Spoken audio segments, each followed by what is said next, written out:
Okay, so the YouTube video starts now. K. Rool is gonna be an even because I don't know if you guys know Ball's K. Rool. He was in top 8 of GSM and he beat like Netoru and he beat Akula and Mia on Wi-Fi. Akula and Mia, the K. Rool player from Japan, on Wi-Fi, but still. And then I was playing him at the French Airbnb, and the first hour I lost, and I was like, okay, like what is this guy doing? Like whatever, like let me figure it out, and then I'll play him again the next day, and then I'll win. Like whatever. I just needed to do this to learn. And then, like I played him the next day for another hour, and then I lost again. And then the last day I played him, and I won for like 30 minutes. I was like, oh my god, finally, like I figured it out. And then I just started losing again, and I just couldn't win. And basically what happens in this matchup is you can do the full combo. Like you can, like if this is the stage and you have him here and you just do like, and you're here, and then you're all like, fair 1, 2, 3, ABK, dive kick, up B, fair 1, 2, 3, and you do the full combo perfectly, and then he just doesn't die, and then he just comes right back to the stage, and you can't stop him, and it happens every time. He never dies. So then eventually you just get put in a tech situation or something, or you try to back air and he just dash attacks it. I'll link you, Shiny. It's called Draw on Page. I'll link you in a bit. And then how do you say, like, if he never dies and Bayo's throws don't kill, and I found edge guarding him really hard, and she doesn't have the right hitboxes to get around the how do you say, why do you guys keep saying buds? What is that? You don't have the right hitboxes to get around his Nair at a disadvantage. Like it's really complicated. He doesn't die. And fun fact, when K. Rool, this is another situation that happens a lot, is you're on the stage, you're ledge trapping. Oh, that was really bad. You're on the stage, you're ledge trapping, you're right here, and then K. Rool is a green. Oh, you know, you can do a little, I can do that and go on K. Rool and make a realistic K. Rool. So you have K. Rool here. Oh, that's not realistic. And then if he does drop, double jump, side B, and he lands on the stage, there's no lag. Like he can shield frame 1 out of the invincibility. And guess what? Like that's fine if you're a normal character. That's good, right? Because let's say he does that and you're Steve. Throw him off stage again and then go build a block and he dies. Or Cloud. Throw him off stage again and then ledge trap him and then he dies. But with Bayo, you throw him off stage and then he just comes back and he can just keep doing this same thing over and over again and he never dies. F throw at the very ledge kills at 200%. 200%. And then if he gets one reversal off the stage or he does like a drop double jump nair and hits you or something, it's impossible to like stop him. And he can like rapid fire, short hop, fast fall, forward air, and it's huge. And this character, if you're on a stage and you're just right here and he's like here, like this, you can be like a quarter of the stage away from him. He has the fastest dash grab in the game, I think. And Bayo, if you guys don't know, she doesn't have a good spot dodge. She has a frame 6 spot dodge and everyone else is frame 3. So he has the fastest dash grab in the game. Let's do some math. People say like, oh, just react to K. Rool, shield his stuff, like everything's unsafe. He has the fastest dash grab in the game, and then he just down throws you or up throws you, and then you're screwed. Like you die to down throw up tilt or whatever move that is at like 110, and it's just frightening. Like you can't sit still. So let's say you're here, you can't just hold your ground like you can versus like DK or Bowser. You have to like jump around and be in this airspace, and then guess what happens when you're in this airspace? Run up dash attack, and it beats everything. It clean beats back air. It beats every move you have. And if you get back aired, the ledge is actually really hard because Ball has this ledge trap set up where he will you'll be coming to the stage. Oh no, what did I just do? You'll be coming to the stage, and then Ball. Can you read the room? Okay. You'll be coming to the stage, and then Ball has this ledge trap setup that works really well versus Bayo. Well, where he'll throw like a crown behind him, and then it comes back down like this, and like 2 frames every one. So he'll throw the crown behind him, and it comes in like this, and then he throws the neutral B here, and it spins around, and then if you try to just do like a up B ABK to ledge like this, you get hit by this, and you get hit by that, and then you just die. And it's so hard to get around, like, and if you do get around it, it's okay, like, it's not a big deal, but then you get to the ledge, and it's still hard to get off the ledge. Like, I hate this matchup. If you don't perfectly advantage him, yeah, guys, he lives forever, and he's actually really easy, like, it's really easy to kill. Like, it's really hard to get around this guy. I really don't like that matchup, and I don't think it's a winning matchup. Because people are like, oh, it's combo food. Who cares? Like, if you... He kills Bayo in, like, 4 hits. Like, if you combo him and he doesn't die, like, die, it doesn't matter. He doesn't care. He just comes back to the stage. I don't like that matchup. And you have to back air his recovery perfectly. Like, you would think, like, oh, just, like, rinse him with, like, up Bs and do it over and over again. But it just doesn't work. It doesn't work, dude. It doesn't work. He can just SDI the up B, like, up, and eventually, like, by the, like, 3rd up B that you hit him with, he's, like, high enough to do, like, a mix-up to recover. It's too much, dude. It's too much. That matchup is terrible.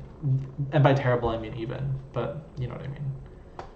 Okay, next champion. Let's do... Someone said Sonic. So let's just get Sonic out of the way.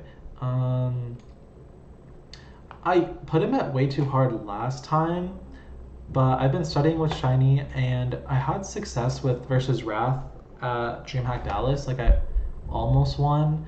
And versus Sonics, I took him to Game 5 this last summer at a tournament, and then I took a game off him at Let's Make Moves Miami. And another game I lost, it was like really close. So I think I'm playing it well now, and I think I could get a lot better at it too. So I'm gonna put it in slight disadvantage. I can get better. My cam block Sonic's placing. Oh, where should I put it? I'll put it down there, and then I'll make myself tiny.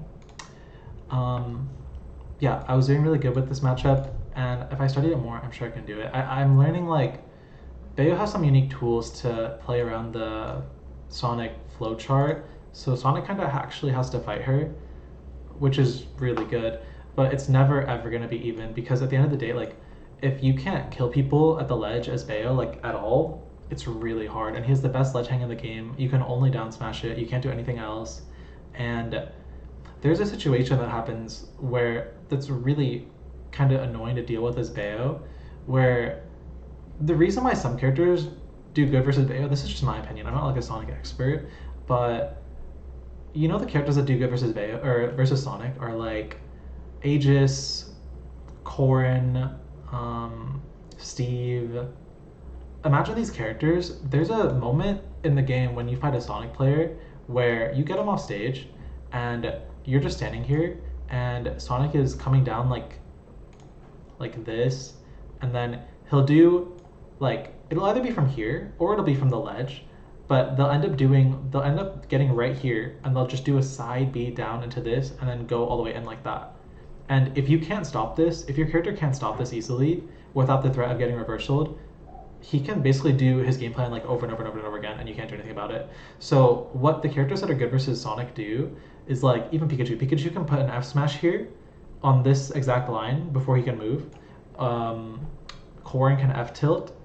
Byleth can F tilt. Like, Steve can back air or down smash or F smash. So having a really quick disjointed move right here is really strong to stop Sonic from doing the whole flowchart. Because if he gets past you, he goes here, he run back side Bs again, and he goes through you again, and he comes up, and he does it again, and you can't stop this. It's like the skateboard, you know, the skateboard park thing. He'll do this over and over again until he wins. And if Bayo doesn't have, like, a good F tilt, her down tilt's, like, it doesn't last long, and it'll clank. It won't always win. So you have to read it and do, like, a heel side or a dash attack. And if you have to read it, it's really bad, because then you can get reversaled, and the reversals do a lot of damage, because if he hits you from there, he's going to combo you across the stage. So, in my opinion, because Bayo doesn't have a strong answer to that exact situation, it feels gross. I don't like it. You have to position really far in advance. But theoretically, Bayo has, like, really high damage output. She has good survivability. She has good ledge options versus Sonic. She recovers properly versus Sonic. She doesn't get one shot like a lot of other characters do. And she has a decent run speed, and she has ABK out of shield. So, like, she has good ways to deal with his flowchart, and when she's fighting Sonic, she has up tilt, and it's really punishing to get hit by up tilt, so she has a lot of cards for sure. but she still kind of plays on the Sonic's impatience or misplays, and it can be really exhausting and clearly disadvantageous to go into a match being like, okay, like I need to find mistakes and punish him. You know what I mean? Like Sonic isn't looking for mistakes. Sonic is just kind of like making you deal with it, and that you can just tell he wins because of that. You know what I mean? It's tough. Okay, give me characters. Aegis? Okay, we can do Aegis. Yeah, my matchup has changed on this one. I don't think it's terrible anymore. And I beat Spargo, so I know what I'm talking about. Where are they? Power of the Aegis. Okay, it doesn't start with A. Are they not together? Oh, there you are. Thinking. The way they're playing it right now, it feels like even, but I can see a future where they do the right thing, and it's definitely not even. Like, how do you say? If Aegis players never went Pyra, it would just be a losing matchup. But they end up going Pyra, and then you can actually play the game, and then they die. And I don't know why they do it, but they do it. Like, they just get sick of winning. I don't know. Like I play Spargo and I play Cosmos, and they're just beating my ass for like literally 90 seconds straight, and then randomly, like no rhyme or reason, like they see him at 100 or something, and they just go Pyra, and I'm like, what? And then I don't even have a strategy versus Pyra. I literally just like jump around and like wait, and then I magically win neutral, and then they die, and I don't know like why. Like I don't get it. Because I was playing versus Spargo, and the only reason I won that set versus him at Cirque was because he got reversaled as Pyra, and I was like, bro, why are you Pyra like in the first place? And you're so floaty, and you're air dodging over the place because you have no like nothing to do, and then like later in that set he went Mithra and just went up to the ledge and down tilted like 7 times, and then the 7th one hit me, and then it got down tilt up air, and then it killed me, and I was like, I don't know what I'm supposed to do about this. Like, this is amazing. I think that I could never put this in even because Mithra's down tilt is too strong at the ledge. It beats Bayo's up B planking, it catches her ledge jump. If you neutral get up, she can just down tilt, miss the down tilt, see you neutral get up, and then jab you or F throw you, and then start the situation again. It's too strong. Like, there's no reversal. You can't ledge jump witch time it. The frame data is too fast. Like, if she's spamming down tilt, you can never ledge jump witch time it. Like, you'll never get the frames out. It's too fast. And it actually goes into kills. Like, it goes into forward air, it goes into up air, and you actually die. Like, it's not just like, you know what I mean? So I really don't like that. And because of that, I would not put in even. I would put in slight disadvantage, because technically when you're on the ledge versus this character, you need to get the F off. But because they don't have a polished ledge trapping, and they don't know what it's like to see Bayo's perspective, like if they saw what I'm looking at and they were like, oh my god, I can't do anything, then they would never go to Pyra in the first place, in my opinion. But they do, so I win sometimes. But in the future, it's going to be really hard if they stay Mithra, in my opinion. Fighting this character is really hard, especially like it's very stage dependent. You can't fight this character if you don't have platforms to use mix-ups to get close to them and like get them to miss. Because if you don't use platforms to get close, they're never even going to swing at you in the first place. Like, if you are on the stage versus Pyra, a top Pyra player, and you're here and they're there, and you dash up, they dash back, and you can't do anything about it. And they aren't attacking, so there's nothing to witch time, there's nothing to ABK, there's nothing to like shield and punish how to shield. They don't give you anything. But if there's a platform, then you can do stuff. Then you can start like going to the platform, pretending to not go to the platform. So a good thing to do versus this character is like, if they're sitting like here and you're here, you can jump onto the platform, jump onto the other platform, or you can like pretend to jump onto this platform and then drift back, or go onto the platform and go through it and stuff like that. It's harder for them to cover on reaction, and then you can get close, and then you can hit them and try to kill them, basically. But you're still preying on like them kind of messing up and like letting you do that. But Bayo does live a long time. Like this Mithra stuff that kills you, it's at like 170, so it's definitely not way too hard. You can win, and you probably will win because this character is really hard to play in tournament. but that doesn't mean it's even.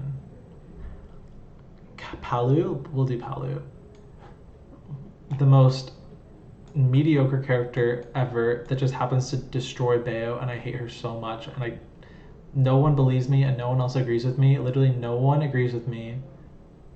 I'm fully alone. Palu players even think that Bayo wins, and then Bayo players are all like, oh, it's even, and no one believes me, and it's fine, but she never dies ever. She never dies ever. Ever. It's not fair. It's literally not fair. She can just sit there and be immortal, and when she hits Bayo, it's actually scary, and when she's at the ledge, like ledge trapping you, I mean, like she has real things. She has down tilt, she has up smash, she can try to murder you, and you can't do anything about it. Like you just have to like try to get away. Like it's like you're a normal character. You can't reversal her, you can't do anything. She's actually like in a super strong position. Like compared to Sonic and Aegis, Palu ledge trapping Bayo is like scarier. Like she does more damage. You don't have a spot dodge, so she will never miss a grab on your neutral get up. You can't you just have to get down tilted a million times, and like yes, you can get down tilted a million times, and like technically it's okay, but you're taking like real damage, and then your character dies to up throw at 150.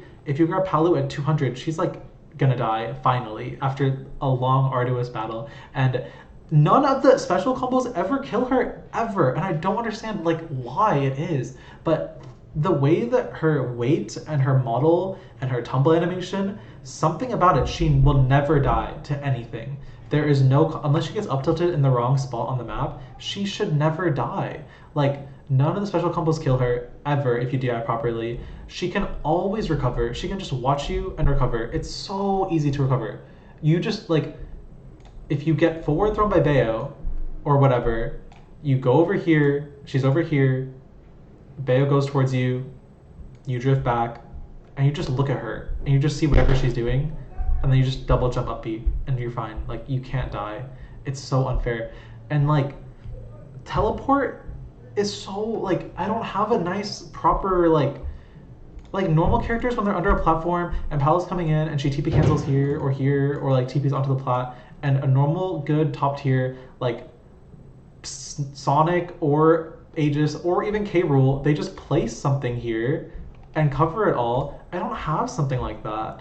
I up air her and then she just leaves and doesn't care, and it's like so lame. Like she never dies. She can TP camp, she can back air out of shield all of my ABKs easily. It's really hard to deal with like Nair and neutral. You just have to respect it. Like versus normal characters, you can run up shield, and if you're point blank to the next person, like you're winning. But with Palu, her Nair out of shield is just so oppressive, so you lose that interaction. You have to like get away. It's so hard to deal with. And her grab is huge.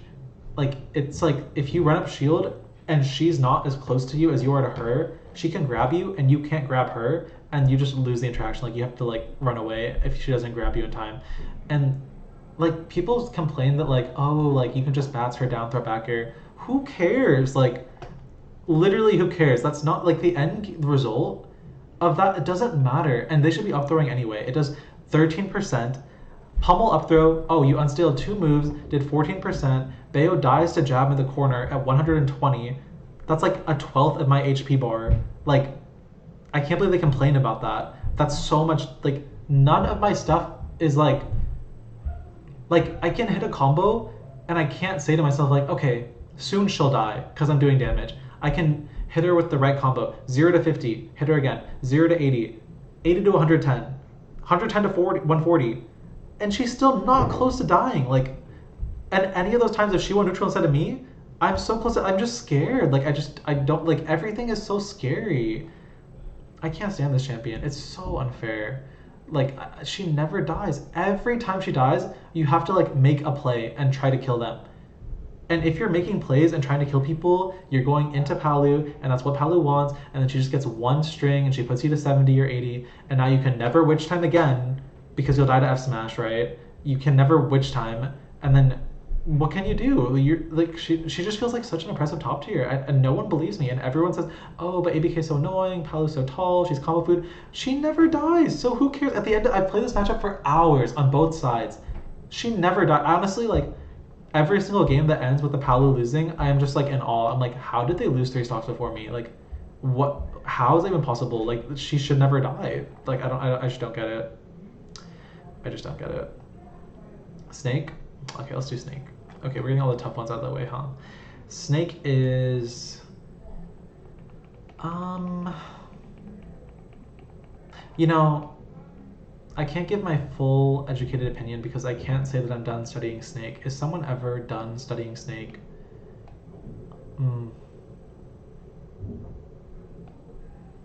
I really... I don't know.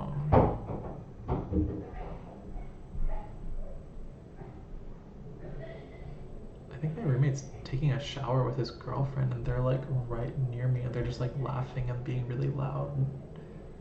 Okay. I really don't like that. Okay, anyway. Snake. I'm gonna cut that out. Snake. Let's do slight disadvantage. I want to put even, but I really can't justify it. Like, I can't do it. They don't... She doesn't die. Or he doesn't die. He has such good tools. But, I don't know. I don't get to play this matchup that much. I only fight against snakes that are like not as good as me. And then I get to play MVD or AK or like I played Hurt one time. I don't get to play them that often.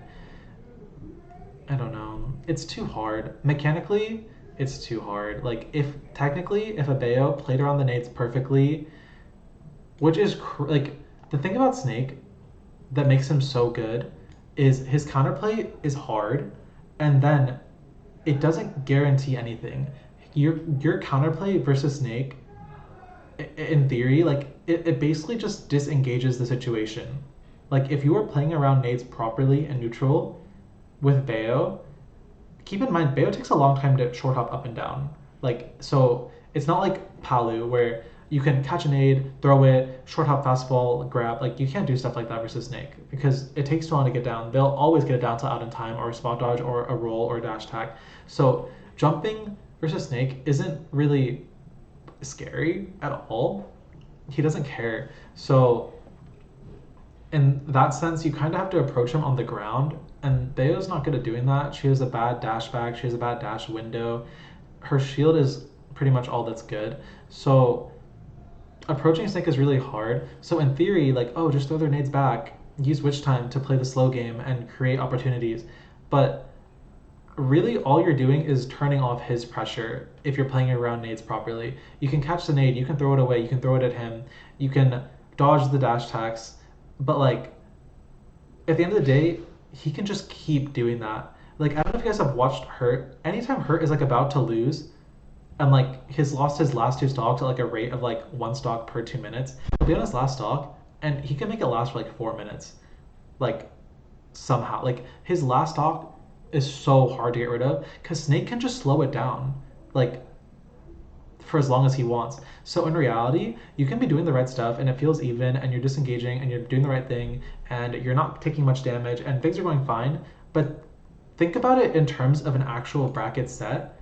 It's a best of 5 and they can just throw shit at you for 30 minutes and be like, mess up, mess up, mess this up, mess this up. And like, as when you're Bayo, like with some characters, like maybe like Ness or Peach, if you get hit by a nade by accident, sometimes it's not that big of a deal. You just double jump, cancel, or like float backward, or protect yourself with the sword as you fall backward, and it's not that big of a deal. But with Bayo, like it feels really bad. There's no way to get out of tumble properly. If you get blown up by a nade and you try to land for free, they will dash attack you every single time, and it's really annoying. So you can't do that. So you have to leave and then let them set up, and then they get to throw 2 more nades at you, and then it's really hard to deal with. So blowing up one nade like just feels like it really changes the way the game works. I don't like it. I don't like this matchup, but I can acknowledge that Bayo has a lot of good tools for it. She can go high. She can chase him high. She has witch time. She has down tilt bullets that turn off the nades on his ground feet. She has like good ledge trapping versus Snake. You wouldn't think so, but she's pretty good at keeping Snake at the ledge because he's just not that good at the ledge as a character, which is a good flaw of his. And Bayo can get early stocks. If she sends him at the right way, a lot of the time she can kill him, and it actually ends up really good. But it's just hard to say. Like, like when you're trying to make something happen versus Snake and you run all the way at him and you grab, it never works out. It never works out. And then approaching with jump is so hard. Especially like if they get you to like 85% just through nades and dash attack and a little bit of scrapping, suddenly like you can't jump onto him anymore because you'll just die. And then because you'll just die, it's so easy to condition Bayo into doing what you want her to do. It's just really hard. But I've played it a lot and I do not think it's here. It's definitely here. If I play better than the Snake player, I'm sure I would win. I don't like the thing is, it's just really hard to do skill expression in this matchup. It takes a lot of experience and technical skill and like over a long period of time. It's one of her hardest matchups execution wise, but you can win it. Wait, Hurt is here? Difficult matchup for Bayo, but I agree with you. Hi, Hurt. Okay, what else? Someone said Greninja next? Okay, we'll do Greninja. We'll do Greninja, but how do you smash yours up? I'm so salty about this stupid Greninja video that's saying... I saw a comment on this Greninja video that was like, wow, Lima thinks that Bayo beats Greninja and he's lost to Anarchy before. So we can pull that up right now. How do you pull up head-to-heads? Someone versus 11-4. I'm doing my job. I had an off day or two. Bayo beats Greninja. It's fine. I'm 11-4. I know how to do it. Tark beat me at a pre-local. And I had just gone... Here is America. I had just gone from South Carolina to whatever tournament, Port Priority. I went all the way here to play in a pre-local, and then I lost. Sue me. I was tired. I will never lose that matchup, I promise. Like, I know how to do it. Bayo wins. It's fine. There's no, no, I'm putting it there and no one can stop me. It's fine. Yes, I saw his video, and it's just not... It was a better video than his Twitter video, but it still just feels like a bad faith argument. I don't like the way he talks about the interactions. It feels cherry picky and not based in reality and what happens in real sets in between two players. I don't like it. No. Bayo wins this matchup, and I will tell you why. I'll choose 3 reasons. Let's think. Greninja cannot force onto her. Greninja is bad at approaching Bayo. And the dash attack cross-up trick or whatever is a very stupid... So if anyone doesn't know, I mean, I'm not going to pull the video because it's too much work. I'm sorry. But this guy is saying like... Because I said in my last matchup chart video that Greninja is not good versus Bayo. And he was like, Greninja's really good versus Bayo, and this is why. And he was saying like, oh, well... It was so dumb. Because it was so dumb. But he was saying like, oh, if Greninja like comes over here and dash attacks, he can cross up Bayonetta's shield, and then she'll miss the duck beat, and then he can up smash her. And he was like, you can cross up or you can not cross up and catch her off guard. But dash attack has so much hit stun, and it's such a bad argument because you're saying like, oh, I'm the Greninja player and I know when dash attack crosses up and no one else knows because it's my character and no one else knows what's happening.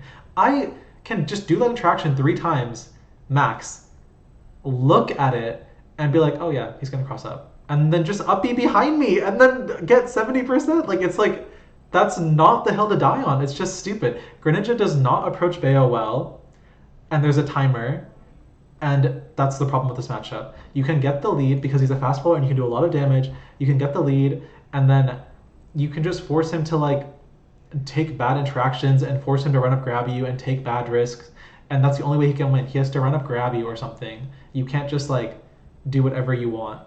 You have to take bad risks to get the lead back from Bayo. The only time Greninja is even in this matchup is if it's 0-0 and the game just started. Like, that's when it's neutral. But if Bayo gets a heel slide or a fair or a down tilt and she gets you to 50 and she's at 0 and you're at 50, this matchup is already like really bad. There's a timer, you have to approach, she can just stay back and protect herself with Nair and play properly out of shield. And his fair is, you can just parry on reaction every time if you are really locked in. It's frame 17, I think, you can just hold shield, look at the fair, let go of shield, parry it. Like, it's not real pressure. It's like subpar pressure at most, because he would have to call out your parry with like Tomahawk F smash or something. Frame 13, it's still very parryable. You can also parry Corrin's back air, and that's frame 13. Anyway, so again, he just loses the lead. He can't get the lead back properly. He doesn't have good lethal on Bayo. The only thing he has in the matchup that I will give him that's like really good is he can F tilt Bayo's ledge hang at like 110 and she can just die, which is really strong. Because a lot of characters can't just like, oh, it's frame 16. Okay, that's what I thought. Thank you. And then he can just like F tilt Bayo's ledge hang for holding the ledge, and you just die, and you kind of have to get off the ledge. So that's kind of hard to deal with because a lot of characters can't kill Bayo for being on the ledge, and a lot of the time in neutral here, you'll end up retreating to the ledge. So the fact that Greninja has that is pretty good. But his recovery is pretty vulnerable. He's not good at getting off of the ledge because you can like scout the jumps really well. And characters like Greninja, or like there's a lot of characters like this. Greninja, Mii Brawler, Wolf, like these characters, they want to ledge jump. If you don't let them ledge jump, they're really upset. Like their ledge options are not good outside of ledge jump. So because Bayo can like oppress that by doing a lot of hitboxes in that area, they really struggle to get off the ledge. And Greninja doesn't do well versus Bayo at holding the ledge unless F tilt kills, basically, because he can get kind of reversal for doing that too. But yeah, there's not much this character has besides like when the game is neutral and he can just kind of like stay on the ground really well and like just dash dance forever. In those spots he's good, but the messing up or like getting caught like losing too much stage doing your dash dances, like if Bayo calls it out and like run up shields and takes all that stage and now you can't dash dance anymore, it's really risky. You have to like make him play to get out. So I just don't think Greninja wins like at all. Like it's not even. Like Bayo definitely just wins. She just feels like a top tier and he feels like a not top tier. You know what I like?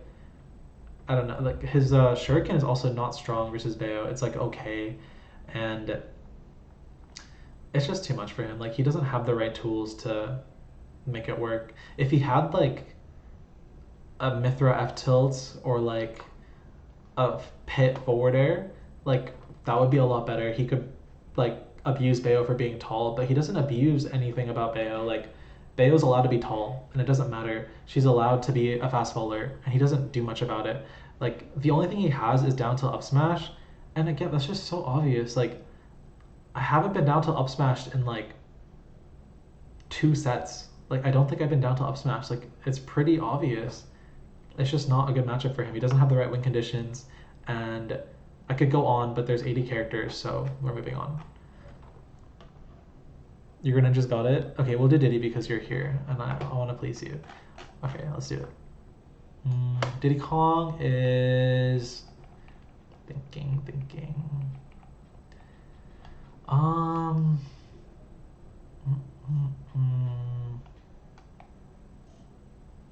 gonna have to do slight disadvantage. I think, what do I think? I'm gonna do slight disadvantage. I think it's not that bad. I wouldn't say it's as bad as Sonic or Aegis. Maybe around the Palu area, and the way that like Palu, she never dies, and then Diddy, it just seems like he doesn't struggle to kill Bayo, and I really don't like that.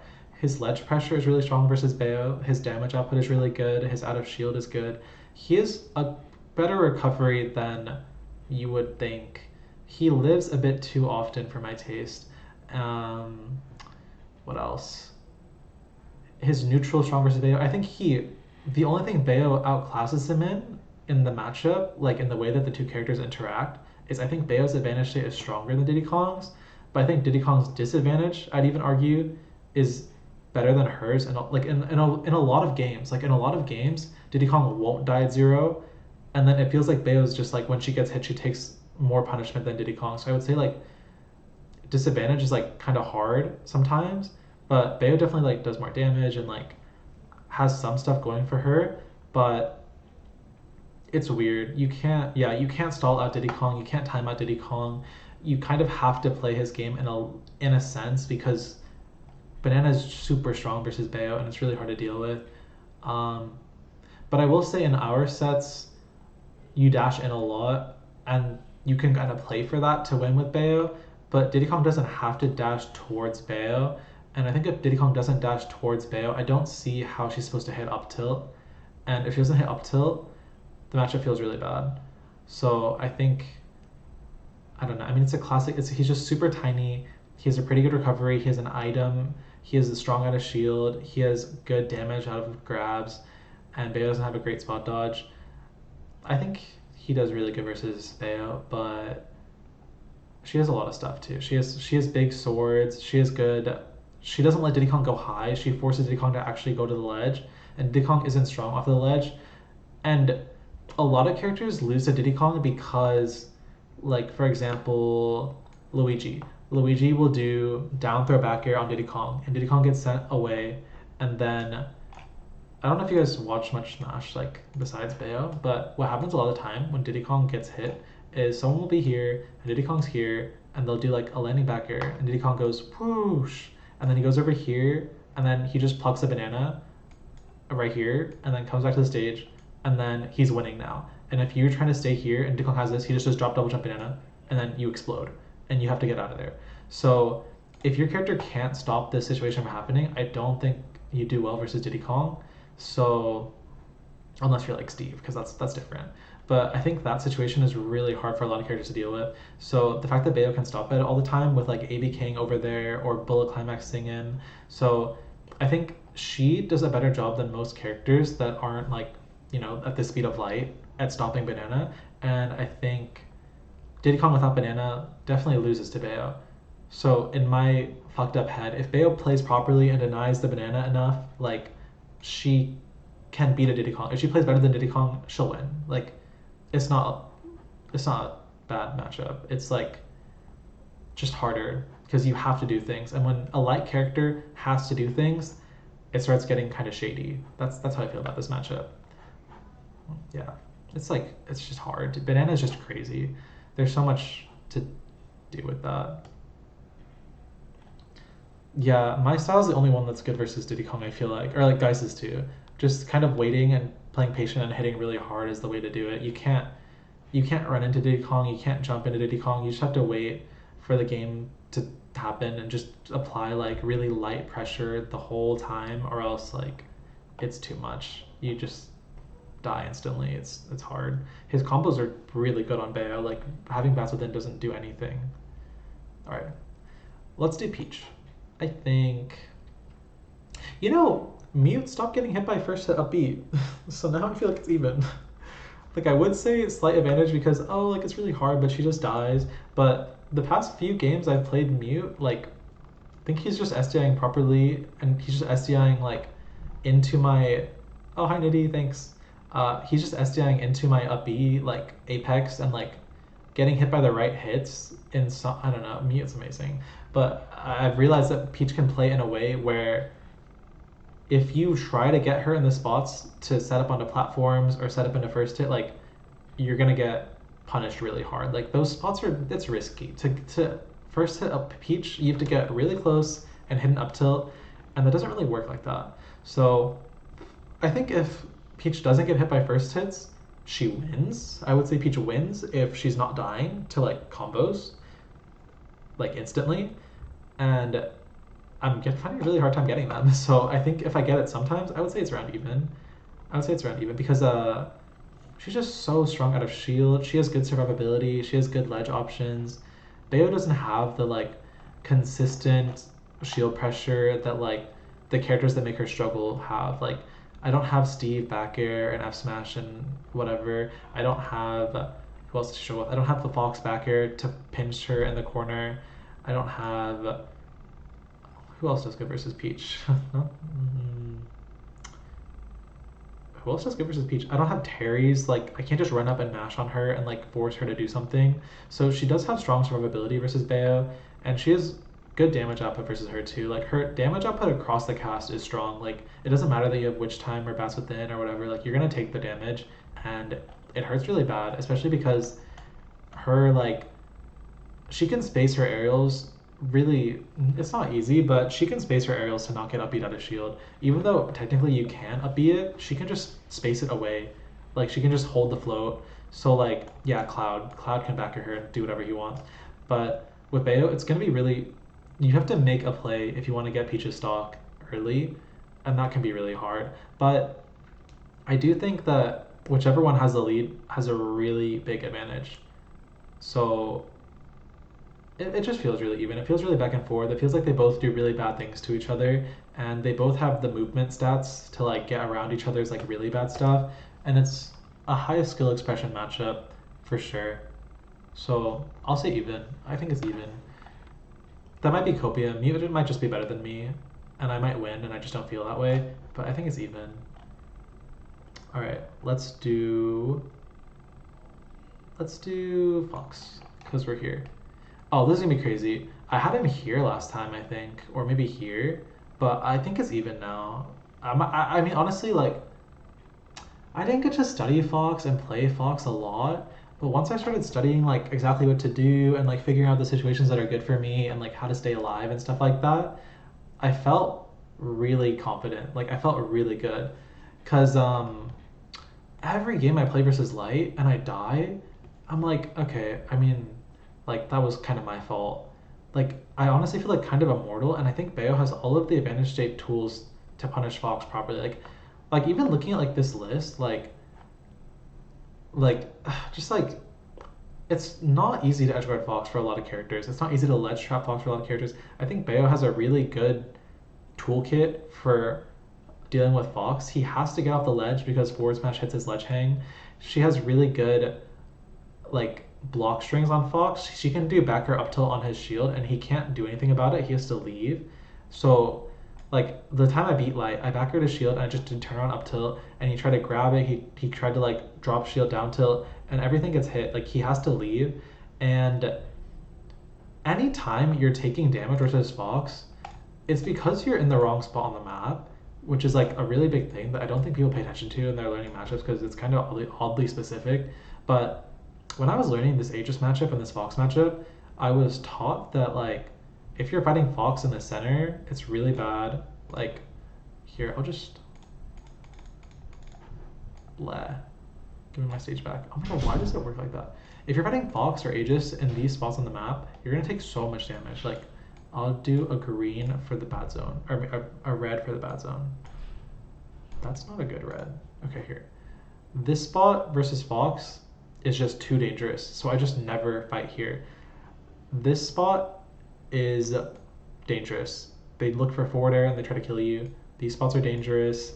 I learned over time that this spot is okay, this spot is okay, this spot is okay, this spot is okay, and this spot is like okay, and then this is okay.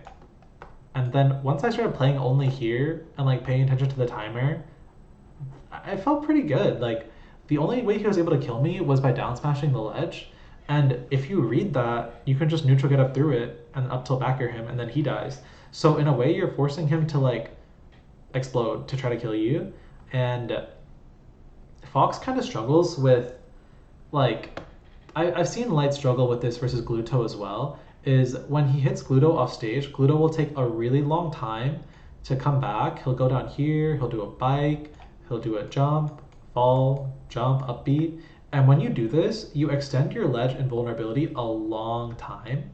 And when you do that, it's really hard for Fox to do anything because he has to wait forever. And if he's waiting forever, he can't cover things how he wants to. He wants to do like like a short hop fastball nair, full hop fastball nair, and then check you and like try to get you to get off. But if you don't have to get off, it's kind of really hard to pilot Fox in that way. Like it's just very vulnerable.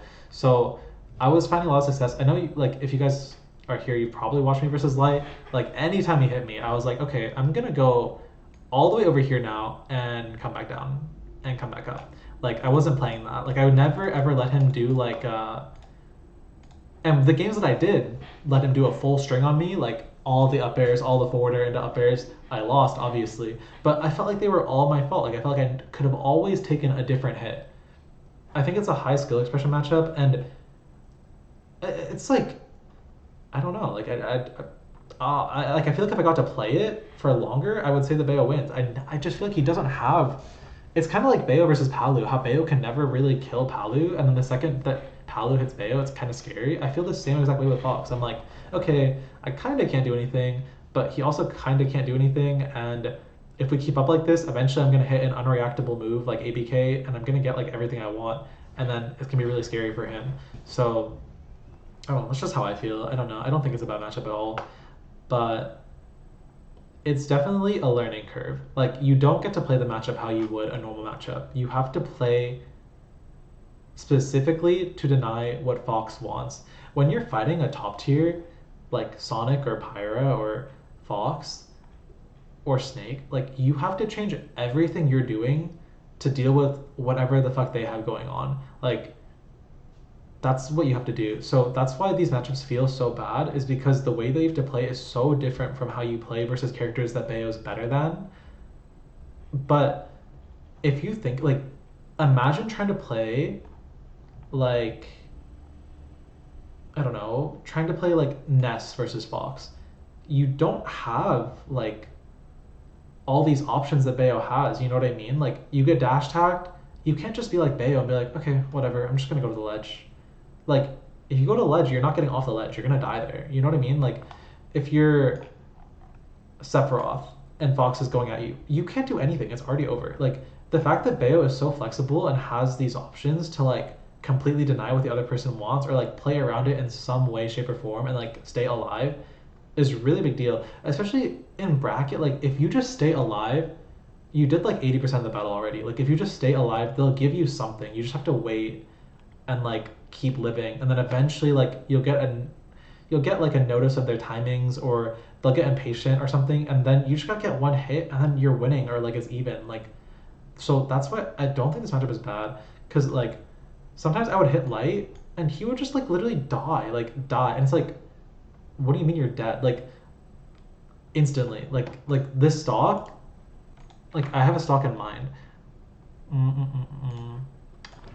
I don't know if this is light. Like this, I think it was game 3. Yeah, it was right here. Maybe? Yeah, it was right here. He was playing so good the whole time. He's doing what he's supposed to do. He's playing back, blah, blah, blah. And then what happens? And he just dies. He dropped shield one time and he just died. Like immediately. And like that can happen like that wasn't even him like messing up that bad. Like he dropped his shield, yeah, but like I could have grabbed him, you know, like it's just like if you get unlucky or like Bayo bats at something and gets behind you or something, like it's just scary. It's a scary character to play, honestly. I don't know.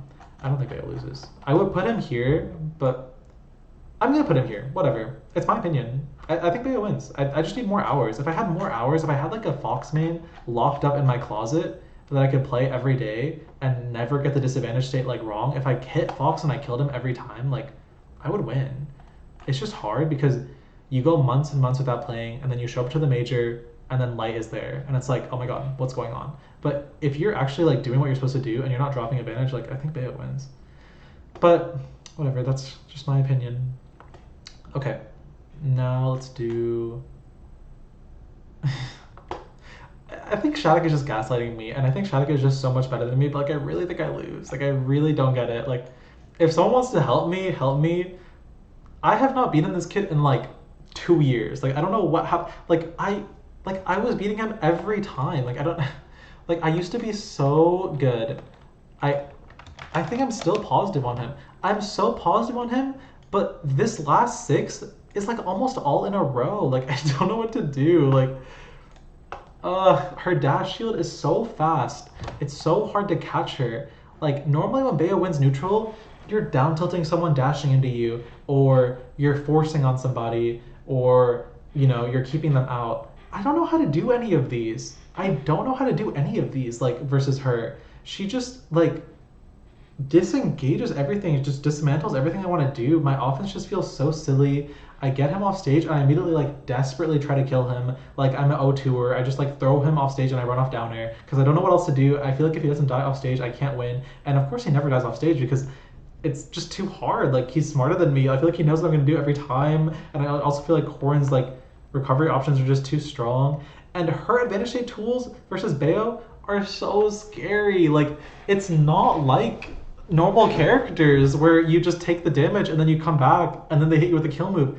The second he hits me, I feel like he's trying to kill me. I'm like, I don't know what to do. And everything traps into everything. And I don't know what to do. I don't know what to do. Like, I don't know what to do. Like, I don't know what to do. They have a Fire Emblem ledge hang too. So even if I risk everything, risk my whole life to do a run up F throw and just pray that it works, they just go to the ledge and then they just wait there for like 6 seconds and then get off. And I'm like, okay, what am I supposed to do? Like, I'm not God. Like, I just don't understand how to turn my hits into stocks. And I feel like I have to be a genius every time I hit them. I have to feel like I have to come up with some, like, concoct some insane plan to get the stock. And every time they hit me, it's just, like, written out what to do. Like, yeah, okay, you down to the Bayo here. Now do this. Or, oh, you hit an air. Okay, just put a hitbox there. If she air dodges it, just hit her again. Like, I feel like it's so easy to hit Bayo. And it's so hard to kill Corrin. Like, yeah, I can do the damage, but if you put Corrin to 140, like, who even fucking cares? Like, they're just gonna dash shield around and spot dodge your grabs magically every time you go for grab, and eventually hit one random hit, and then you're gonna have to go to the ledge because you can't land ever onto her, and then you're gonna go to the ledge, and then you have to get off the ledge because they'll pin you if you stay on the ledge, and, like, it just feels like it flows so perfectly for her into killing Bayo.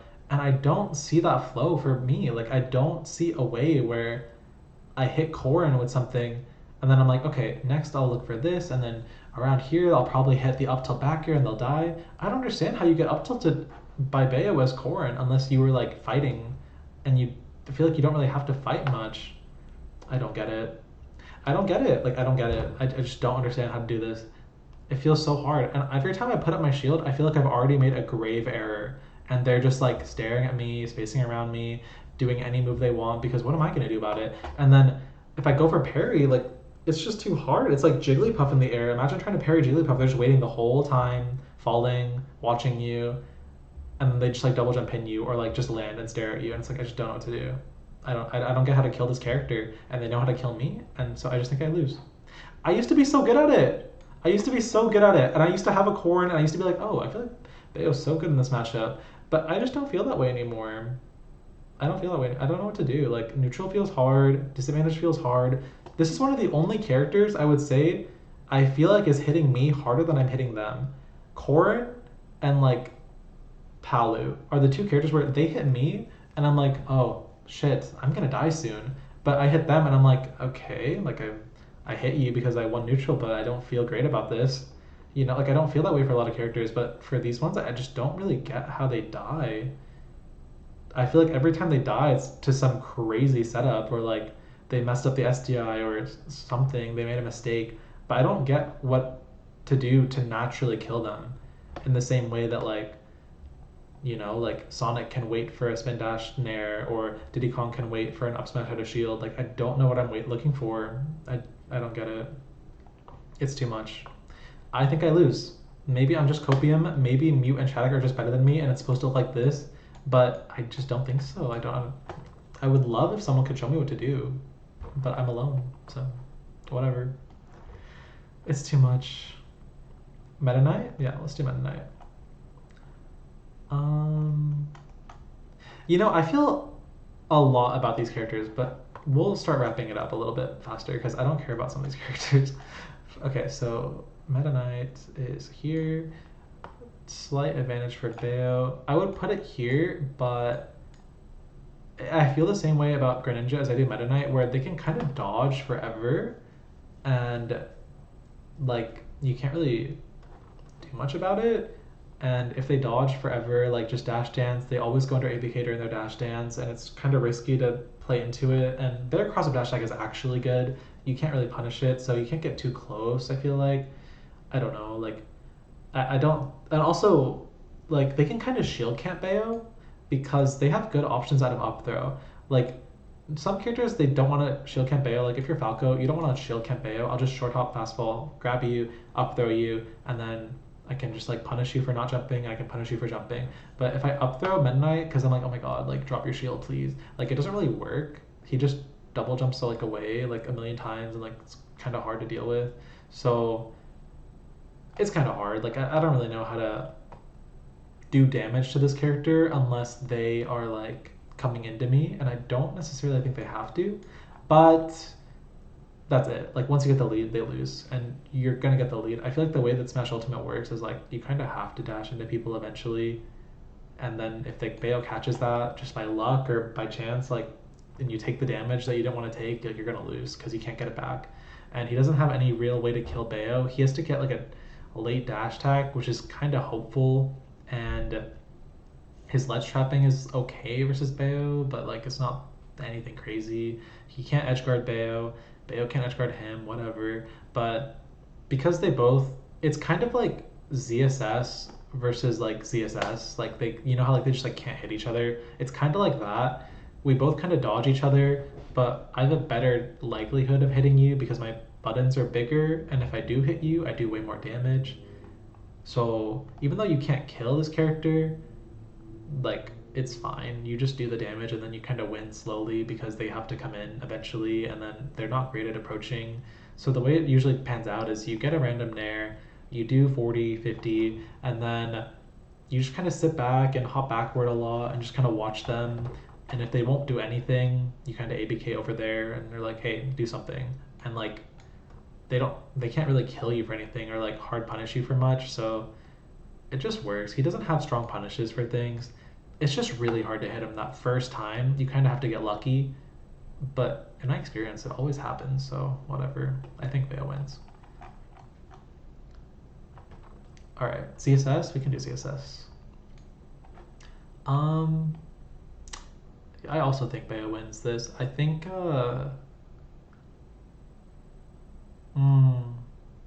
I'm not gonna put her here. I'll put her here. She has like, what does she have versus Bayo?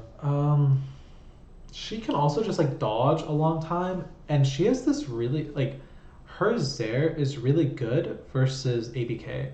Like if Bayo's like off stage or at the ledge, she can kind of just like throw out Zairs and like beat ABK and like put you in kind of awkward spots, and it's kind of annoying. Yeah, so guys, she has good survivability. She lives a long time.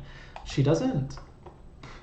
You would think that she doesn't take that much damage, but she's just so tall and like kind of floaty. So the combos work on her. She takes the damage, and it kind of sucks. Like she takes a lot of damage. You almost feel bad. Like I don't know if you guys like have played this matchup, but like when I hit ZSS with like a random move and I start hitting her and I'm doing like 40, 50%, I literally like feel bad. I'm like, oh, like this just feels wrong. Like if she hits me, she's gonna do like 15%. Like I feel bad about this. Like I didn't even do anything good. Like she's just getting beat. I'm like, oh my god, I'm still hitting her. Like when is this combo gonna end? Like I just feel bad. Like she doesn't have a good way to match the damage. It just feels like a character diff kind of for this specific matchup. And like ZSS is kind of prey for people to like get hit by side B or Zair.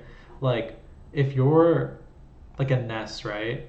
Like ZSS will throw out some Zairs, throw out some side Bs, try to catch you coming in, and then pop you up or like Zair back air you or something and kill you. But Bayo doesn't really need to dash ever versus ZSS because she can kind of get everywhere she needs.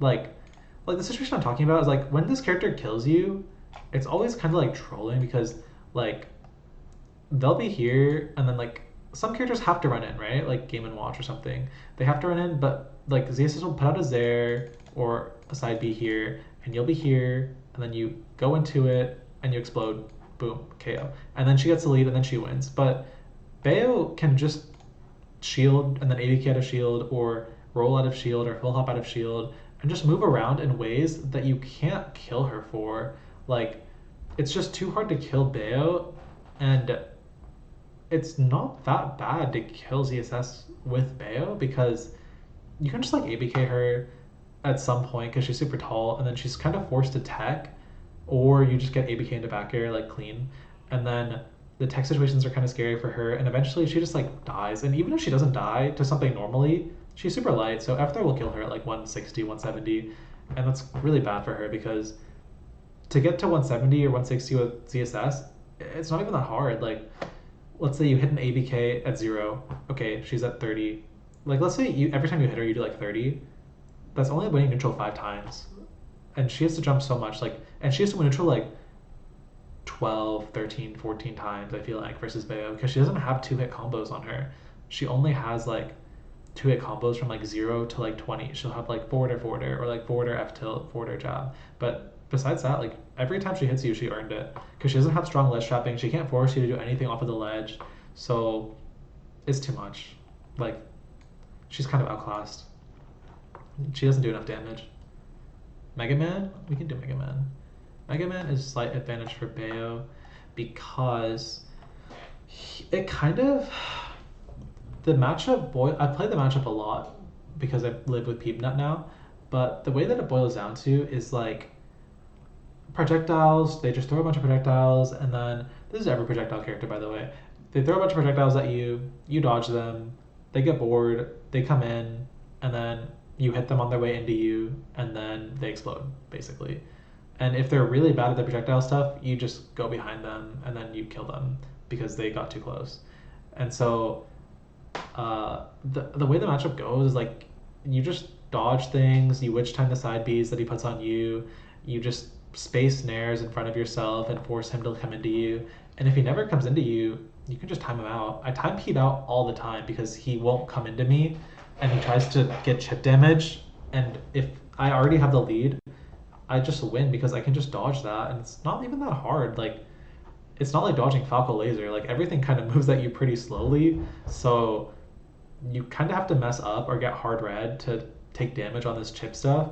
And then he has really bad disadvantage options. Like, not in terms of surviving, he can live, but he takes the damage. Like, if you forwarder him at like 0, he can take 80 like free. Like, nothing crazy happening. Just that's just how it works on him. Like, he just takes the damage, you know. So think about it like that. Like, it's a chip damage matchup. He can only like do damage to him little bursts, and he kind of can't do much besides come to you eventually, because if you don't, you can get timed out.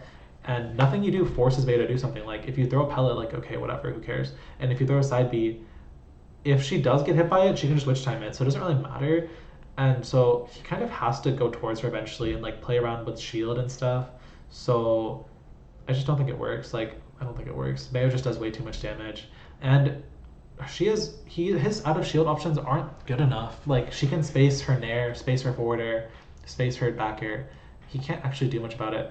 So he would have to like run in really hard into Bayo to like get in there first or something like that. And all of that, it's just too risky. Like, anytime he gets like up tilted, he takes 1,000,000%. Like, he just takes too much damage versus Bayo to function properly, I think.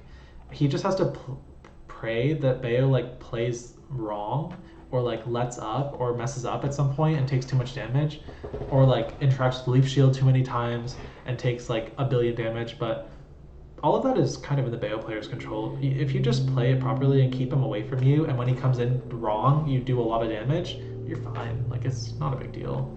I don't think it's bad. I think Bayo definitely wins. I think just from kit to kit, it makes sense that Bayo would win. Hero?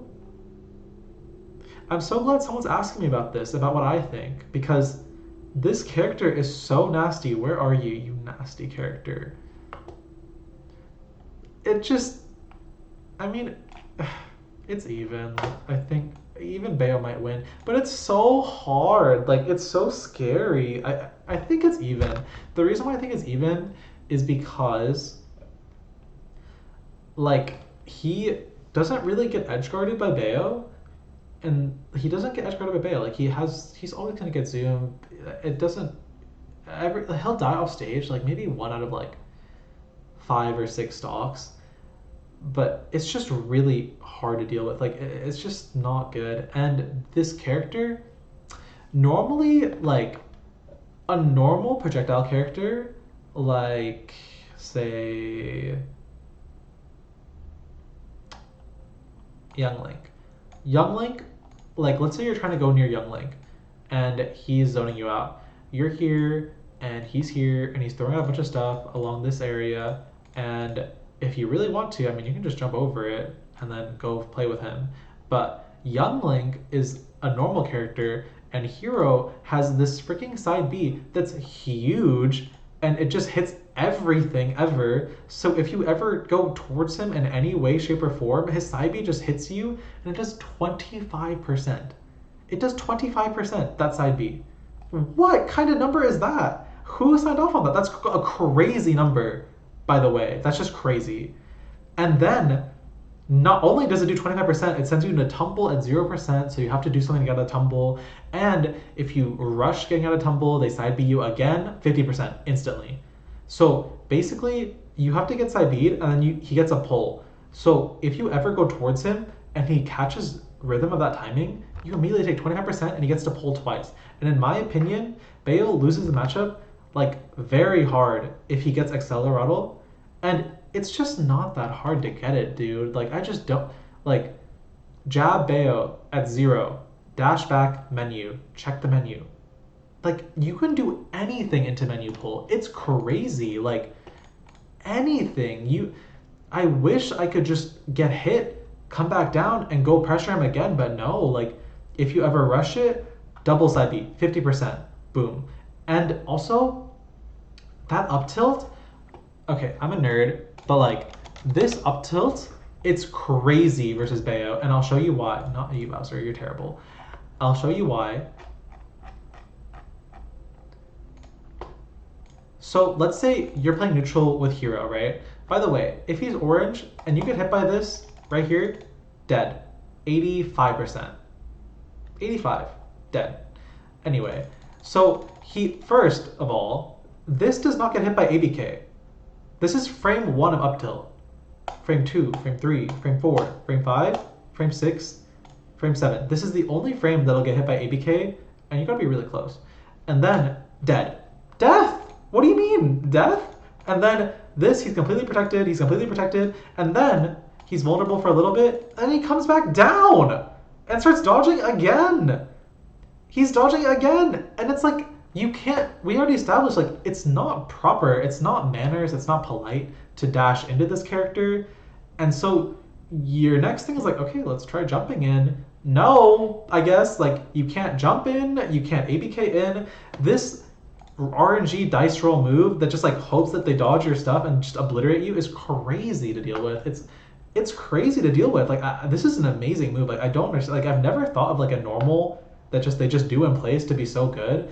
But I was playing Elite Smash and I was ABKing like in this interaction, and I was like, dude, like, I just don't understand. Like, am I terrible? Like, how am I never hitting him? And so I just went on the website to look at it, and I was like, oh my god, like, this is crazy. Like, he's doing acrobatics right now. Like, I can't believe he's doing acrobatics and he's also murdering you at the same time. It's crazy. It's crazy. And then, like, if he ever gets Accelerado, you can never stop him from getting menu ever again. Like, it's like, Bayo's just not fast enough. If you're here and Hero is even here, like super close to you, and he's got an Accelerado, dash back, menu. You cannot stop this. Ever. There's nothing you can do about it. So you can be super close to Hero, and as long as he can do shield drop, dash back, he gets a free menu pull. And if he turns orange, God forbid, he turns orange on this turn that he just took, you just die instantly to anything. It's crazy. Like, if you're at 110 and he gets green and he does dash back Accelerado, you are dead to up tilt and up throw.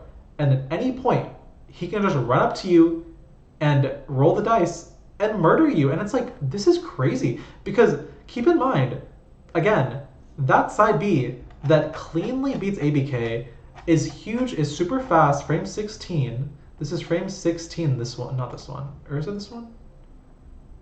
Which one is it? It's huge. I don't know which one it is, but it's huge. I think it's this one. It goes like this.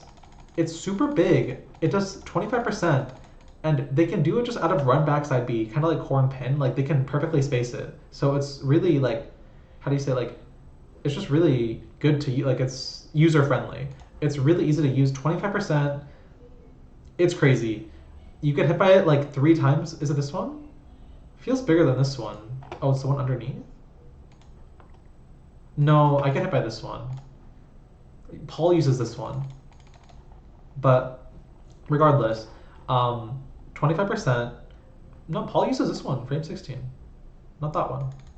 But anyway, you get hit by 3 of these, you're dead to up tilt now. Because he turned orange at some point.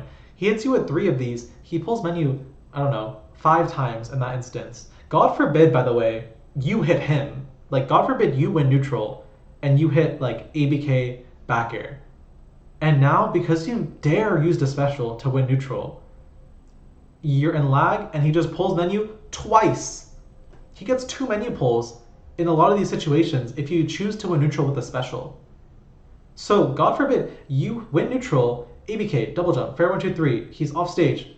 Pull, acceleratle, pull, oomph, pull, zoom. Okay, because you won neutral, you got 20% that doesn't matter, and he landed in center stage, green and orange, and now you're dead. And it's like, what? This is so backwards. Like, I just don't understand, like, the right way to interact with this character. Because you can win neutral, and you low-key fucked up by winning neutral because you sent him too far away, and now he's pulling menu in your face. And, like, you can't really, like, I just need to research this more, but this character is crazy versus Bayo. It's crazy. Like, any character that can't just mash on his face over and over again or stare at him, like Aegis or Fox or Sonic, if you can't just, like, be on him and stay on him forever, I don't know what to do. Like, it's crazy. Like, if he turns green, you can't do anything. I put it in even because I believe that if you play it properly, Bayo should, like, destroy him and, like, when you're both at 0% and when, like, he kind of, like, naturally corners himself. She's really good on his shield, and she's really good at punishing Rool, and she can force him to get stuck in shield a lot. So, like, I think if both of them are playing it properly, Bayo should always, like, start out the game with a pretty strong lead. Like, it makes sense to hit, like, a forward air or, like, an up throw, air dodge read up tilt, or up throw, up air type thing. Like, it makes sense to open up hero and get, like, a clean 60, 70 at the start. And if they don't do the disadvantage flowchart properly, like, they could die too. Because at these low percents, if it goes right, hero will corner themselves to get spells, and then if they corner themselves and you hit them at low percent, you're still super close to them, so they don't get to menu yet. So in these small instances, Bayo wins the matchup by a lot, and she can stay close and push her lead and, like, sometimes kill. And in those spots, if you do that, it's really good for you. But it's kind of like Game & Watch, where you need to make the most of those moments, and if you don't, it's so painful. Like, it's so painful. So I put it in even because if a polished Bayo is playing the early game properly, it should be fine. It really should be fine. But, like, it's weird. In a best of 5, at least 3 times, you should be able to, like, push your lead really early on and, like, get a lot of stuff. It's just hard because you have to space perfectly and do everything perfectly, and you need to go towards him the whole time, and you can't take your time, and you need to find the interactions, and you need to be confident and, like, go in and get the reads, like, really early on, or else it turns into, like, a whole fiasco, like, real fast, and it's just terrible to deal with. So that's why I put it even, because Bayo has really strong points in the matchup too, especially, like, her ledge trapping is strong. It's just the fact that, like, okay, her ledge trapping's strong, but God forbid he gets zoom, or God forbid he turns green, and suddenly, what ledge? You know what I mean? Like, it's just all subject. It's super wishy-washy, and I feel like the hero just has to, like, I don't know if this is just, like, if this is, like, rude or, like, not true, but how I feel is, like, I literally feel like hero just has to sit there and survive what you're doing, and he just wins. Like, I don't feel like hero has to do anything in particular. He just kind of has to, like, survive until he turns certain colors, and then I feel like it's kind of written out for him what to do next. So that's how I feel. That's how I feel about the matchup. The fact that he can turn green and then dash back menu whenever he wants is just, like, insane. Like, that's just unplayable basically at that point. You have to pray that, like, he runs out of mana and, like, dodge all of his abilities, because if you shield them, he gets all of his mana back, and it's like, dude, this is just insane. Like, I don't know. R.O.B? We can do R.O.B. I don't want to put it here. If I put it here and I lose to Zomba one day, someone's gonna make fun of me. I think it's here, honestly. Like, Zomba still makes a lot of flaws. Zomba still makes a lot of flaws in the matchup. Like, he doesn't play it perfectly. Anathema is really good at the matchup, but he doesn't play anymore right now. So I don't think it's hard to lose. I think it's slight advantage. Like, you all know why Bayo does well, so I'll just say what R.O.B can do better is, like, Basically, what? Basically, mm, it's like R.O.B is really good in CQC versus Bayo, and R.O.B is really good because he's a grappler at his core, kinda. So he kind of forces Bayo to play a really aerial game plan because she can't interact well on the ground, and Bayo cannot shield pressure this character because his fair out of shield is really fast and his down to out of shield on both sides is frame 14 out of shield. So Bayo is more like a read based character and she doesn't actually like oppress people much for shielding. She kind of just has to see them shield and be like, okay, my guess is you're gonna do this at a shield. You know what I mean? So the real characters that really have R.O.B here are the ones that are like, oh, R.O.B is shielding. He kind of already lost. You know, like Aegis or Fox. Like they see R.O.B shielding, like, oh, you're stuck. Like I'm gonna go over there and I'm gonna make your life like really hard. But the Bayo can not really stop R.O.B from slowing down the game, and if R.O.B does get a gyro in his hands, it's kind of hard to deal with him. Also, his advantage state tools versus Bayo are really strong. Like his Nair is a sword. His Nair hits her ledge hang very easily. His Nair is like safe on her shield unless she parries it. And even if she parries it, some characters can like punish R.O.B if they parry his Nair and then he drifts backward. But Bayo can't really do that. So you end up just having to like jump onto him after and trying to pressure him again, but none of it's really like guaranteed. And he actually has a good how do you like weight and gravity for Bayo combos. Like I honestly I don't think Rob is supposed to be dying to the combos as much as he does.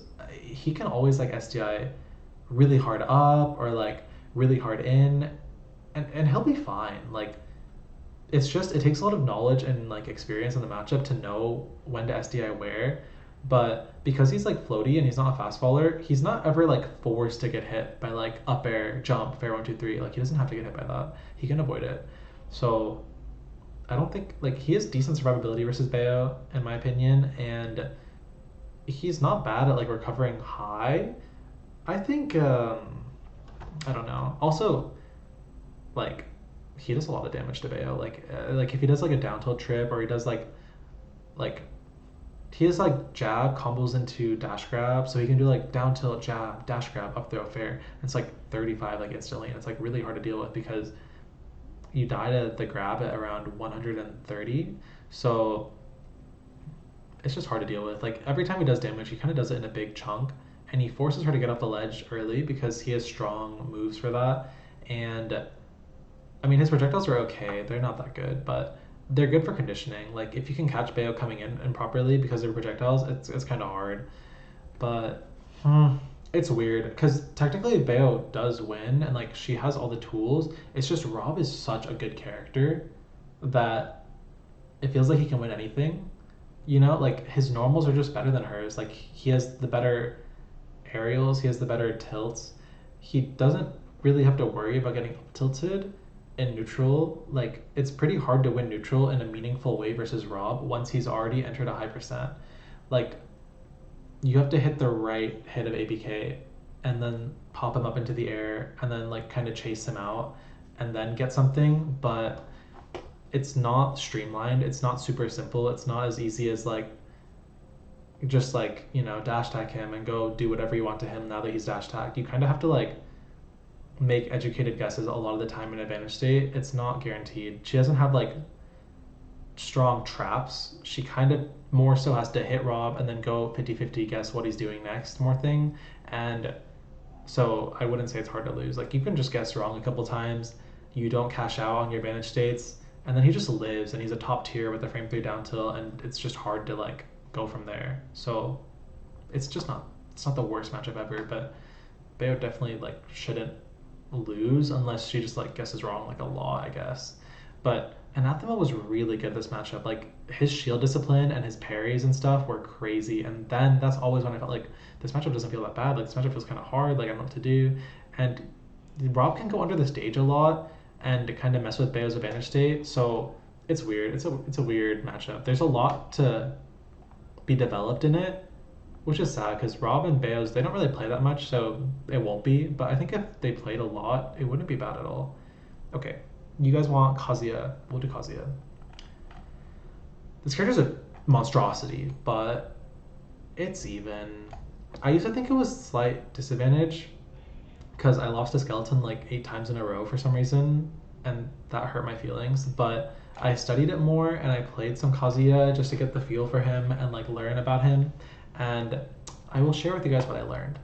But I was struggling a lot with Kazuya because I was playing like Wilds and I was playing Skeleton and I played T a couple times when he was in Florida. And I always felt like it was just really weird that like I died instantly and I didn't know like what exactly I was supposed to do. So I will teach you guys. Well, so let's say there's a platform right here and Kazuya is here. Actually, let's get rid of the platform. We don't need the platform. Let's say you're on stage as Kazuya. Even on FD, you can do this technique. Let's say you're on stage as Kazuya and big bad Kazuya, what color should he be? Let's do like dark red. Scary Kazuya. He's just sitting there. He's a ball of death. Oh, that looks like a female sign. No, it's like that. Kazuya, ball of death. And you're just chilling and you're like, okay, well, I have literally no idea how to interact with this. And you're just a tiny innocent guy. And you're like, I literally don't know how to interact with this at all. But what you can do, put his hair, okay. Is his hair black? Okay, yeah, his hair is black. We can do that. It's like a, is it like that kind of thing? Like give him a suit? I'm not, what? Okay, anyway. So the way to interact with him that I was struggling with was I would try to go forward and just get, you know, EWGF'd and I would die instantly. But what I learned is the EWGF input that makes like invincible and really hard to deal with and like you just die at 0 if you get hit by it, was it can't be done if someone is right above you, because they can fall like this and then they can fall back and they can fall back like this, and it's an input that you do in one direction and you have to do it really fast, and then if at any point in there they like mix you up, it doesn't work because the input is based on the direction that like you are in basically. So how I learned to fight him was I would basically turn off his EWGF by using, Bayo has really good air drift. Bayo can like go back and forth like this properly. Like characters like Roy, they can't do that, but Bayo can do that. So you can hover above him, turn off EWGF essentially, and then kind of play neutral, assuming that it's not on the table anymore. And that's when I started finding a lot of success. I would go to a platform, I would go back and forth around them, play, like turn, and get them frustrated.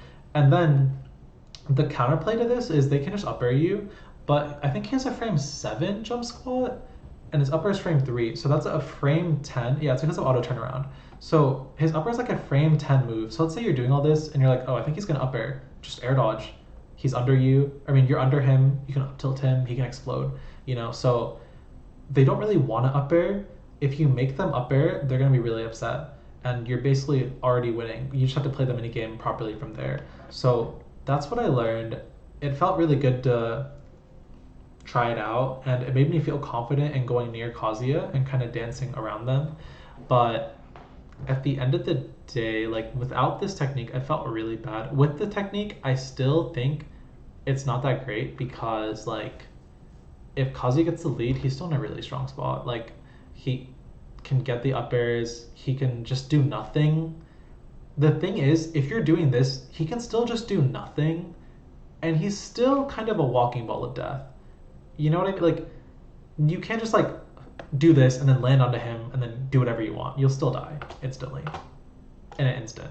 But this helps you like get close, bait him, mix up your timings and stuff like that. But if he gets his hands on you one time, you're dead. And then have fun doing this zigzag for the next entire stock. You know, like it's not gonna feel good and you're probably gonna lose.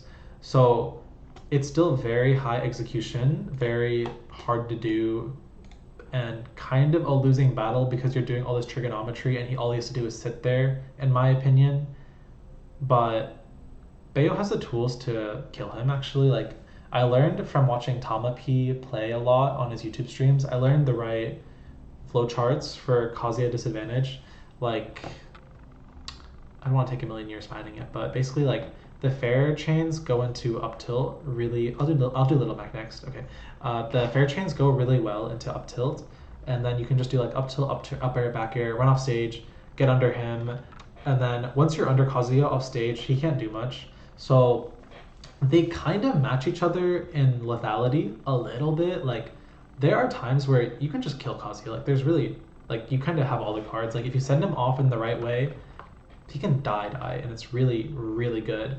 Because if you get the lead versus Kazuya, it's also really good. So because they both are super, super strong with the lead, I'll say it's even. And also, Bayo has down tilt to low poke his EWGF as well. So she can play aerial based and ground based sometimes. And at the end of the day, she also has ABK. ABK is unreactable. Like you can't just EWGF it with mind control. And it'll get you some neutral wins. It'll never get you a kill, really, the way that the matchup works, but it'll get you a lot of damage. But what Wilds does is he kind of just does nothing, and then if Bayo's at the ledge, he will, and like you're like falling down or you're doing a ledge jump, he times EWGF to like just beat ABK, and it's crazy. Like I don't know how that kid does it, but I wasn't able to reversal him from the ledge ever. He would just time an EWGF every time I ABK'd at the moment where ABK could hit him, almost like a shield. Like he used it as shield, and then I would just explode, and I was like, oh my god, like I can't do anything. Like I'm so scared. So when he did that, I had to adapt and find a new way to win. So I learned that squiggly technique, and I haven't put it into much practice, but it worked really well versus T. I beat T 3 times, but it was still really close. So yeah, that's where I'm at with this matchup. It's lethal, but there are strategies for both of them to work around, and it's really volatile who gets the lead. Little Mac. Okay, you're not gonna like this, buddy, but I mean, I'll give you what you want. Where's this guy? A, B, C, D, E, F, G, Lucina, Little Mac. I'm gonna have to put him here. It's bad because most stage. It's not even MU. It's bad because most stage lists have plenty of platforms, and it's just too hard for him to get a flat stage, and he doesn't have great landing options. So normal characters versus Bayo, like if she hits them and she guesses right, she gets a lot. But with Little Mac, she can kind of cover almost everything if she just keeps her eye on him. And his max neutral B loses to dash attack and it loses to back air. So it's not a great option to land with. And also, you can just grab it and up throw him, and it's actually a really bad spot for him. So I don't think he has great neutral options either, because you can kind of just shield camp versus him, and Bayo can punish rolls really hard with up tilt. So his rolls usually does really well in other matchups, but he can't roll well. He can't really do much of what he wants to do versus Bayo, in my opinion. She's also just a very aerial-based character, so he can't get big hits or shield pressure her or catch out like defensive options, because she can just jump and leave. What's Mac's best strategy in the matchup? What you're gonna want to do is play really close to the ground and kind of stay out of her range for a good bit, and come in at random times with pokes like down tilt or a tipper F tilt. Make sure to space your moves so you don't just get up beat out of shield. And when you're recovering, try to just like keep your jump and just live whatever she's trying to do to the best of your ability, and try not to fall into like baits. As long as you avoid back air and you keep your jump, it's kind of hard to kill you. You just have to not get hit. If you don't get hit for long enough, she'll kind of have to go towards you, and then when you think she's going to go towards you, you throw out a poke, like an F tilt or a down tilt or something like that, and you have to win off of like little hits like that. And then yeah, it's not that bad. If you can keep stage control, you shouldn't just like die instantly when you get hit, but it's just too hard, because if Bayo doesn't want to interact, she doesn't have to interact, and then it's kind of tough.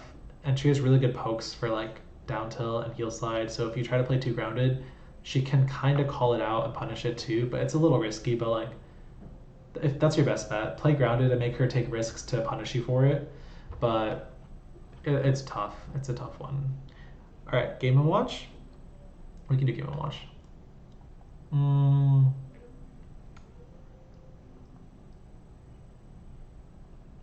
There's so much to do in this matchup better for me. I could play this matchup so much better than I do. I'll say even.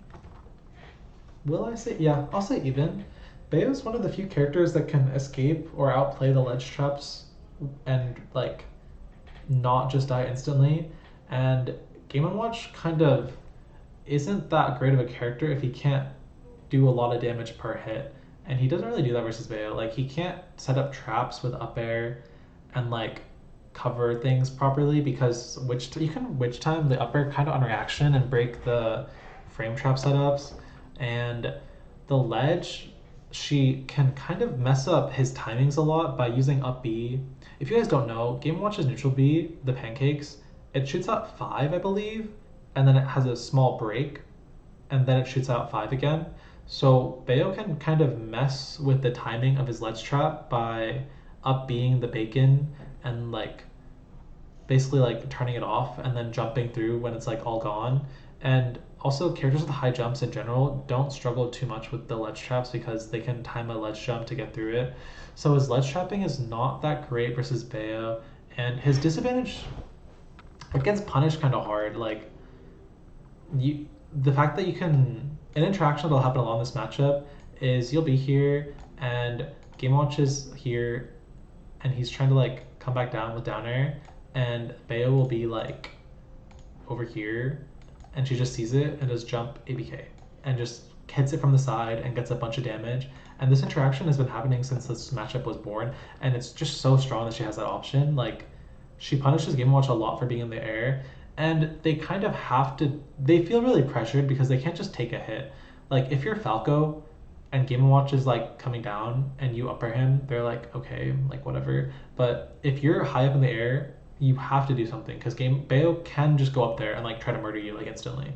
So there's some real pressure from Bayo on that side. Like, she actually makes him like scared for his life a lot of the time. And dive kick is super strong in this matchup because you can just dive kick him running into you, or like sitting in place or dashing away from you, and just like murder him if he like holds the wrong direction, because it's like it happens in an instant. Like, the dive kicks, like, it's really hard to DI it properly in time sometimes. So if you don't DI the dive kick properly, you can just die. And this character is really easy to hit with first hits.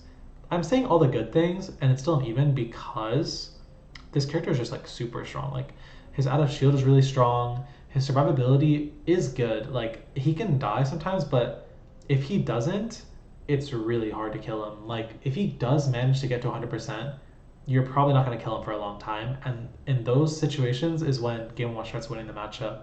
You'll get him to a high percent, and then he won't die, and then he just runs around doing whatever he wants, and you just can't really do much. Like, you can't back air because his dash attack will always be back air. For some reason, it's kind of weird that does that, but whatever. You can never back air him. You can't really gamble too much with grabs or dash attacks to force him to do anything, because like Corrin, he is the second or third best dash shield in the game next to Sheik and Corrin.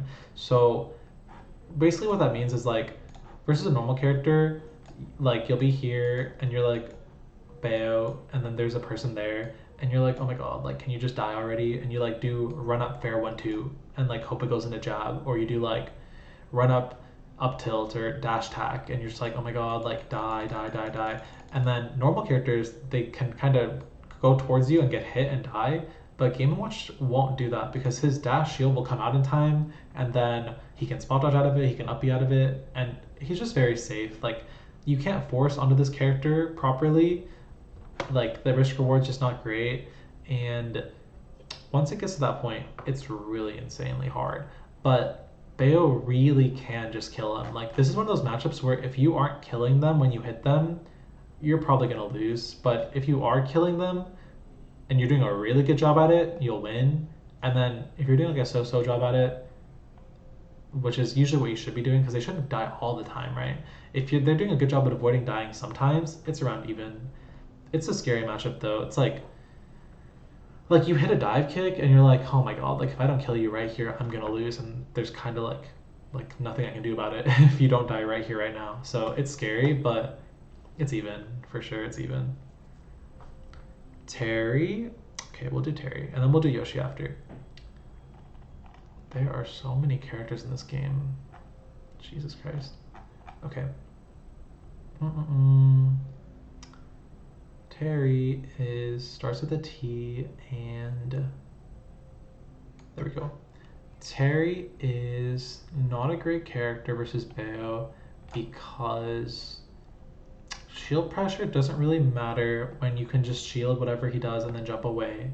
So this is the shield pressure character, and his advantage is kind of nullified by Bayo because a normal character deals with his shield pressure and they're like, oh my god, this is terrible, and then I need to roll away, and then they just read that and then they go kill you. But when you're playing a character like Bayo that kind of breaks the rules a bit, it doesn't really happen like that because she just I'm trying to put Bayo at the top, sorry. Go to the top.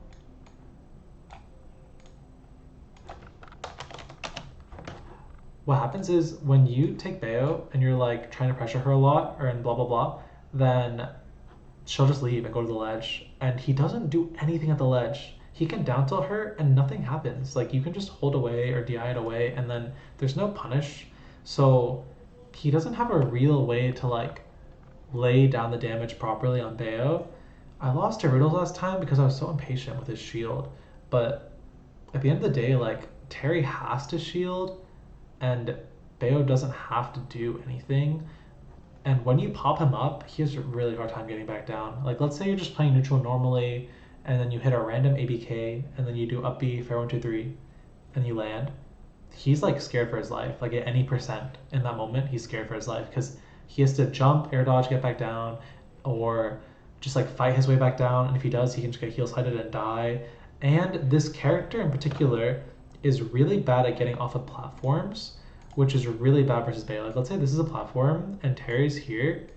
They can't do drop through platform into like aerial or air dodge like a normal character. For some reason, it takes way longer. Like I'm talking like 6 to 8 more frames to get through the platform in this manner, and I don't know why, but that's true. So when you hit them with random moves and they get stuck on platforms, they have to run all the way off and then get off the platform. And Bayo's ABK kind of covers the whole thing. So it's weird. Like Terry will take a lot of damage versus Bayo like randomly, like just like out of nowhere kind of is how it feels. And it's because they just randomly get sent to platforms and then they like explode. So it's really, they just take a lot of damage really fast. What is my game plan against Go? The thing about Go is the big boom attack is like reactable. You can bats it. So if you're doing whatever you're doing and then you see it, you can react to it. So it's kind of like not that strong. It makes you scared, but it shouldn't really be actually hitting you and exploding you. The one thing that you need to watch out for in this matchup that is actually good is a lot of the time you'll end up like here's Terry and here's Bayo, and you're kind of close, and most of the time as Bayo you're like, oh, this is fine, like this is usually the part where I ABK or like, you know, do whatever I want. But Terry's short hop forward air goes really far, like it goes right there, and if you get hit by this, you're screwed. Like that's how you can lose really fast, like things can go bad. If you get hit by this short hop forward air out of shield, they land and they do absolutely whatever they want out of it for some reason. So you get hit by short hop forward air, jab jab up B, or you know, jab jab down tilt side B grab or whatever, and that's when you take like the Go command grab and you take 1 million damage and you're like, what just happened? And now I'm at 60 and I'm scared. And that's what you have to keep track of. Like if you kind of play it really slow, you can play it as slow as you want because they don't really have anything that forces you to do much. And if you get one hit, you can pop up into the air and you can get whatever you want. And again, they can't ledge trap you, so it's just not a big deal. I messed up when I let Brittles have me at the ledge the last time we played. I got impatient and I tried to reversal him. What you have to do is you need to just wait on the ledge and just wait for your opportunity to get off. The one thing the character has though that is really good is he can just throw out a neutral B. I think the neutral B is the flame thing on the ground, and it actually does hit Bayo when she's holding the ledge. So it's like a soft, like, hey, like get off the ledge, like come do something, like option, and it's pretty strong. Like honestly, it does like 12%, and it kind of messes with the flow a little. You have to play around it properly, so it's not just as easy as like just hold ledge like it is versus the other Shotos. The fact that he has that is pretty good, but it's just a small like hitch in the plan, I guess. But at the end, you can kind of stop the bleeding a lot. You can deny him a lot of the big combos if you just are mindful about like, oh, don't get too close, like, because you can ABK him from super far away. He's super tall, so you can ABK him from a range where he can't forward air you, and if you play for that, it's fine. It's not a big deal. And any hit of ABK you hit, he's kind of screwed because he's super floaty for some reason. So all the combos he gets hit by, he can't do much about it. And then he just kind of gets flowchart advantage stated and struggles a lot to get back. The one thing though that he does have is he doesn't get hit by like a landing bear. This is a complicated concept, but basically when you hit Terry, you're not going to hit him like, he's not going to be here and you're just going to do like, oh, go up, down, back air him, and then send him off stage. No, you're going to end up hitting him with like up tilt back air, and you're going to shoot him up all the way here, and then you're going to back air him. And he's going to go all the way here, and then he has some mix-ups because he's super floaty to get back down to the stage safely, instead of back air where you would send him like really low, and you should go off there and you back air him again and he's dead. So he does have some survivability in the sense that like, it's really hard to land a clean hit on the ground versus him. You're usually going to hit him with a safe move that pops him up and then you hit him. So I wouldn't say edgeguarding him is as easy as like it sounds, but it's fine. Like if he doesn't die off stage, like it's kind of fine. You can technically play around go fine. And once he loses the lead, the stock especially, I wouldn't say going to 100% is necessarily losing the lead. He kind of just keeps doing whatever he was doing beforehand. But once he loses the stock, you can get a lot. Then he starts dashing in, and then you start up tilting him coming into you, and then you can get like nasty confirms off of the up tilt in particular, and then he can die. But the first stock is really important versus Terry. I'll say that. You need to be really careful and play outside of what he wants. And it's not as hard as like a sword. Like as a sword dancing around Terry, it's pretty hard, but with Bayo, all you have to do is be like, okay, keep him at the edge of my ABK range and don't really fight unless we're in that spot. And then it's not that bad. So that's how I feel about the matchup. Bayo wins. She has big swords and she has a better advantage state than him, but he's a scary lad. We'll do Yoshi next because you asked. Yoshi is, I would say even. He has really strong survivability versus Bayo and a surprisingly high damage output because he kind of effortlessly traps Bat within, so you don't really get away with what you do normally versus a lot of characters. He does a lot of damage and he kills pretty early, and he kind of gets rewarded for doing stupid stuff. Like he gets rewarded for doing random up smashes, random F smashes, because if it hits you just like explode, and you have to work really hard to deny him that stuff. And Yoshis are really brave with that grab. It's kind of hard to stop them from grabbing you, and it does a lot of damage. But oh, and I think his egg is it's kind of a noob test, but I find his egg kind of hard to deal with at the ledge. Like, I'm sure if I had more experience, I could get around it, but I don't feel super safe versus Yoshi at the ledge. One thing to note, though, is you can always, like, react to his forward air and just, like, get up attack it, or ledge jump over it. So that one's not very scary, but the egg is kind of annoying. And the fact that his shield can't be poked is kind of annoying. But Bayo's ground speed is just barely, like, great. Like it's good enough. Like Yoshi shouldn't be able to force on you. Yoshi shouldn't be able to just like go and do whatever he wants. You guys both end up having to camp each other because he can just keep you out and you can keep him out, but if either one of you dashes in to each other's up tilt, you're gonna like explode. So because of that, it's just a slow paced matchup where you have to call out his shields and like space and aerial, get him stuck in shield, try to catch him dropping it, and then just do whatever damage you can and get out. How do you combo him is like you don't. You just kind of, unless you hit a Nair will go into ABK easily, and then you can just do like a simple combo. You don't have to do anything crazy. Versus this character, don't try to clip him. Just do like a normal special combo. Side B, up B, side B, upper, and then land. And then when you land in those spots versus these really fast, floaty characters, you can find a reset really easily. Versus a character like this, you're looking for a reset to get damage onto him, and that's the other thing. You only want damage. Don't try to kill him. Just hold the ground, hold stage control the whole game as much as you can, and play it really slow, stay uncomfortably close to him, and just keep poking at him. And don't force, never go all the way into him, never smash attack, unless you're doing like a backwards up smash, which is really good in this matchup actually, but that's a different conversation. In general, don't do silly things that'll get you hit for hard damage.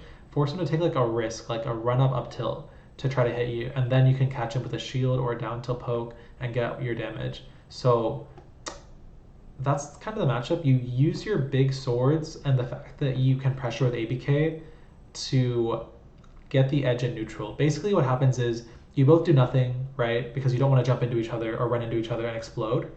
So you both do nothing, and then not only does he do nothing, he also shields or runs away because he can't afford to get hit by ABK. If they get hit by ABK at any percent, dude, like you ABK them, you do a small string, you land, and you run at them and you try to like get another hit, and it's really hard for them to avoid that.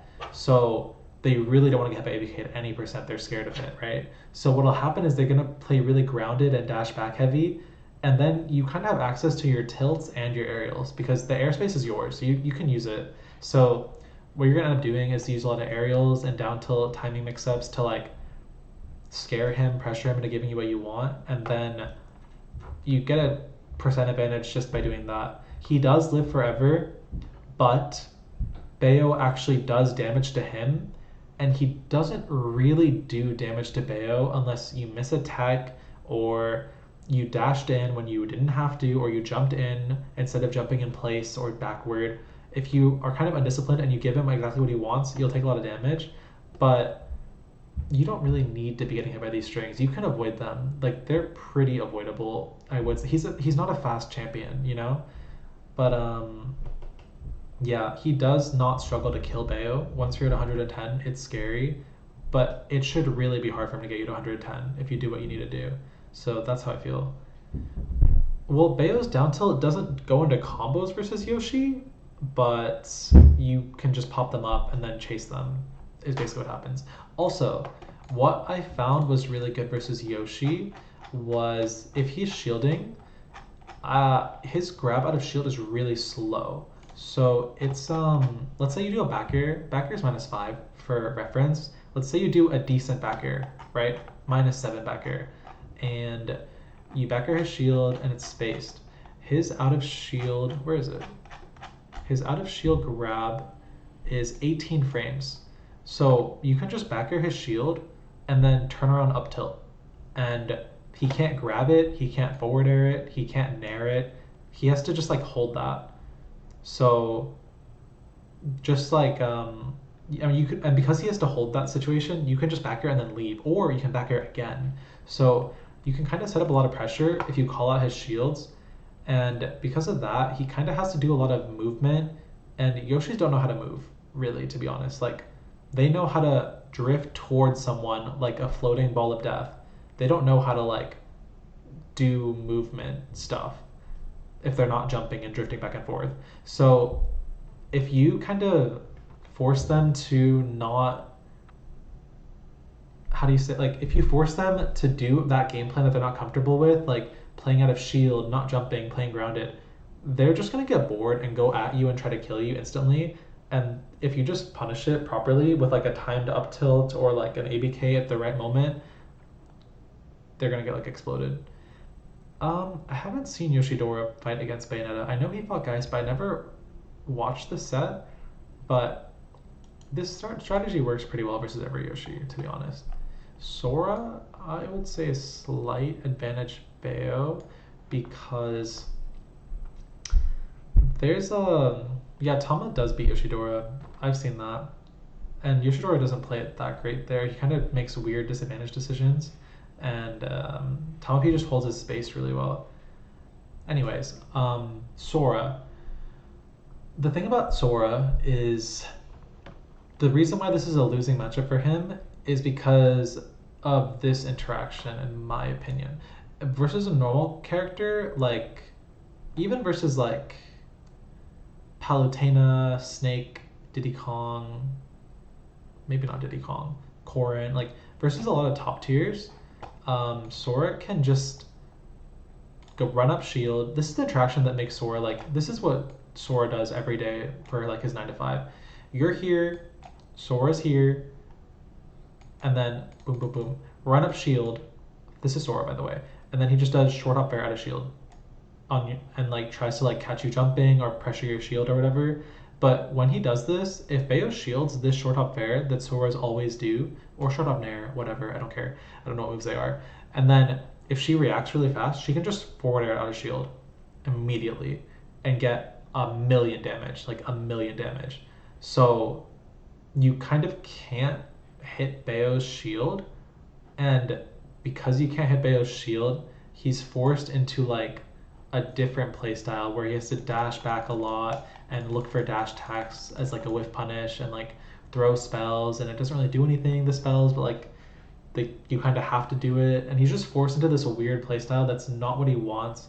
He can't really fight Bayo properly, and the only time he has an advantage is if he like gets the lead. Also, he can't get the lead well because the normal combo is Nair, Nair 2, land, down tilt up smash, or just raw up smash, and that doesn't work on Bayo because of That's Within. So I don't know how Soras are supposed to kill Bayo, to be honest. It doesn't really work very well. And yeah, I don't know, it just doesn't really work very well. I think the best way to play it as Sora would probably be play out of the corner, play in a way where you're not getting hit that much or you're going off stage after you get hit, and play for the ledge. But that's, I don't know. You kind of have to stalemate Bayo, and if you ever try to fight her, it kind of gets really scary. So I don't think he wins. I don't have much to say about the matchup. I just don't think his physics are right either. Like, he can't get a lot of damage on Bayo in advantage state. Like, he up airs Bayo, she just double jump dive kicks away, and it's kind of over. So none of his traits feel quite overwhelming at all. I don't think what makes him a good character applies to Bayo. So I'll just put him there. I'm not going to argue it that much. Ness? Okay, let's do Ness. I have thoughts about this. I do. I would say...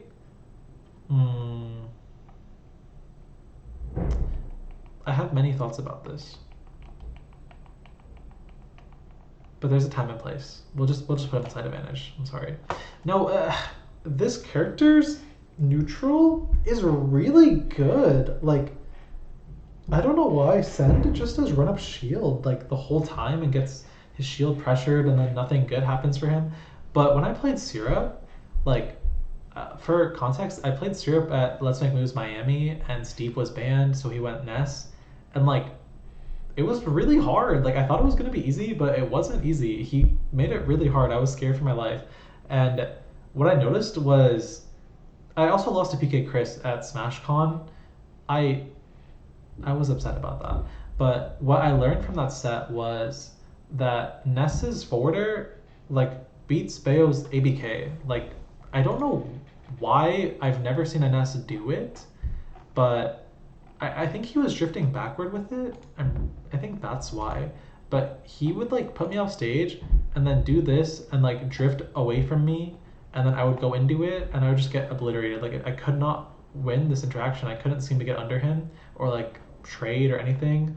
So I felt like I was having a really hard time. I don't know like how to deal with it. Like, Ness can just dash dance a lot and like just kind of play it. Like, neutral just feels so hard. I can't hit his dash dancing. So they just do a lot of dash dances and they do a rising fair out of it. And it's a lot of shield pressure, that forward air, because you're kind of stuck in shield and they have all this time in the world to space it around you while you're stuck in shield. And it goes into grab. And it just kind of feels like, Diddy Kong. Like, I can't hit him and he's just like running around. And then he randomly uses a huge move. And like it's really easy for him to kill Bayo, which I found really scary. Like, his ledge pressure is really real versus Bayo, and I found it very frightening. What else about this character? Yeah, like I don't. The only reason I put it in advantage is because you can punish Ness for doing that dash dancing by doing like a run up shield and like taking control of the stage a bit more, or like doing some nairs to like contest him. And once you push him into the corner, you can force him to pick something, and then you can try to like get a lot going. But that first part where the game starts and he's just dash dancing back and forth, and like I really don't know what to do. Like, it's so scary. And randomly you'll just die versus Ness. Like, if you ever like die randomly to Ness, it's so hard. Like, if you get hit by the nair jab block, or you get hit by like a landing up air somehow. I got hit by landing up air at 0 versus Syrup and I died. He just did landing up air, magnet down air, and I literally died at 0. And like his friends were behind him cheering, and I was like, in my head I was like, there's no way this is how I go out. And I lost that game like bad, because once you have to go towards Ness, it's really hard. He can just keep camping you, dash dance, throw out PK fires, and you can't really shield pressure him properly. If he chooses to stalemate you with shield, because he's really tiny, so you're kind of easy to parry. Like, you're trying to backer his shield or nair his shield, but you have to aim on a really specific spot. And because of that, they're pretty experienced at this point, and now they know that you kind of have to aim really, really hard to hit his shield, and they just parry it, and they get their turn back, or they punish you outright, and it's like, it's just scary. I don't know. And because Bayo doesn't have a great spot dodge, again, I say this all the time, but he has a kill throw. I don't have a right spot dodge. I have a frame 6 spot dodge, so I find it really hard to stay alive. I really do. But once he's in the corner, he does struggle a lot to get out. He struggles to recover. He can just die a lot of the time. He has a bad ledge hang, so he has to get off the state, like off the ledge at like a normal timer. Like, he can't just camp the ledge. What else? He doesn't have necessary shield pressure, but he is safe on shield. Like, he can forward your shield and leave, or like, you know what I mean? But if Ness wants to hit what they really want to hit, which is like a landing up air or like a down air or something like that, they will get up out of shield and they'll get punished pretty hard. But he can play it really safe. Like, they can actually slow down the matchup, and I don't think it's that bad, like, at all. Like, I would say that Ness does better than every other character here except Fox. Here, I'll order it a little bit just because. I think Ness is better than everyone else here, for sure, in my opinion. He's super, like, he has the tools. That's a scary character. What do you do about fair and neutral? What I decided to do is use my movement, dodge the first forward air, and then because I dodged it, now I can like ABK before the next one comes out. And then I kind of play that game. I play to let them do the first forward air, and then I just try to stuff the next one until they stop doing it. And then once they stop doing it, I like try to bully them back, or like bully them into the corner type thing. No, spot dodge is frame 6. Okay, next character, Brawler. We can do Brawler. That is a loss. That is a losing matchup. Absolutely. This character's gross. Where is he? Mii's. Why is Sans here? Okay, here we go. This is a loss for sure. This is like the best dash attack in the whole fucking game. It's crazy. This dash attack is crazy. Every time I get hit by it, I'm like, okay, I mean, like, I couldn't do anything about that. I don't know how to deal with how tiny he is. Like, he's just so, I don't know, like, he feels like Snake, but like tiny. His normals are just too hard to deal with for me, and I don't know how to kill him, and he goes up and down really fast, and I don't know, it feels really hard. and he is down tilt at the ledge. The reason, like, you might be asking yourself, like, how can you put Fox here but put Mii Brawler here? It's because he actually has ledge pressure. Like, he can just down tilt you for hanging on the ledge too long and then, like, try to murder you. And he has a lot of kill pressure in general. Like, if you try to shield camp, you can just die instantly. And Kid actually uses a different neutral B than the ones they use in America for some reason. I don't know why no one else uses this, but they don't. Okay, thank goodness it's here. It was this, yep, whatever. This was so lame. What did I do that ended up getting me just killed like the, oh, yep.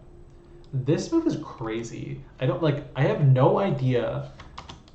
Like, I'm Bayo. I don't understand why everyone in America is like, okay, let me pick shot put and throw this frame 70 projectile at Lima, and I hope it hits. Like, what is that? Like, guys, pick this one. It kills you instantly. And it's almost safe. It's basically safe on shield. Like, because it has no hit lag. Like, once it stops hitting your shield, you can't, like, just instantly buffer a punish. You have to, like, time your punish, which is really scary because if you do it early, you get hit by this last hit and you just explode. So you kind of just have to let them do it until you play the matchup, like, a lot. It kills you, like, 85, dude. It's crazy. Like, and it's, like, a parry mix-up. Like, you can't... In my head, I used to think this character was pretty bad because I was like, okay, like, if you just parry everything, he can't do much because if Fox, you try to parry everything, he can do like a forward air mix-up. But if you try to parry Mii Brawler and they do this move, you just died. So you basically can't parry once you're at 85 because you'll just like get killed instantly for playing that game. So he has a lot of pressure, and just neutral is really... the way that our two characters interact, it's just so hard to hit him. You basically have to like dash attack or heel slide. Like, doing normal things is not going to hit him. You kind of have to take risks to hit him. You can't play safe or like zone him out or something like that because dash attack just beats everything besides hitting him first. I don't know how to deal with it. It's so hard. And his shield pressure is good. He has good numbers on shield. He has good frame data. He has good mobility. He has decent recovery mix-ups. You're basically forced to up B him to edgeguard him, right? And they know that, and then he also has a weird hurt box. So versus Kid, actually, like, I can show you. What'll happen is this exact interaction happens often in the matchup. I didn't think I lost this matchup until I played Kid, by the way. What'll happen is, let me blah, blah, blah. Something around here. I send him off stage, and then, okay, I send him off stage here. Okay, here's what's gonna happen. You go here, you get under him, and then you have to up B him, right? And for some reason, this character gets sent like that. Like, a lot of the time, it's weird. I don't know what that's about. Like, he just falls out. Like, this is kind of what you have to do, and then if they fall out, they're just like fine. So that interaction happens a lot more than you would think, and it's just really bad because if he doesn't die there, it's really bad. It's really bad because they're probably not going to die for a long time after that. And the thing about this dash attack and Min dash attack, it's like normally Bayo will get some jab kills, some up tilt kills from like people try to run up shield out of the corner and you catch them before the shield comes out and you get the jab or you get the up tilt. But when you dash attack out of the corner, there's no stop. Like, there's no like it just happens like before you can stop it. So you can't kill them for that. And that's why it's really hard to kill them. Like, they can just dash attack out of the corner and you have to witch time it. You can't even shield it and then punish it. You'd have to witch time it or jump all the way back to cover for it. And I find it really hard. I don't know how to kill the character properly. And I feel like it's not bad for him to kill me. I feel like it's pretty easy. So I don't know how to find Mii vs. Osh9, to be honest. If it didn't come up when you searched it, it's just gone. But yeah, that character is tough. Actually, even versus Osh9, I lost the lead multiple times and I had to like obliterate him like with 0 deaths to like win. Shulk? We can do Shulk. I'll put in slight advantage because I haven't met a Shulk yet that counterplays me cycling out their timer. I'll tell you what I do really quick because I feel like this video might be taking a bit long. So let's say Shulk has a good art like Buster or Smash, and he's here, and I'm here, and I'm like, oh, well, I don't really want to deal with that. So, and then I jump here, and then I wait, and then sometimes I'll go over here, and then I wait, and then I go all the way here, and then I go to the ledge, and I just wait, and then once it's gone, I get off, and then I start playing again. And I feel like doing that, I never have to deal with him being strong ever, and also like I just don't really get what's so good about that character. It's pretty easy to parry him. It's pretty easy to like do a lot of things. The only thing he really has that's like kind of separates him from other shield character or sword characters, sorry, is his forwarder is really good and his up tilt is really good as like advantage state tools.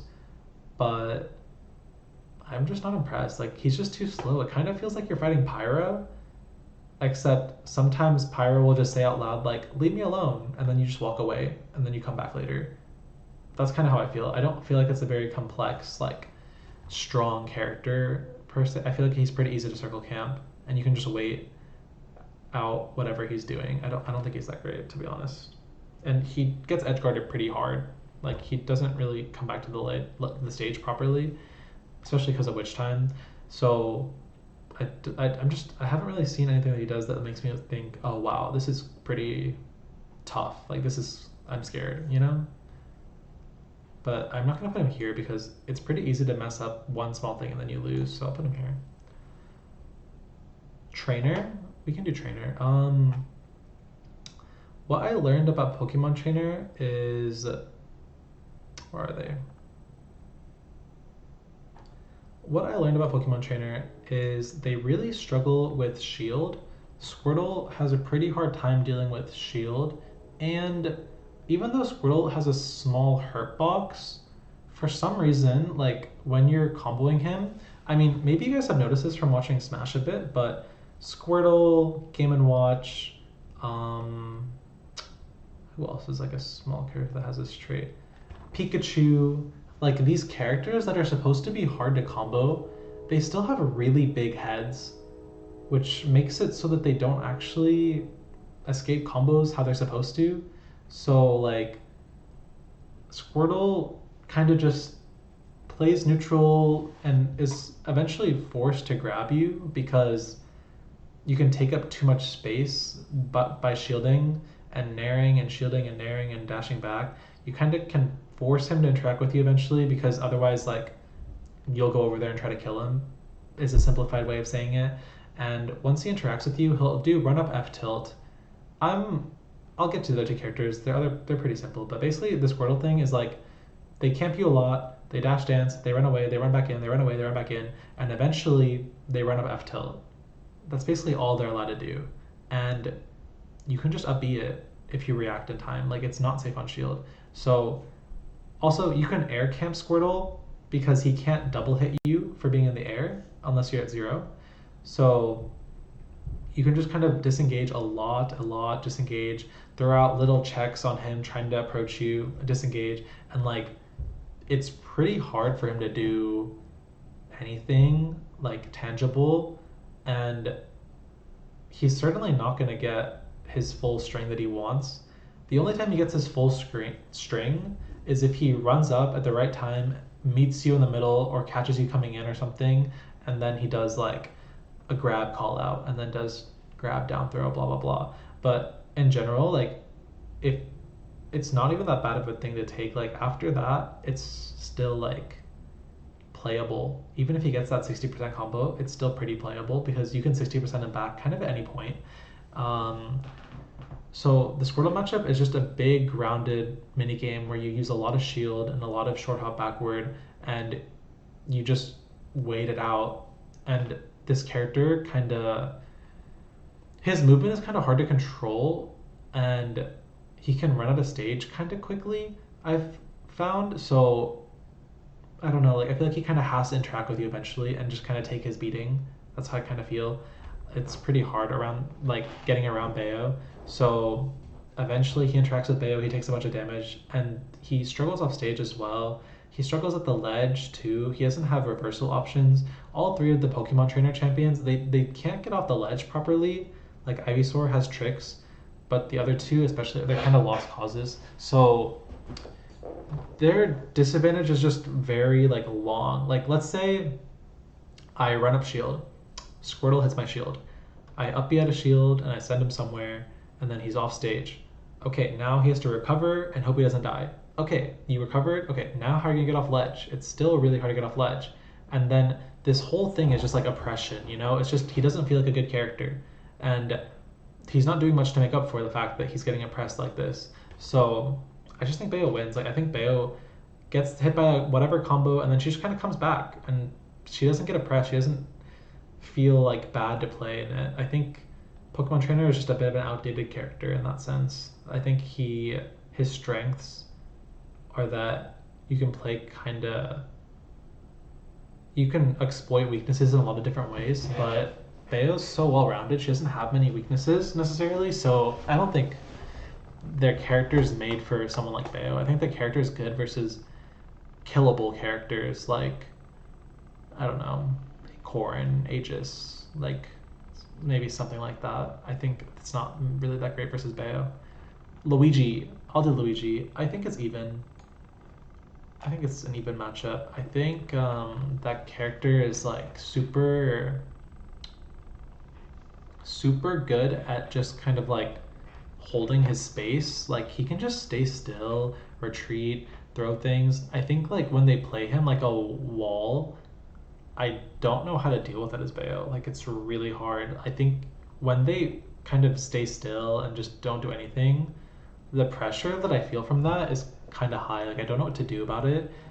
What I end up having to do is like space aerials like really well constantly and platform camp and use platform movement, but it's really hard because like they can just wall you out with whatever they're doing. Like they can always double swing like fair into Zair, or you know, landing Zair into down tilt. Like I feel like they're really good at covering themselves and punishing you for going towards them. I feel like it's not like Bayo's not good at running into people in general. If you look at these like matchups here, like you're not supposed to run at them. It doesn't work. So this character joins them in the sense that it's really hard to go into them with Bayo. And the other thing about it is Bayo needs to hit the right hits to like kill people. But versus Luigi, if you try to hit what you want to hit, you're gonna die at 0 like instantly. So you're kind of forced to take subpar hits a lot of the time. Like, okay, I hit like a random nair, let's go into ABK, I guess, and just do that. But you can't actually hit the up tilts, you can't actually hit like the heel slides, you'll die instantly. So he forces you to play super reserved, super disciplined, and just kind of like get your damage and like wall him back. It's kind of like Yoshi in a sense, except the other thing is like if you don't kill him when he's in disadvantage, like if you don't do the proper things, you just lose the matchup. 100% you lose the matchup. If you're not going off stage and like positioning perfectly every time and like timing things the right way and like forcing him to die, you just lose. And I find that pretty hard. Like I don't find the Luigi disadvantage, I don't find it very intuitive. I think it's kind of hard to deal with, like especially like because they can just cover themselves really well with forward airs and like go really low, and you know, I don't know, I find it kind of hard to punish it, but I think that's just me lacking experience. If Bayo is killing him properly in these situations, it's fine. It's even. I think he can still wall her out, stay alive for a long time. But if you do get Luigi with the right hit and like take a risk and get a grab or something like that, you can kill him at like 0. So it's not that bad. But I don't know how to do it. So I think it's like even. I don't know.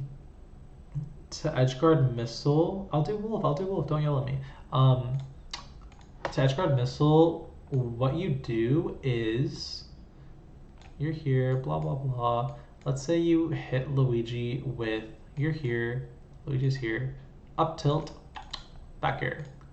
Boom, boom, boom, boom, boom. And he's here. What you're going to want to do is he's going to fall down here. You're going to match his height with bullets. You know, jump, bullet, like that. Force his air dodge. And then all you have to do is he's going to fall like this. And then he's going to do a double jump missile in this way or in this way to, like, you know, go low or go high, mix up, whatever.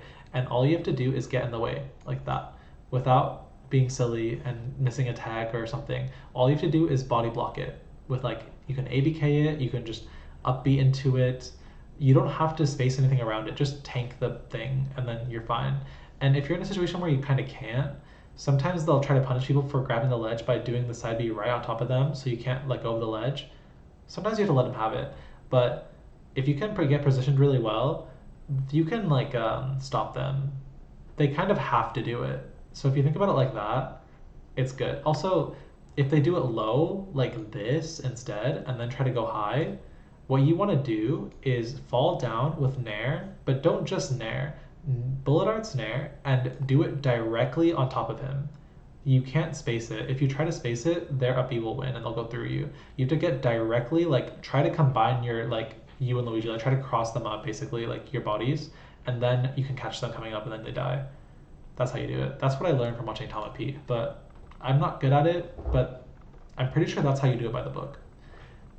Okay, yeah, you have to do the bullets part, otherwise they will do, like, a fast fall out of hit stun, and then it messes up all the timings, and it's really hard to line things up. So the bullet parts are kind of like standard. Okay, Wolf, we'll do Wolf. What do I think? I've played a lot of Wolf Bayo the past week, and I think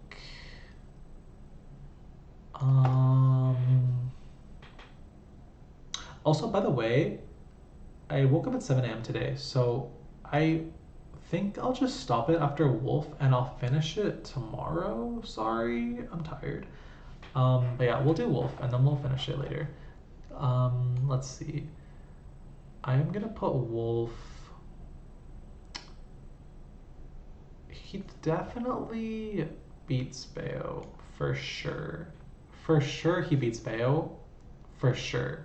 Because he lives forever.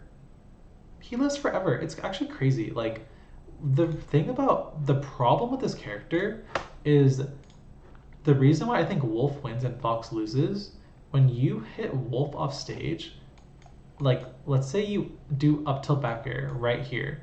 Wolf is here. Boom, boom. He's over here. They can do, like, just drifting alone. Like, a normal character, they can end up drifting all the way in like that, or they can drift backward like that, and, like, they can cover, like, this area kind of thing. But Wolf can drift all the way to the ledge, or he can double jump, and or he can, like, go down low like this. The fact that he can drift so far makes it impossible to line up things properly. Like, you can't just space a back air properly like you could versus a normal character like Cloud, because they immediately get access to their air drift like that, and then they can just watch Bayo and kind of keep track of her. Like, it's scary. Like, I don't know, like, at low percents, this is the reason why I wouldn't put it here is because of two things. Bayo can punish Wolf by playing aerial based. If Bayo plays aerial based, she won't get grabbed and she won't get lasered. If you can avoid grabs and laser with good aerial movement, then you can kind of, like, force him to hit you one time over and over again. And when you do that, Wolf will be a bit upset and he'll be more likely to make mistakes. And then you can kind of look for a big hit. And the other thing that Bayo can do that makes it hard for Wolf is if you hit somebody at a low percent, like 0 to 30, it doesn't matter anymore how good their air drift is, because they can't, you're already there, you're right next to them. It's the same concept as like Fox, I guess.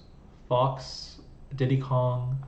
Like, when you hit these characters at a low percent and you stay close and you just, like, don't let them get over you, and you just, you know what I mean? Like, you just pressure them point blank like that, they can die. Like, they can't get past you sometimes. Sometimes the way that it works is they just die. And those are the moments where Bayo can win. You F throw him at 0, go off there and try to kill him, because right now is the only time where you F throw him and he's still next to you. Or you heal slide him at 0. Okay, forward air him off stage, go next to him and try to kill him before he gets far away. It's those kind of situations that Wolf doesn't have a right answer and he has to kind of guess to stay alive. Those are the only moments where I feel like the matchup, there's like hope in it. Like, if you can get an early stock and you combine it with playing aerial and forcing him to hit you one time over and over again, then I think Bayo can win the matchup. It takes like a big play. You need to play well to kill Wolf at 0. It's not something that just happens by itself. But if you can make that play, get a hard read on their grounded movement or something, and land a forward air at 0, then you can win the matchup. But if you just like do the normal Bayo stuff and like go look for an ABK and get the ABK and get 30 and you both get to 100%. If you're both at 100%, you already messed up so bad. Like, you're gonna lose. Like, you fucked up. Like, you were supposed to be at 60 max. Like, if you're at 60, 70% and he's at 100, you messed up. Like, you already messed up. He should have died and now he's not gonna die. So what I've learned from playing the matchup is look really like you can't just do anything either, by the way. You can't just be like, oh, he's at 0, he'll slide, please die. You need to find like a good moment and you need to go in, and then if it doesn't work, okay, at least you tried. But you really got to think about it, and then after that, get the lead and then play very aerial based. Like, play out of his range, in his range, go in and out, go over him, jump up and down, backward, and just dodge things, make him feel uncomfortable to laser by dodging it a lot. If you ever dodge Wolf's laser, by the way, you can run up because it's your turn now. The only time that laser is a super, super strong option is when you shield it. If you shield it, he doesn't have to back up. He can laser again. But if you dodge it, it's just math. I don't want to explain it, but if you dodge the laser, you have way more plus frames. Like, you can like take space. And then what you do is you take space, force him to stop lasering, and then he has to interact with you. And then once he's interacting with you, stay aerial, make him get one hit at a time by like fairing you or dash attacking you. And then after that, you can kind of catch him coming in wrong sometimes and heal slide him or up tilt him, and that's how you win. It's really hard. It's so hard. Anyway, I mean, I think we all know why Wolf does well. It's like, he doesn't die, he kills early, he has really strong ledge trapping, so you can't do normal Bayo stuff. Laser is just really hard to get around. It's really hard. Like, even if you know what to do, it's really hard to get around. But what I found in the matchup is by forcing him to get one hit at a time and playing really well, like anti-grab game, anti-laser game, you can win. It's just hard. I need more practice. I've lost to Jackal so many times, but I don't think it's that bad. I think it's definitely a losing matchup though, for sure. Because killing him is way harder than killing Game & Watch. Like, you need to get the right thing going to kill him, and sometimes they can just like deny that. The better they get at it too, it's so hard. Okay, these are pretty relevant characters. Yeah.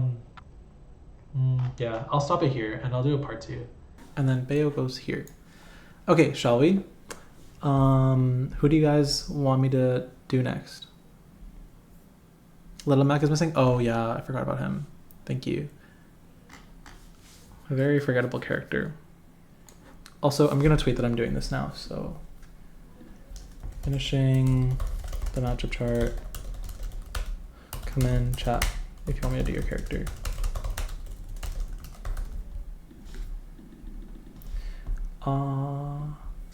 Shall we? Okay.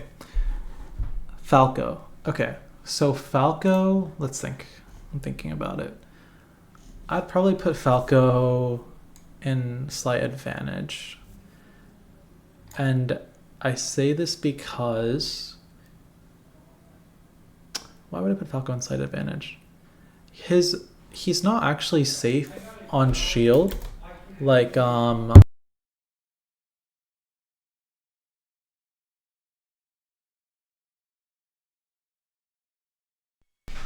So if you look at it, none of his aerials except up air, but that's not a fair argument.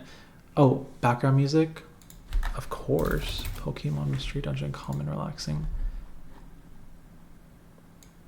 That's not Pokemon Mystery Dungeon, common, relaxing. It's actually really not relaxing at all.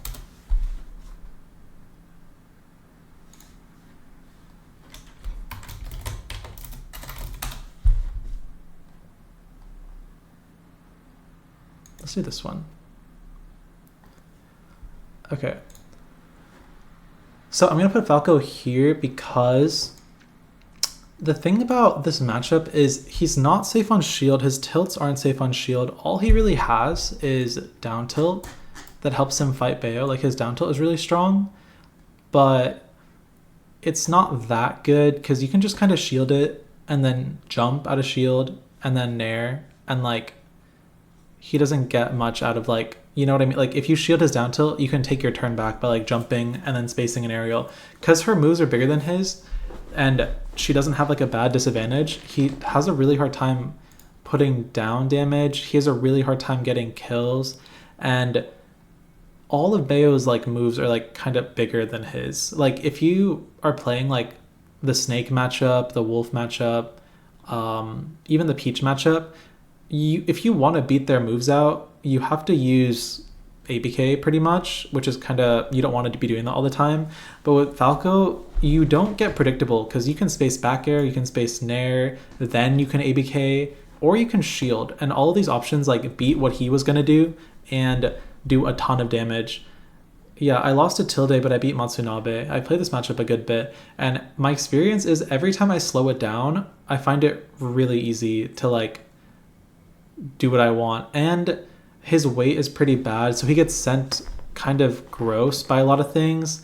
And I mean, he doesn't have that much trouble recovering versus Bayo, but where other fast fallers find strength in like for example Wolf or Kazuya or Greninja, these characters, when they're boxing Bayo, they can kind of like jump over your attack and then hit you, and that's kind of annoying. Like Wolf can like falling nair over your stuff, or Greninja can like jump out of shield and landing nair, and if you try to attack, he goes over it and like hits you. But Falco's jumps go too high, so he can't really fight Bayo in the way that he wants to. Like if you're fighting Falco and you're here and he's here, he kind of has to stay in like this range. Like he only can do short hop fair and down tilt and shield.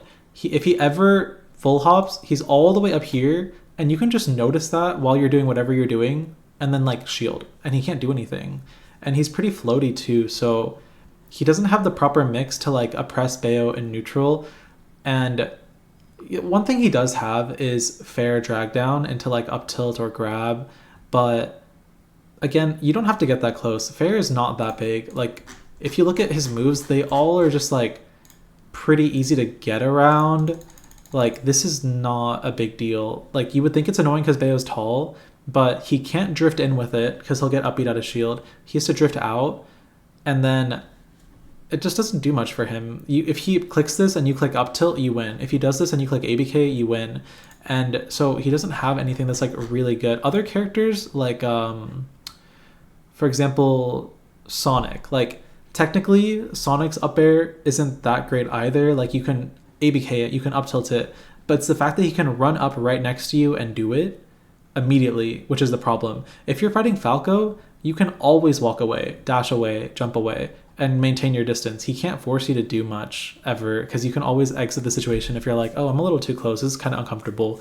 So his neutral's pretty weak. He doesn't get the right hits that he wants. Yeah, so I did it yesterday, but I'll upload it on YouTube and you can look at it later. It was kind of, I basically just said it's like a chip damage thing. So yeah, that's Falco. He doesn't have the right tools to make Bayo struggle at all. All right, who's next? You want Bowser Jr.? Oh. Okay, for context, how do you TM7s up? Oh, it's not even here. Oh, it is here. I had final exams this week. I didn't sleep on Thursday. I didn't get any sleep. And then I couldn't sleep the night before either, and I lost to everyone, not just him, and this doesn't mean anything about the matchup. Yeah, we don't count it. Good job, Zap, but like we're not counting this, so no. In my experience, I've won every other time. In my experience, the Bowser Jr. matchup is, it's just slight advantage. I mean, it's not really easy unless you really like, because basically, where is he? What is going to happen when you fight a Bowser Jr. is they're going to do something pretty risky just to try to hit you, and then if you're paying attention and you're in the spot that you're supposed to be in, like you just don't get hit by it, and then you hit him. Like he'll just cart at you, right? And if you were like ready for that, you just hit him for it. You ABK him, you backer him, you nair him, and then he gets hit away, and then he comes back and does it again. So when you're fighting a Bowser Jr. player, this Bowser Jr. player, which is the only good one, so this is my example, you'll just be here, and then they're here, and they're like,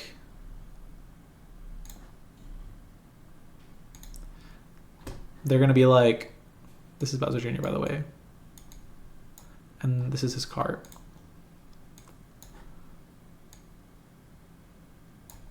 Yep, that's his cart. Anyway, why am I doing this?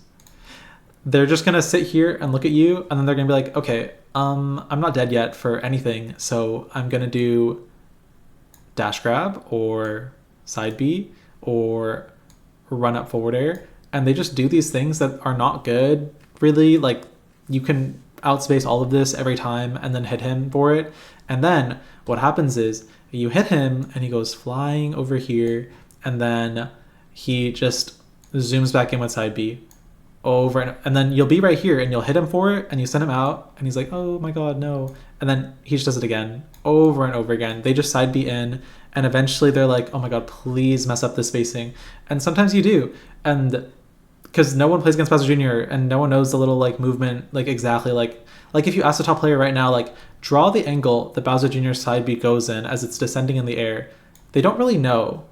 Because why would you know that? There's so many more important things to keep in your brain when you're a top player. So no one really knows exactly what this looks like. I see everyone mess up the spacing for it, except the people that play Zap religiously on Wi-Fi. And then eventually you mess up your spacing and he either reversals you or gets back down to the ground, and then he does it again. And it works. It's like he basically puts all the onus on you to mess up your spacing. But that doesn't actually, in my opinion, have like merit. Like it's just kind of a thing. So I mean, I would put it here, but Bayo is really light. So if anyone this game plan works decent versus, it would kind of be Bayo. He can just keep trying to kill her. He lives to 200%. He doesn't get like edge guarded really early or something. Like he can live to 200% pretty easily, in my opinion. And like, that's it really. Like you win neutral, you hit him harder. You don't struggle with like anything in particular. It's just a heavy character that doesn't die. And then eventually they get like some interaction to work out for them, basically. It's kind of like K-Rool, but worse. Basically, like it's not that great. It would be pretty good if he could actually grab Bayo, but he should never grab Bayo. If he actually could grab Bayo and do like up throw, upper, back air, it would be kind of scary, but it's not. He'll never grab Bayo. Hi, Bloom. How are you, my sweet? How was your day? Next character is going to be... Yeah, Junior does rely on you being fried. Min Min? We can do Min Min. It's still even. I still don't think Bayo wins this. This matchup feels terrible. I hate this matchup. Every time I kill them, I get this like bitter, sadistic thing in my head that I'm like, oh my god, like they just let me do that. One day they're not gonna let me do that, and then what the fuck am I gonna do? Like every time I beat Doramigi, I'm like, I walk away from it like, okay, I won, but what if he just didn't do the dozen stupid things that he did that got him killed, you know? And I also don't like his... I complained about this before, and I still have yet to find an answer, to be honest, but her dash tag is just way too good. Like, it's just way too good. Like, you can't do any... Like, the way that it comes in, like, if this is the ground, and Min Min, I will give you... I'll make you yellow. And Min Min is coming in like this, and she's shaped like this. She'll be like that. That's how she comes in with her dash attack. It's so annoying. And then imagine being a normal character like Bayo, and you're just trying to back her, and you're like, eh. No, that's such a forgiving line. Where's my eraser? That's fine. The backer is more like this. It's like, eh. And then her dash attack goes under it every time, and you can't do anything about it. So forget trying to pressure her. Like, if Min just eventually is able to get up off of the ledge and instantly inputs dash attack, you cannot do much about it. You can drop shield dash grab it from behind you. That's it.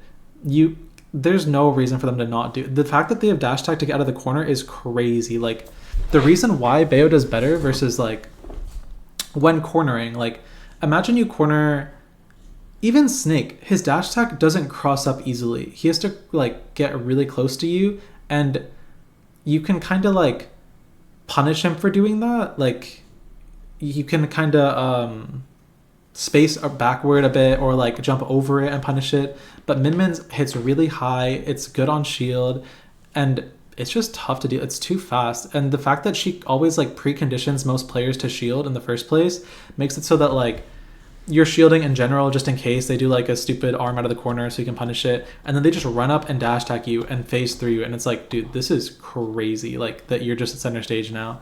And also her Ram under platforms has like zero counterplay. Like it's so lame. Like if you're playing on PS2 and you're like this, when I fought Dormigi, he went here and did, you know, this is a really bad color, I'm sorry, I'll do that again. Ugh, I hate that it does that.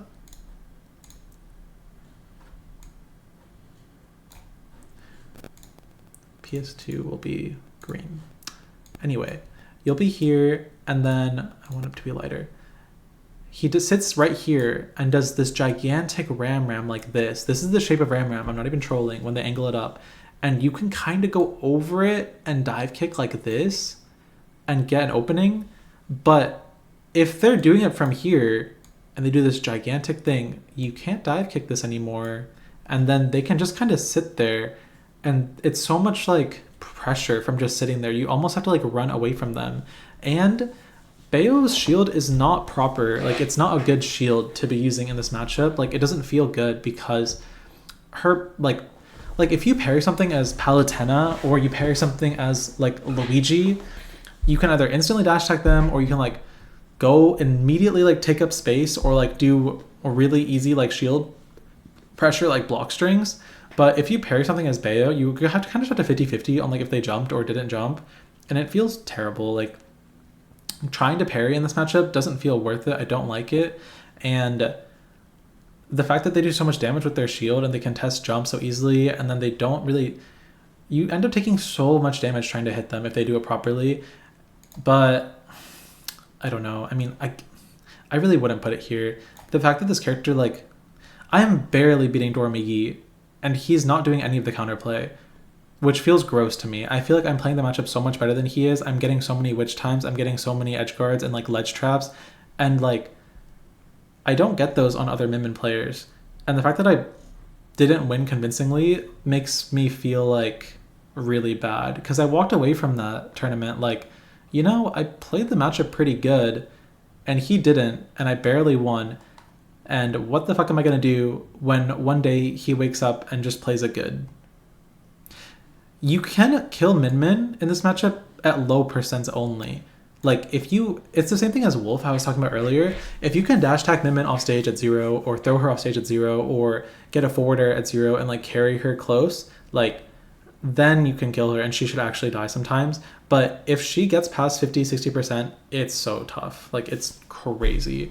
So if this character is living a long time, that means they're getting so many tries to click their broken buttons, and no character is winning if Min gets to live.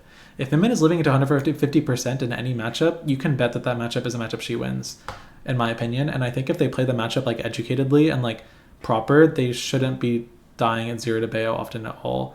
So I will put it in even, because I still think like you can play it pretty well, and you do have the option to 0 to death, and you don't really get ledge trap that hard, and you have the high jumps that a lot of people need to fight Min. But the fact that Bayo's frame data isn't good enough to supply like decent block strings makes it really iffy. Like you corner Min and a top tier like Game & Watch Kazuya, Sonic, I don't know, Peach, they will put out consistent pressure, force Min Min to do only defensive options, hit their shield, and be like, okay, what's the next thing I'm going to do? And then that's where you get actual payout versus Min Min. But when you're Bayo, you kind of just hit her shield and then she rolls, or you hit her shield and she drops shield and dashes away, and the situation is pretty disarmed. So I don't like it. I don't feel like having Min Min in the corner is even close to having won the interaction. So I will put her here. It's not that bad at all. It's not that bad at all. Sheik? We can do Sheik. I would... In the alphabet, S is usually here. Yep. I will do... You know, I get really nervous every time I have to play a Sheik player because I'm like, well, what if they do this and this and this? I am boned. But they never do. Honestly, I would say even. I don't think it's like... She doesn't really get ABK'd in neutral. Her neutral is really good. She has really good hurtbox shifting. Even though she's technically not safe on shield. I don't know if you guys know this, but she's not that safe on shield. But they're all swords. Like, her F tilt feels like a sword. I mean, I might be making this up, but when Sheik hits my shield, I'm like, okay, I mean, where do I go now? This kind of sucks. Like, let's see. Forward tilt, is that a sword? Well, yeah, it kind of retracts back. So when she F tilts my shield, I just sit there like, oh, okay, well, you can do that, I guess. And if she gets it, it's pretty good. She's a good character at trapping bat within as well. Needles are really strong as well. The needle ledge trap is also pretty, you have to respect it. She has options around Bayo at the ledge. She has down tilt up smash. She has needles bouncing fish. And because Bayo doesn't have a good spot dodge and she's a fast faller, a lot of the Sheik damage output is easy. It's not hard to do. It's a bit different, but it's not hard to do. So you would think like you would get away with things, but not until like later percents. It's very easy for Sheik to put on the first like 50, 60%. And then after that, she kind of just runs away and dodges a bunch. And you kind of have to spend the whole rest of that like slowly running in and inching forward in like vulnerable ways to get back the damage, and you end up doing it. But in my opinion, that's because of player error. Like, no Sheik plays against Bayo enough to like know every in and out of like interactions. Every time Webb was really bad at the matchup and he almost won a game, and I was like, this is kind of weird. You're not doing anything right and you almost won a game. Like, that doesn't make much sense. I didn't have a game 5 versus 10. I actually 3-0'd. They just reported it wrong. But even from 3-0ing, like, I almost lost a game, and I was like, oh yeah, this is kind of hard. Like, I can't really hit you how I want to. So I would put Sheik here. I mean, she doesn't get hit much. She has a really good hurt box. She has a really good dash shield. I believe she has a Corrin dash shield, or maybe one frame worse. So she has the right tools to avoid getting hit by things. Her aerial like landing animations duck ABK. So what ends up happening in this matchup, if you do want to win it, if Ashika's playing like really slow, in my experience at least, is this gonna do the thing? In my experience at least, like if Sheikah's like here and you're here and she's just ducking everything and not getting hit and doing a lot of dashbacks and like shields and just not letting you hit the moves that you want to hit, and you kind of have to like inch forward and use your big nair and like, you know, run up, nair, shield, and then force her to run away from you and then run up, nair, shield. And then once you corner her, you can kind of force interactions like run up, grab, heel slide, dash attack, and then some good stuff happens. She doesn't have great ledge options. You would think she does, but she's not that great at the ledge, and like versus Bayo at least, because she has really big hitboxes. So that's good. And then you always get the 60% on Sheik. She is pretty easy to combo. So, and Palu's staying and losing. So yeah, I would say this matchup is like even, just because like it's really hard for Bayo, but she has consistent damage output. You do 40% and then you do 40 again and you do 40 again. But Sheik does like 50, 40, and then she starts doing like 20% at a time. And so it kind of works out to where it's playable, but I don't like it because I feel like I'm betting on hitting things that have no business hitting, you know? Okay, who next? Inkling? We can do Inkling. Inkling is slight advantage for Bayo because Inkling's his platform pressure is like really weak. So when I was learning, like, I just happened to be learning how to time people out, like, for no reason, like 3 years ago, and I was at my local and I fought. Actually, I wonder if this bot is like online. Actually, I was just fighting, like, or I was just practicing on Elite Smash, like timing out this character. Yeah, it is here. And then I went to my local and I was like, oh yeah, this one I can actually do this. Like, this is good. Where is it? Is it this one? I think it is. The commentators got really upset at me, but I just like thought about it and I was like, oh wow, like nothing is safe on shield, and like they don't, like, you can just hit one move and then run away after doing like 60% because they have a really bad hurt box. Like, it's really easy to do damage to them. So I played them and I was like, what if I just get the lead and then I just like go on platforms forever and go onto the stage and go on platforms forever. And then I felt like they couldn't do anything about it. And to this day, no Inkling has proved me wrong. So where is it at? I'm kind of doing too much here. Get to the good part. Okay, here we go. I went here, I ledge jumped, I went to the platform, I go onto the stage, I go into the platform, This isn't as good. But yeah, I don't know. I just started running away and using the platform and running the timer, and it felt really, really, really good. And I played against an Inkling, like, in California at like some tournament, and they were like, what do I do? And I was like, I don't know, like, you tell me. So because of that, I would say Bayo wins. It's kind of like Sheik, except the reason why you can't do this to Sheik is Sheik has multi-hit aerials, and they're also pretty safe. So she can pressure your shield pretty fast. Like, if you try to shield on a platform versus Sheik, she'll do an up air, you're stuck in shield the whole time, shielding the up air, and it does a lot more shield damage than you would think compared to like a normal attack. So she's also super fast, so you can't do it versus characters like Sheik, but versus Inkling it works really well. Like, I don't think I've ever struggled doing it versus an Inkling. And also Sheik has it's pretty easy for Sheik to shield poke. Inkling's moves are pretty big, but Sheik can just like watch you and then like shield poke you with like little tiny moves, like up smash or up air or fair in your head or something. So I don't think it's that great versus Sheik, but versus Inkling, you can time Inkling out by getting the lead and then just platform camping forever. Girl, there's no music. Oh, did I do that? I didn't realize I did that. Oopsie. Okay, it's back. I'm sorry. Okay, who else? I forgot. Do you plan on watching food videos on stream? No. Puff, I'm so glad you asked. Bayo wins. Like, I know she wins, but it makes me so salty. Like, I hate this matchup. It just... Of course Bayo wins, right? But it's just so hard to hit this character, and they don't really have a disadvantage state, and etc. And they have good ledge options versus Bayo. Like, they have good options at getting off of the ledge. They have good options at keeping Bayo at the ledge. They have these really big, meaty hitboxes, and they're really good at trading.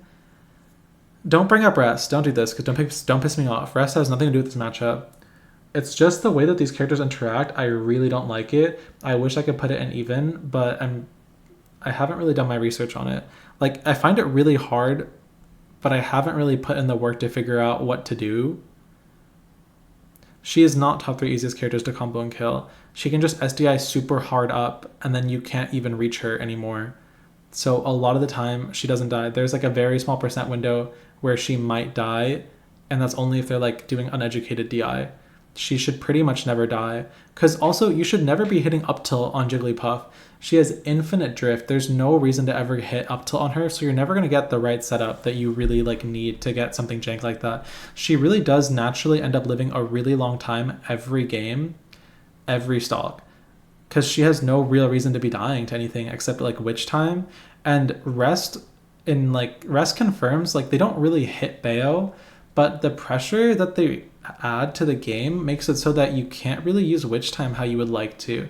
Like, for example, let's say you're fighting like, because witch time is really good at stopping people from doing things and making them respect you, but if you're fighting like a Lucina and she's at 80 and she's just like falling down and you're here just waiting and you're at like anywhere from like 0 to 80, even 90. You can just witch time in case they do an aerial, and then they land. If they read that, they just don't do anything, and then they hit you, and then you come back. Like, you are allowed to do that, and then you can come back and then try again. But with Puff, you can pretty much never witch time unless you're basically just 50-50ing, like, am I going to die or are you going to die? Except if the Puff is like air camping and movement camping and pretty much like never attacking anyway, it's not a 50-50. It's more like a huge shot in the dark. And I just find it terrifying. Like, I feel like I can't use moves that I want to use. It sucks. I just hate it. And also, you can't really play on the ground versus Puff, because if like Puff is here and you're here and you try to do like a down tilt poke, or even if you just try to up tilt, like if you do anything like in this area, they just out of shield, they go all the way over here out of shield with their jump. Their jump goes so far out of shield, which is like really hard to deal with because normal characters are stuck once they click shield. They can only go in like a very small area of places, but they can go all the way here, down air you, and then just drift all the way back if it misses or if you shield it, and you can't do anything about it.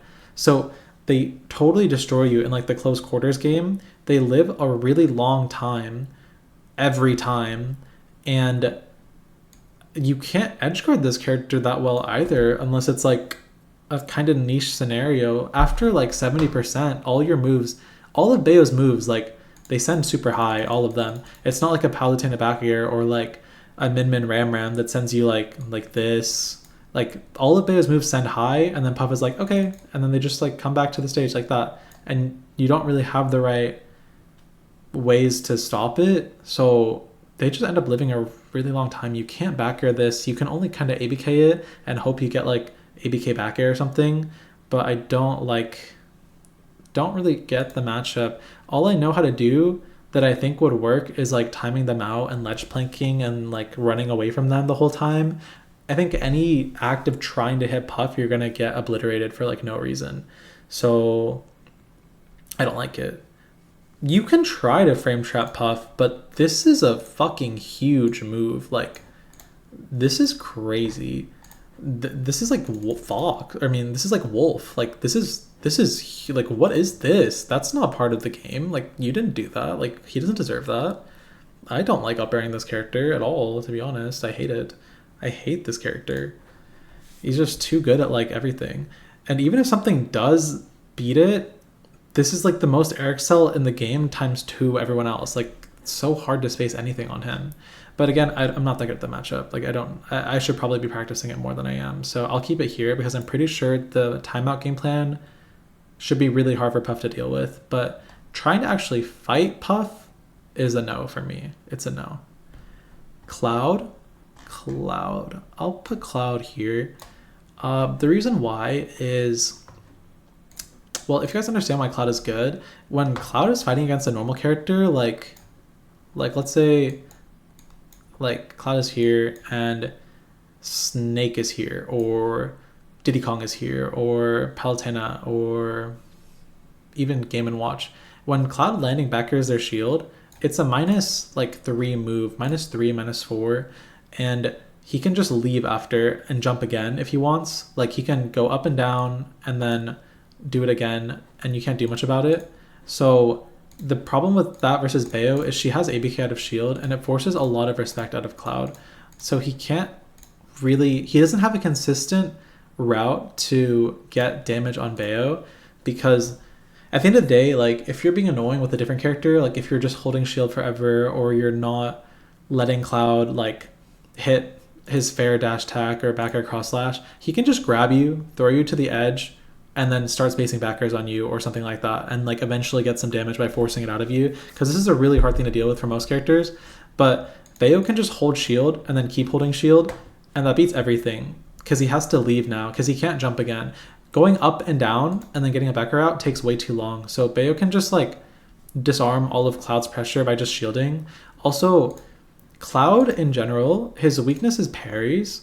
Like, you can parry this on reaction like every time. It's frame 18, and back air you can guess if you want and parry it if you want. And it's a big deal with Bayo because Bayo actually gets like everything out of it. If Bayo parries something and gets an up tilt, Cloud does not have good get off me tools. Like, you can up tilt him and then you can stay on him for like a really long time. He takes a lot of damage, and it's just kind of hard for him to win neutral in the first place. And then it's, even if he like, it's hard for him to win neutral, and if he loses neutral, he gets hit harder than he was gonna get if he got the hit. So like, he just struggles a lot with you know, all of that. It's just like not a great matchup for him in general. But the reason why I'm not putting him like any lower, and it's still like a very winnable matchup, is because he has really good options versus Bayo at the ledge. Bayo can't necessarily skip disadvantage.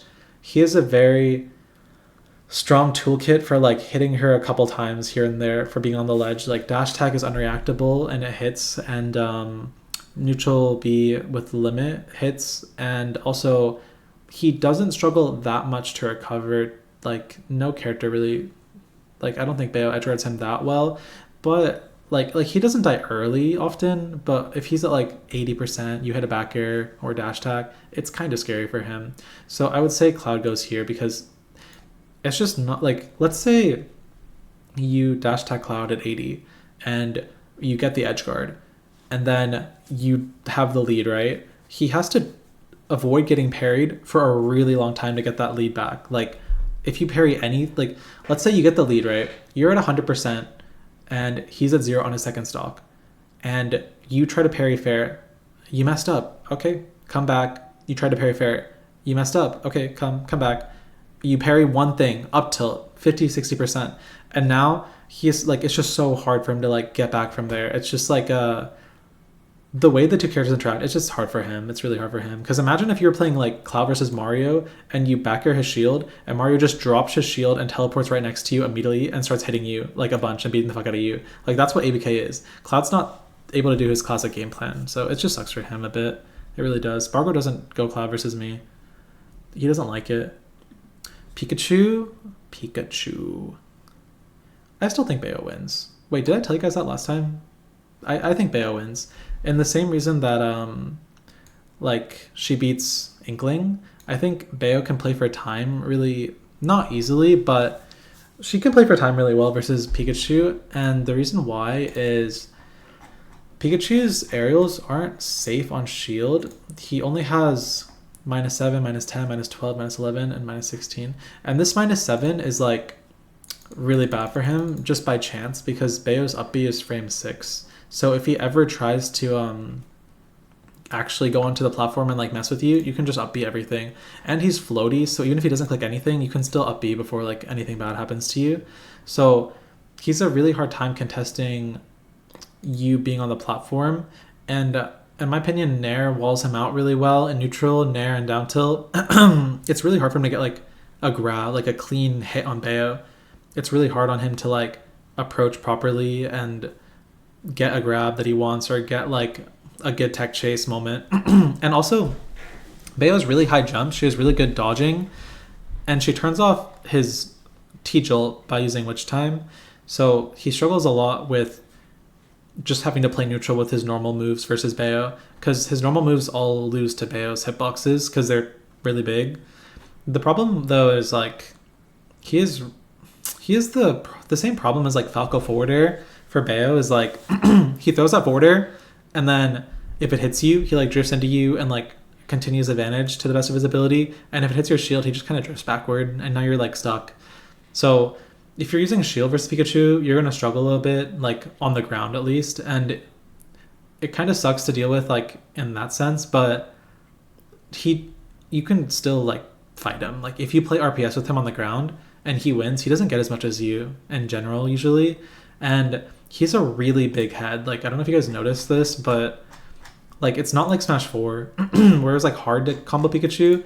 Like Pikachu in this game, his head is just like huge. Like it hits everything, hits it, like ABK up B, ABK, like nothing ever like misses or like falls out really.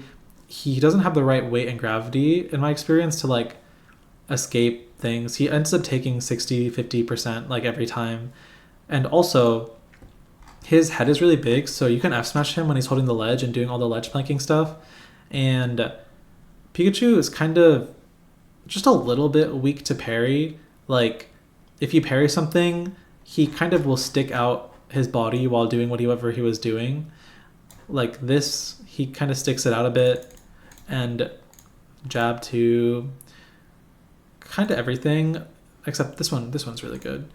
But what I'm trying to say is like if you parry anything and you just click up tilt and if you make it work, like you get 1,000,000%. So and also he has to run in a bit and jump in a bit to like do anything versus Bayo because he can't T-jolt.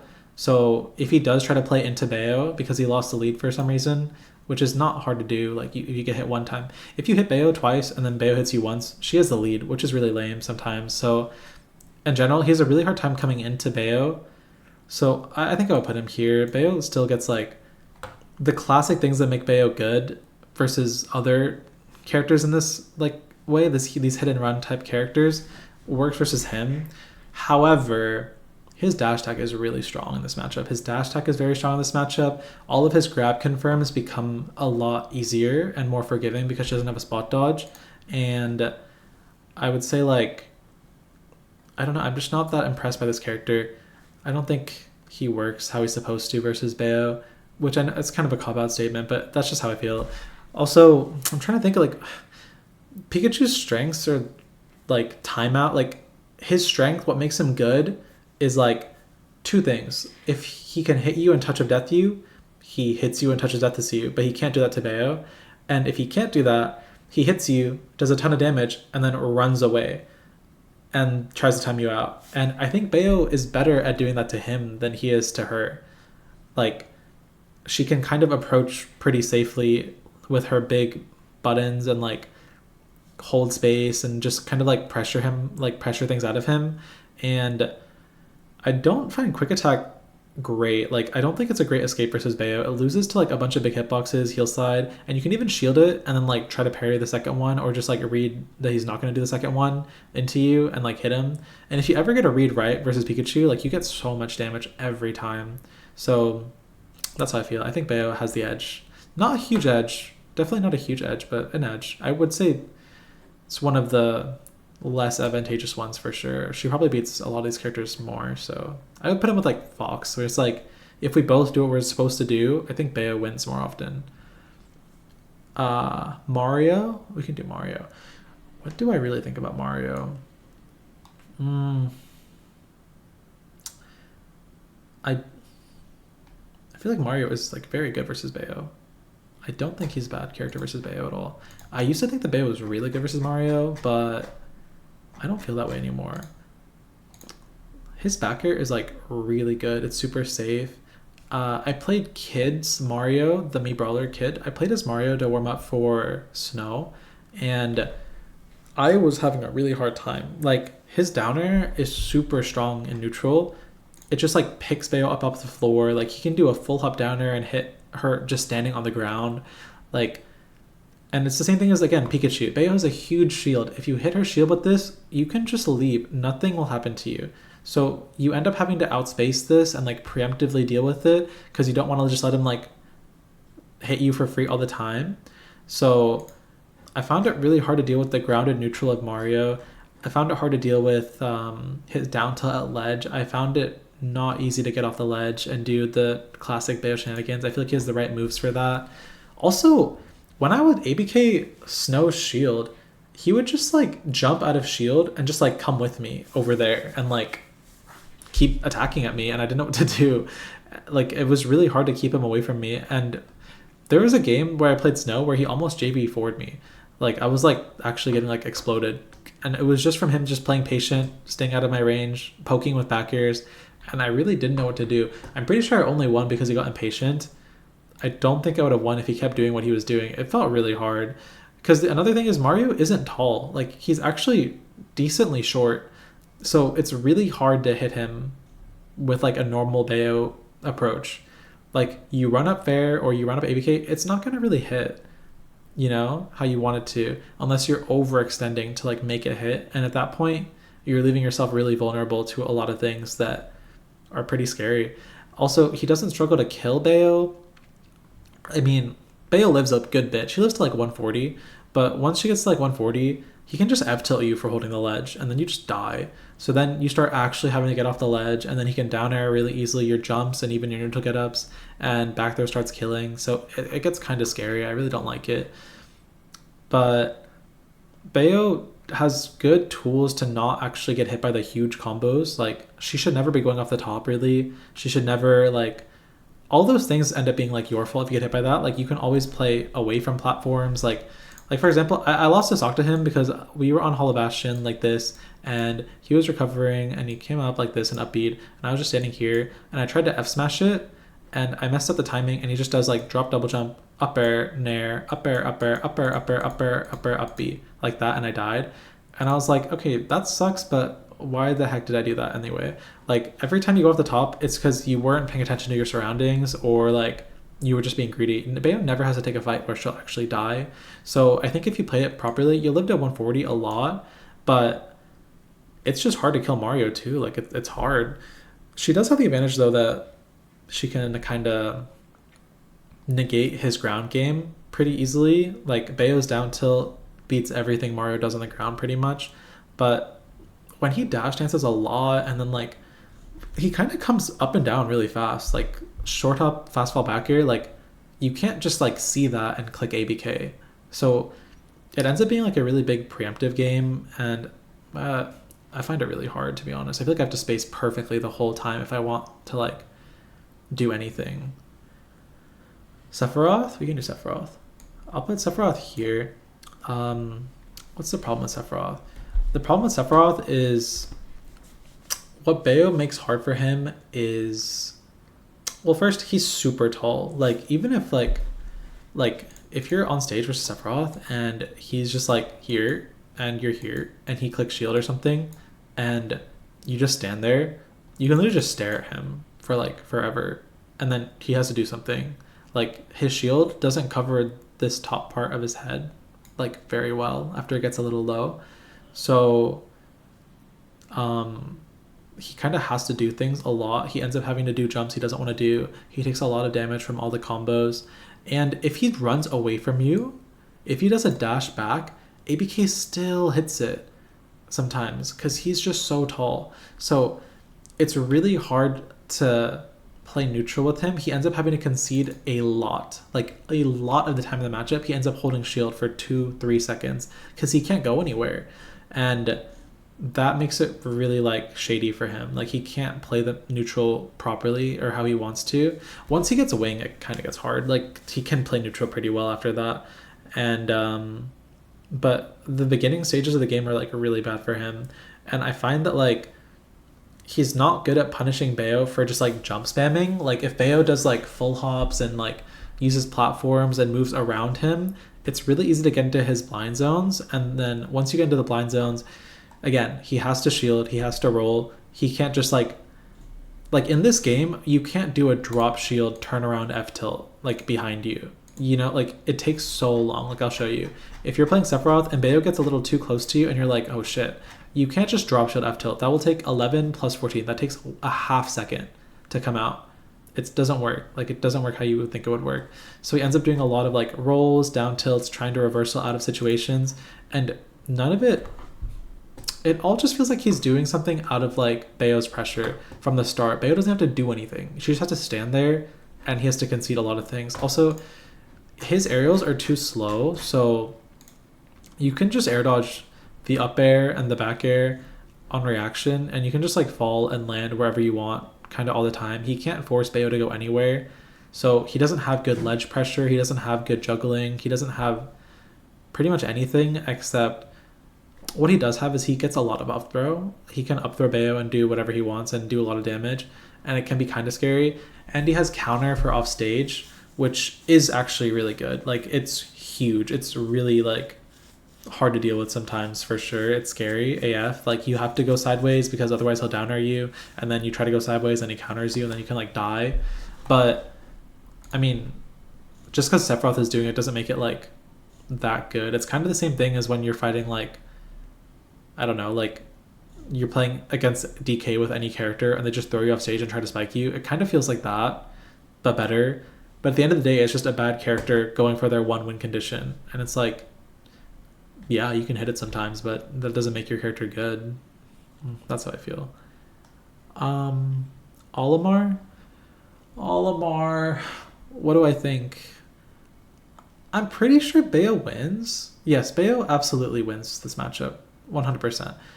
But the thing is, it's really freaking hard. Like, it's kind of like the Snake matchup where you have to witch time everything perfectly, and like that's just like very taxing, to be honest. Like, you have to get hit by the Pikmin, go witch time it, and then make the most out of everything every time. And it's just hard. But the difference between that and Snake is if you witch time the Pikmin and you actually get the witch times off, you just win. So Olimar ends up being forced to throw Pikmin because he can't play neutral without them. He's not a good character without it. He's only good off of the idea that he throws Pikmin at you from across the stage. He's here, you're here. He throws Pikmin, and then it gets on you, and then either he can go up to you because you're trying to get them off, or you come to him, and then he can hit you on your way to him. But if he's not able to come up to you and annoy you or get you on your way to him, it's not that great. Otherwise he's kind of just stuck there. He's small. He doesn't have the right hitboxes for a lot of situations. So it's just not that great. And he kind of struggles with platform camping and in general like aerial camping. He's forced to do like full hop up airs that are very risky and leave him very vulnerable. And the edge guarding this character with Bayo is like pretty forgiving. Like, I know you guys see like when Shuton goes like this and he's like and then like he recovers. That stuff doesn't really work versus Bayo. You kind of just get right next to him and you just click a move and it hits. Because Bayo has a really good like slow fall speed. It's really easy to line yourself up with him and like hit what you want to hit. So I never found like edge guarding him hard, and he just dies. Like, he dies like really early to random things off stage, and when he does that, it's pretty tough for him to lose the lead like that and then have to approach. So I don't know. I don't find it scary. I find it like whatever. I would say Bayo wins. It's just mechanically difficult. If you mess up the witch times, you get hit by the grabs that you're not supposed to get hit by. It's tough, but in general, you really don't need to be able to lose that. It shouldn't happen. Unless, obviously, you don't know the matchup, because there's 3 Olimars and you play against them once every like 6 months, and then you play against them and you're like, oh my god, I forgot what to do. But if you actually play the matchup, you shouldn't be losing it. You should be able to win. Roy, I'll put Roy in even. I think Roy has like the absolute perfect kit to... You can't hear the music? Oh, desktop audio is muted. I see. Good catch. Hello? Hello? They want to hear the music. Please. Okay, here's what we're going to do. We're going to go here, and then we're going to go here, and then it's going to work. I don't know. Oh, I know what I did wrong. I think I'm supposed to be doing this, and then I take this and I make it that, and then I do that. I did it. I saw it go up. I did it. There we go. It's still pretty quiet though. I don't know how to make it more loud. Why did it work yesterday? Whatever. Crickets. Isn't Roy very similar to Fox? Well, no. The thing about Roy is like, he just like wins every... There was music. You can't hear anything? I don't know what to do. Okay, I'll add a gain filter. That's what I'm supposed to do. And then I'm going to pretend that you didn't say Roy yet, and then I'm going to cut this out, and then I'm going to go in again. Okay, now you can hear it, surely. Yes?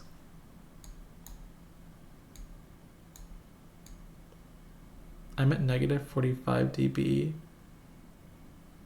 Guys, it's turning red. What do you mean better? It's red. Like, why is it going up and down so fast like that? It's deafening.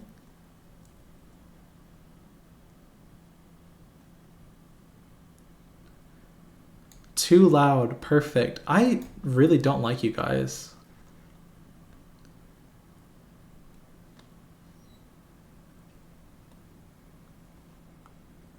Okay, whatever. A little lower, your voice is getting muffled. Oh my god. Why does everything keep redding out? Like, hello? Okay. Okay, I don't care. I don't care. I'm cutting this out. Oh, you want Roy? Okay, good Samaritan. I'm gonna put Roy in even because I think that well, first off, let's get out of the way. Cola is super bad at this matchup. He's just so impatient. He just gets mad. He just kills himself at 0 for no reason, just because for fun. I don't know why. What? You guys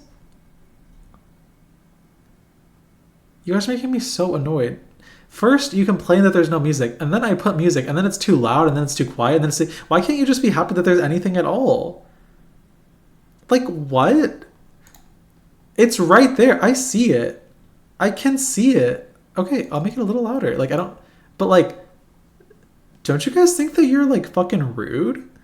Like, I don't know. It's fine. I just feel like I wasn't raised like that. I don't know, to behave in the way that you guys behave. Anyways. Okay, so Roy... I'm going to end up putting Roy in even because... And I saw your message about Goblin. I'll respond to it. I'm going to put Roy in even because the way that this character moves is, like, crazy. Like, anytime he's dash dancing, his dash dance animation is like that. It's like, if he's dash dancing, it goes like this. It's super low. Like, for reference, ABK will hit like that. And if he's ever dash dancing, it never, ever hits. You basically can't ABK. It's terrible. It's, like, really hard to deal with. And even if he did ABK, if he got a sword move out, they all slice straight through ABK, all of them.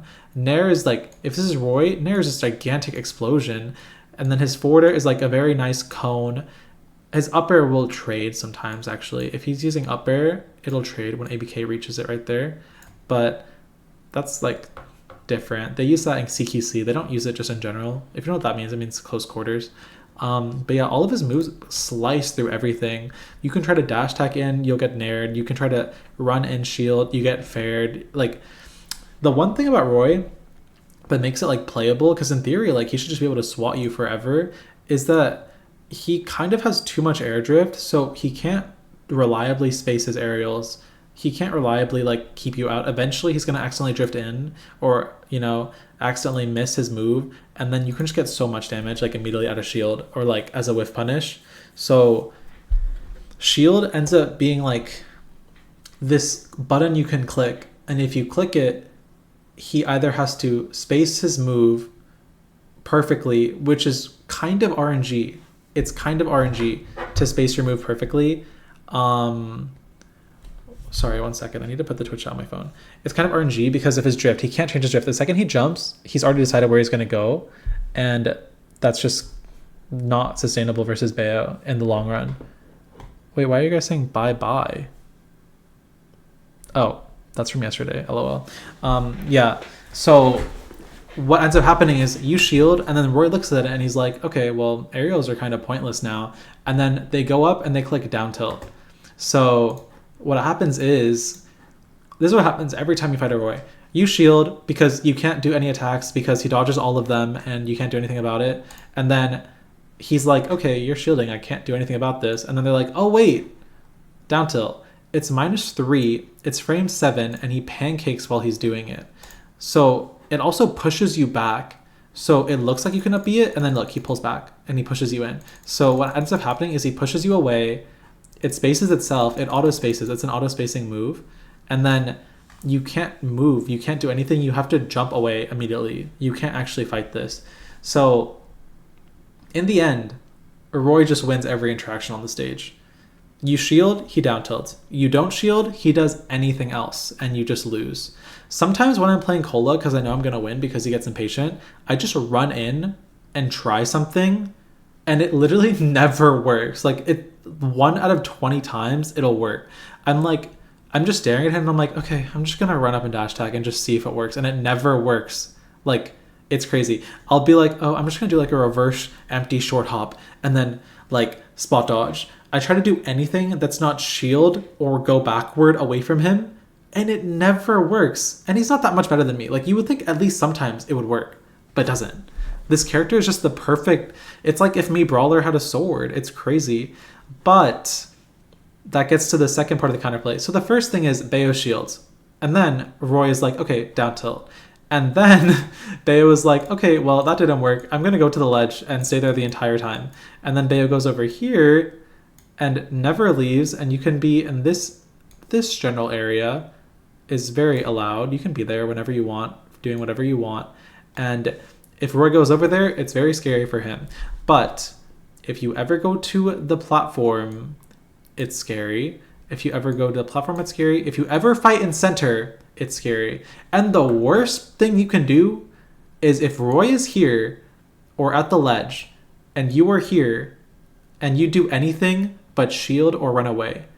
If you don't do that, he will run up and he'll hit you with Nair and he'll run up to wherever he sent you like Naruto and then hit you again and just chase you across the whole stage. If he's ever allowed to use his run speed and run at you, it's so scary and you take so much damage so fast. So that's why you kind of just want to keep your back to the ledge so he can't just chase you around the stage and like murder you, because then it's just impossible. It's terrible. So yeah, and what's happening is you go to the ledge, Roar goes to the stage, and then he will spend the next like 8 minutes trying to like bait you to ABK by getting close and getting away and getting close and going away. And it works. It's scary. And then he has a little bit of counterplay where he can run off back air or run off double jump back air to like do an untechable type thing or whatever. But it's really risky because you can just die instantly. Because if Bayo just randomly does a beat, you just die. Like I have a great example actually.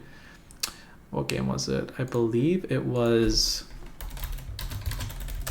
game 1 of this. So what Goblin did that he adapted was he started doing run off double jump back air.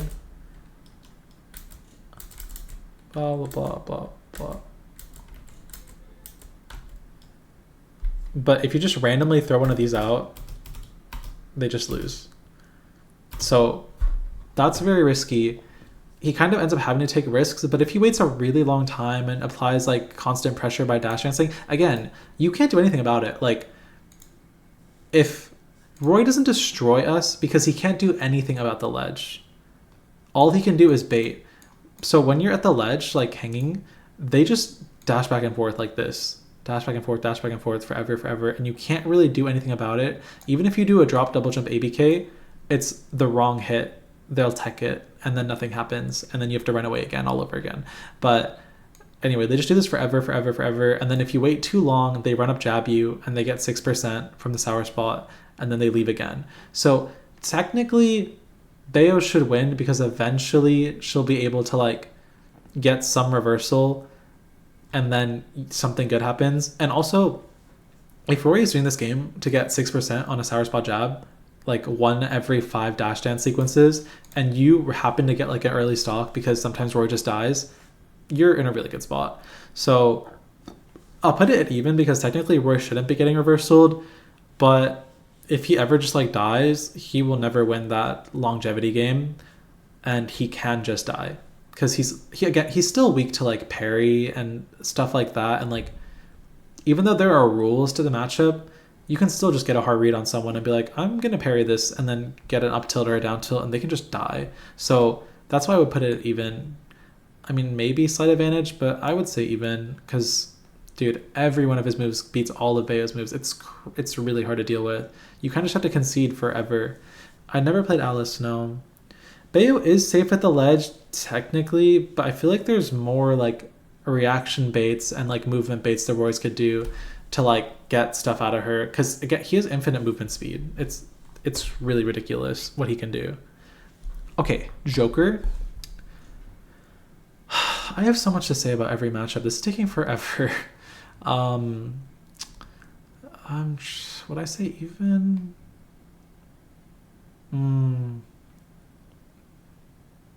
I'll say even. The reason why I'll say even is Joker has this trait that's kind of like, I don't think a lot of people know this. I'll educate you a bit on this, but where is this at? Fall speed. So I'm trying not to hurt y'all's heads, but Just look at this fall speed graph only. Try to focus on the fall speed graph only. Oh, did I do the right thing? Now it should be a little lower. Here we go, fall speed. So when a character fast falls, they fall a little faster. 60% is the standard, and some characters break the rule, like Piranha Plant 40%. They can't fast fall as fast as they want to. Pichu cannot fast fall much at all, but I think there's two characters. It's Joker and hey, where is Joker at? Hello? Raise your hand if you see him. Oh, there he is. 90%. So he falls super, like, you guys know when you hit somebody and then they just mash an aerial out of hits done and then you have to go chase them. Oh, it's Link and Joker is the thing. So what ends up happening in this matchup is you send Joker off stage, and if it's not like a really good like percent, or like you hit him with something that's like just like creates a good scenario, it's pretty hard. Like if you forward throw him or back throw him, he's not just gonna die. He's not gonna die without putting up a fight, because what Omega does that I end up having to like witch time or just like perfectly dodge, and it's kind of taxing to do, is like he just fast full aerials out of hit stun, goes under me, and he's able to get under me and I can't do anything about it. And then when he's recovering, he just does double jump up air into up B. Something along those lines. And it's really good at defending him. Like, this is really fast. He has a lot of air drift. He can get where he needs to go with it. So like, I found it really hard to edgeguard him. I found it like not easy to get the stocks that I wanted to get. I felt like I was supposed to have easy edgeguards and then he wouldn't die. And then I found this stat and I was like, oh, that makes a lot of sense, because I don't understand how he's getting under me. I feel like I'm getting places as fast as I can and like I can't kill him. So I wouldn't say, like, people say like, oh, it's a tether recovery, like you can just kill them at 0, like, and I've even heard some people say like, you know, it's funny, like Bayo beats normal Joker and like loses to regular or like Arsene, or like the other way around or whatever, because of like the idea of like a tether recovery, I guess. But I don't feel that way. Like I feel like normal Joker is super strong versus Bayo. Also, if you guys, I mean, I'm sure most people know this, is kind of common knowledge, but the way that this character hurtbox shifts, pretty much doing anything that he does, like, is crazy. Like he turns into a ball before attacking. What does he do here? Something crazy. Look at, like, what are you doing, bro? Like, the way that he... Oh, yeah, down air too. He has the mid-throw down air. He turns into a ball and then attacks. And it's like, the way that he moves around, the way that he dashes around, it's really hard to get a clean hit on him. They're all making him super tiny. You can't just, like... It's not as simple as a normal character where you see them in the air and you're like, okay, I'm going to go place an attack there and then hit them. You have to take into account a lot of things to actually land the hits on Joker. And he has a good skinny frame and he escapes combos well. Like, I can find an example. The way that this character can fall out of things, like the SDI that he's allowed to do, is kind of crazy. It was on Battlefield and it was my second stock. I don't know why I have a photographic memory of all my sets, but I do. It was on Battlefield on the left platform on my second stock. Or maybe it was my first stock. No, it was my second stock. It wasn't that.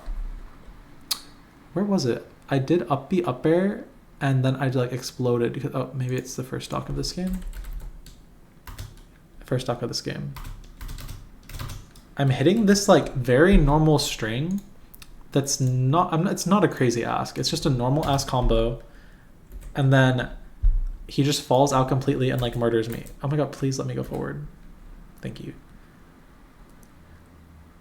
Very normal, right? Very normal looking. Where are you? And then I died. The way that he like moves in combos, you wouldn't think that a fast faller can move like this in combos. So it's not like I've said before, Pikachu, Inkling, Ness, these characters are easy to combo. Like you can do bad combos, you can do the wrong combos, you can do them slowly, too fast. They work. But versus Joker, even if you do the combo right, like you can't be sure it'll work. He just is very like finicky and hard to deal with combos. So I find it pretty taxing execution-wise to do the right damage output. And just like we were talking about with like Jigglypuff or Wolf or Palutena, like these characters that never die, once you get Joker to like 80% or so, and you start sending him like off stage and heading him into the air and things like that, he doesn't really die. He kind of just hurtbox shifts back down magically without any consequences like all the time. And that's all fine and dandy sometimes, but then he gets Arsene at the wrong times, and then you're like, oh, like I'm screwed. Every time I hit you, you're just going to come back down and then try to kill me again. And it gets really scary.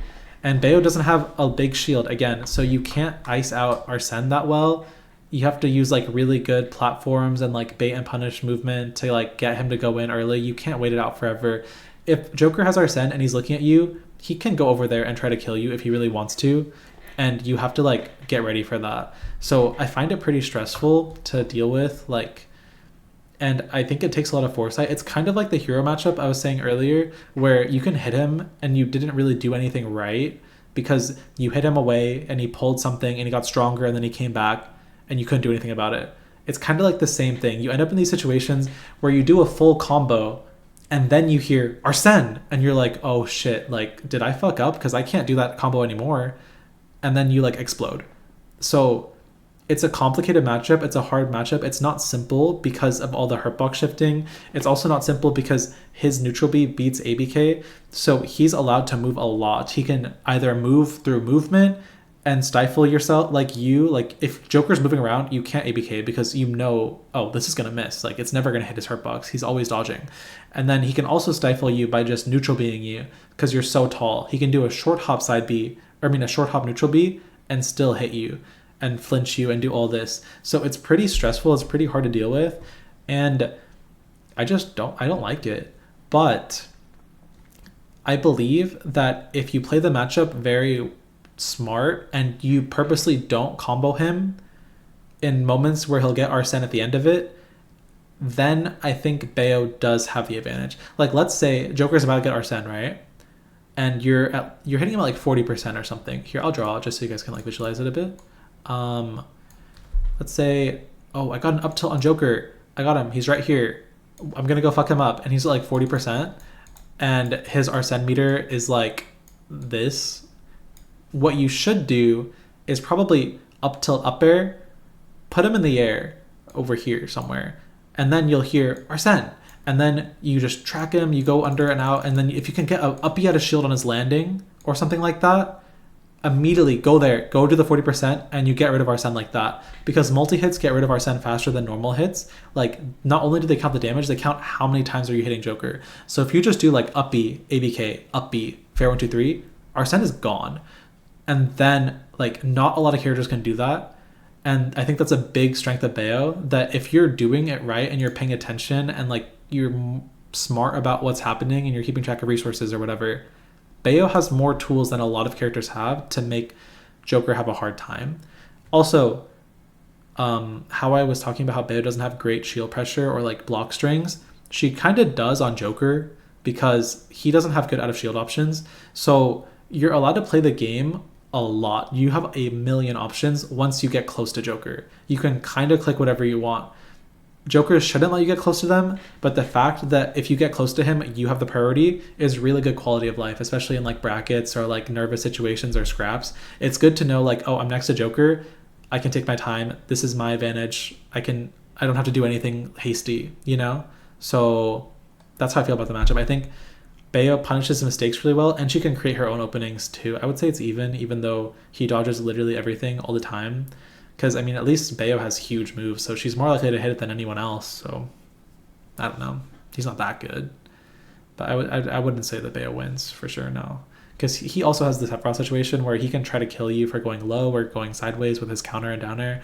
So, if he ever actually does kill you, it's like, oh, this is really bad. Because I lost the lead, and now I can't hit him with anything because he's hurtbox shifting across the entire world. Like, he's like Elastigirl.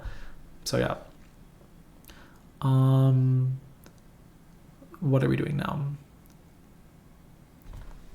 Pac-Man? Okay, we'll do Pac-Man. I'll do Rosalina after. Pac-Man is slight advantage. This playstyle doesn't really work. I'll give you guys like 3 reasons to keep it quaint. His short hop fair neutral option is really bad for the same reason that Sora's is. If you do a run up shield and he does a fair and you forward air it out of shield, which is a true punish, he will take 1 billion% immediately and just lose the game like immediately. So he basically can't fair, and if you full hop and he goes for a grab, you can come all the way back down and up tilt him and do 1,000,000% and he dies. So basically any offensive option that he does, he has to be really sure about it or he's going to explode immediately. Also, if you ever catch a fruit, you just like immediately win the game if you already had a percent lead, funny enough, because his movement stats are not good enough to like track you down or get anything done. So if you ever like catch an orange, like if they throw an orange at your shield, you can just catch it right after you shield it. Same thing with apple, I believe. So there's a lot of fruit that it's very risky to use because if you grab it, it's game over like instantly. Like it doesn't matter if it's Spargo on Pac-Man. If I grab the thing, I can just run away forever and win. So that's scary. He has a lot of restrictions in the matchup. He's basically forced into like a Bell and Galaga and Shield matchup. That's pretty much all he can do. And it's really not that good. Like you can't grab Bayo. So they end up just doing nothing, waiting for you to drop shield. And that doesn't happen because Bayo can just shield and then be like, okay, well, I'm going to full hop out of shield now because I don't like this. And then get out. So they end up throwing Galaga early because they don't know how to hit you, and they just, I don't know. And also their ledge traps don't work well because of witch time and stalling off stage and ledge jump witch time or drop ledge witch time. Like these setups are like not that great.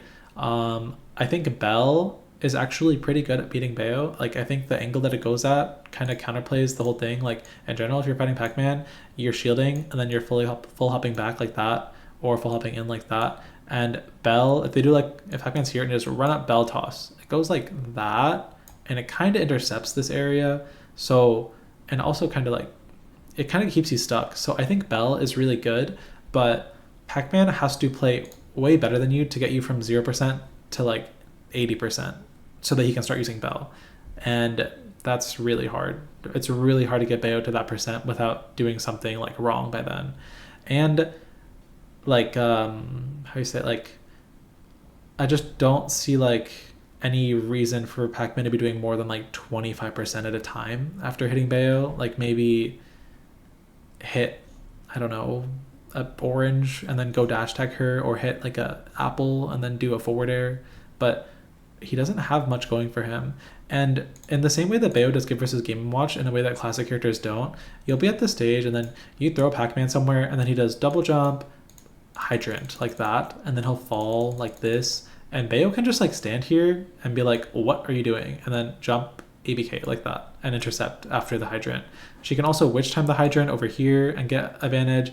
She can also just go over here and F smash through the hydrant like that and gain like a lot of priority in this part on the map. So she just has a lot of pressure and like the fact that her hitboxes are so big, like in unconventional ways, makes it just really hard for Pac-Man to do his normal game plan. And when Pac-Mans can't do their normal game plan, they just start running up to you and trying to beat the fuck out of you. But they can't do that either because she has bigger buttons, safer buttons, and more damage per hit in those situations. So he doesn't have the right tools. Sorry, Pac-Man. Rosalina goes here. Rosalina, honestly, I would put her here, but she has that dash dance that dodges everything on planet Earth, and they just don't use it for some reason. But if they did, I would explode. But what happens is in this matchup, from my experience, I mean, I don't know. Like I've only played Dabuz. I don't know who else plays it. But what happens is they throw out the Luma, and then you can just nair the Luma over and over again, and they never win. Like I don't like. Rosalina and Luma, they don't have like what makes them good doesn't really apply in this matchup. The only thing that they really have is pretty good ledge trapping, I guess. If you get star blitzed, all you have to do, okay, here's how you fight Luma. Oh my god, this is going to be hard to draw, but I'm committed at this point.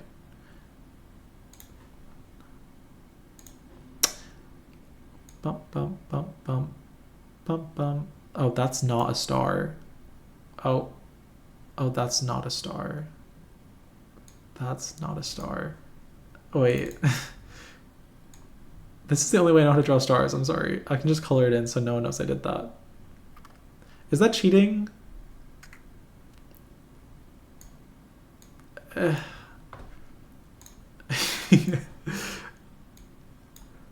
If this is what Lima looks like, Mario Galaxy would have sold 4 copies. And then Sakurai would have been arrested. Okay, so Lima will just like... They can do... What are the moves they use? They do up air.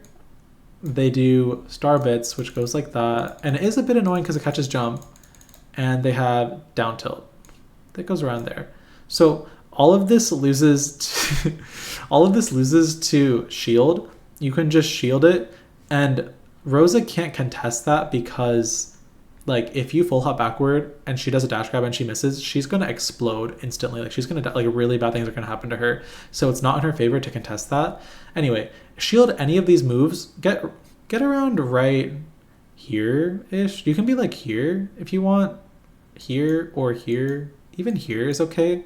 And then shield a move. And then out of shield, just do jump, landing, nair. And nair should hit like this. Like a sword, a big sword. And then Luma gets sent flying. Even at 0, she gets sent flying. And then after you send Luma away, dash up and take up this space. And then do it again. And then eventually Luma just gets sent off the screen, or Rosa gets impatient and Rosa gets annoyed and she's like, oh my god, stop messing with my star. And then she comes over there and tries to do anything and you just have to hold shield. And then if she does anything but grab, she explodes. And then eventually you can be like, oh, okay, you're going to grab. And then you just attack early and she explodes.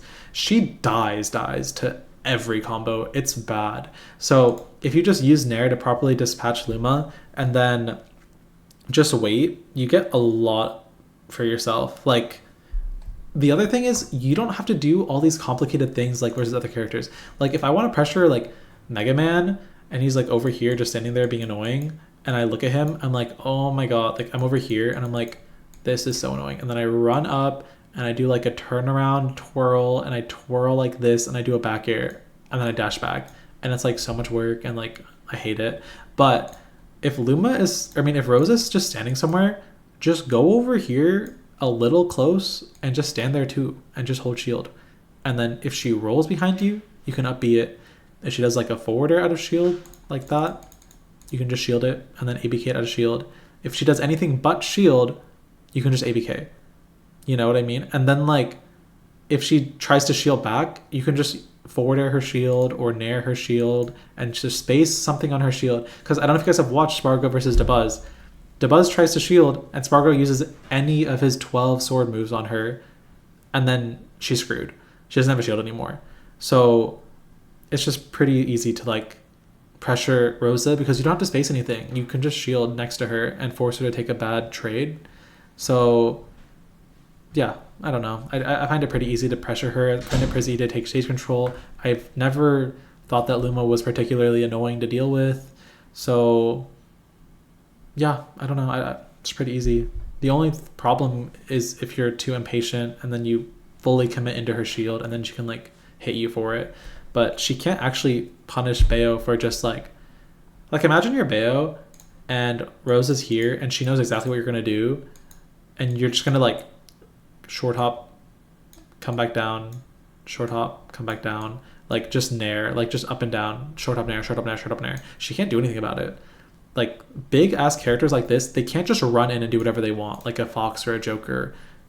They kind of have to respect you. So just if you want to try a different way, just put out a bunch of hitboxes and force her to stay back and then go from there, condition her to stay in shield, condition her to roll, and then punish her. But it's not hard to do damage to this character. And also they can't land. They struggle very hard to get off the ledge. They struggle really hard to recover in the first place. Oh, here's one more trick, and then I'll move on from this matchup. Let's say this is the ledge, and Rosa goes to the ledge, and now she's hanging on the ledge, and Luma is right here. And if you don't feel like doing the whole ledge trap thing and dealing with it, what I do is I just short hop off stage and I nair like that. And then Lima just dies because she doesn't have ledge invincibility. And then I just like come back on the stage and I run at her. And I'm like, okay, Lima's gone. Like, come, let's play. Like, it's really easy. Like, that's what I do. I don't even care about ledge trapping her. I just kill Lima because it makes things like less complicated. Anyway, yeah, that's the Rosa matchup. There's a lot of ways to exploit it. And the biggest thing, though, is just kind of standing your ground and not feeling like you have to do anything. Because remember, there was a nerf on projectiles, like when Ultimate came out. Like, they don't do much shield damage. If you shield a Starbits, it's not the end of the world. You can shield like 5 more of them if you want, really. Yeah, I don't know. All right, who's next? Beating Bayo as Lucas. Yeah, we can do Lucas next. I'll help you out. Lucas. Lucas will be in slight advantage. I really struggled with Lucas for a long time because naturally I'm a really grounded player. I like playing on the ground and like doing down tilts and playing out of shield or doing like short hops, you know, staying really close down there. And I found a lot of trouble with Lucas because he would just do gigantic, like if this is Lucas, this little kid, he would do these gigantic fairs, these gigantic PK fires that go all the way over here and Zaire like here. And I was like, oh my God, like I don't know how to go into this. Like this is so hard to deal with. Like I don't know how anyone else is beating Lucas. I literally like didn't understand how anyone else was beating Lucas. And then I learned from my studies and because I went to college with Regalo and he was like, Lucas is terrible. And he was like, Lucas is so bad. And I locked the door and then I put a gun to his head and I was like, tell me why right now. And he basically explained to me that he can't contest people for air camping properly. Like if you full hop as Lucas, it takes a really long time to get up here. And even if you do get up there, there's no combos waiting for you in the sky, you know, in general. You'd have to have a really hard read to get something good happening up here. So if you can just kind of like full hop camp, jump up and down, hop up, drift back, hop up, drift in, get behind him maybe. And if you get behind him, it's really hard for him to deal because he doesn't have great, he just has to nair and then run away. And a lot of these things will like not work properly. Yeah, and like his aerials aren't safe on shield unless space, so you can get a lot out of up B out of shield. It's really risky for Lucas to attack versus Bayo without like knowing what's gonna happen because versus normal characters, like I don't know what I mean by normal character, but let's say Min Min. Let's say Min Min hits my shield and I up B out of shield and I do like up B, ABK, up air. And then we kind of go back to neutral. But Lucas is like kind of weird. Like he doesn't have an easy time landing. It doesn't have an easy time disengaging once you're right next to him. So you can kind of up B him, throw him somewhere, and then just run right up to him and keep attacking. He doesn't have a nice like R.O.B nair to come down with or a monkey flip to go over you with. He's kind of stuck if you hit him with random small moves. So how I learned to like push my advantage is I just hit him with something random like a tipper down tilt or a fair 2 and then I just get right next to him and I take my best guess. I'm like, I think you're gonna roll, I think you're gonna spot dodge, and then I try my best to hit him, and then if I hit him I get so much, and then if he hits you he doesn't reversal you, he just hits you one time and you kind of leave and you come back. So he has a really hard time versus Bayo to get 2-hit combos, 3-hit combos. He doesn't have a good time grabbing her because she's always jumping. And then it's just free conditioning. You basically just jump a lot and they have to full hop forward air or full hop up air. Otherwise, they'll get nothing done and you can just like continuously dance around them and use big hitboxes and ABK around him and create all this pressure. And he's forced to like do something about it to make you stop. So then once you get a catch that he's going to do that, you just stay low or, you know, shield and punish him out of shield. So it's hard for him. It's really hard to chase Bayo around. And that's his weakness. He can't chase her around, and he's not good at holding his own space. Because even like Robin, if Robin thinks you're going to full hop, she can just go up there and use this huge move and like punish you and make you stop. But Lucas doesn't have that, and he doesn't get enough out of camping to justify doing it forever. He ends up having to fight you eventually, and then he just kind of explodes. So I find it kind of hard for Lucas, just a little bit. He does have a strong survivability though, and good like kill power, but he lacks damage output so much so that it's like alarming. He doesn't get a lot. His moves don't link how they're supposed to, like normal characters do. He gets like 2 hits max most of the time. Who's next? Samus? We can do Samus. Samus is haven't thought about this matchup in a while. Let's think. Her ledge options are pretty good. Her landing options are really subpar versus Bayo. She takes a lot of damage. I don't know. I'm just gonna say slight advantage. Bayo definitely has the edge, but it's not that easy. Siskui is also like Cola, like in the sense that like if an interaction doesn't go his way, he just suddenly like instantly loses the game because he gets mad. So he's not a great example. Teaser, I would say, is a better example, if anything. The thing you have to remember about Samus, like people just like to really understand what's happening in the matchup, when you are Samus and you're just sitting here under a platform and you throw out all these like charge shots, every single one of these charge shots beats ABK. Every single one.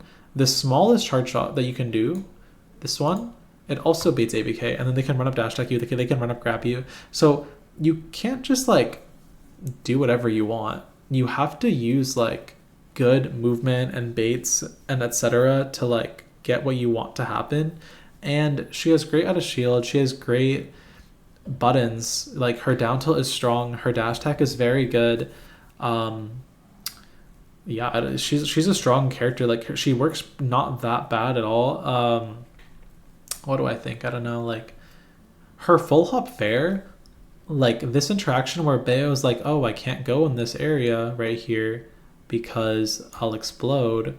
So I'm going to go high and come in. Her full hop fair is like huge. It's like this big. Like it's huge. It covers this very easily.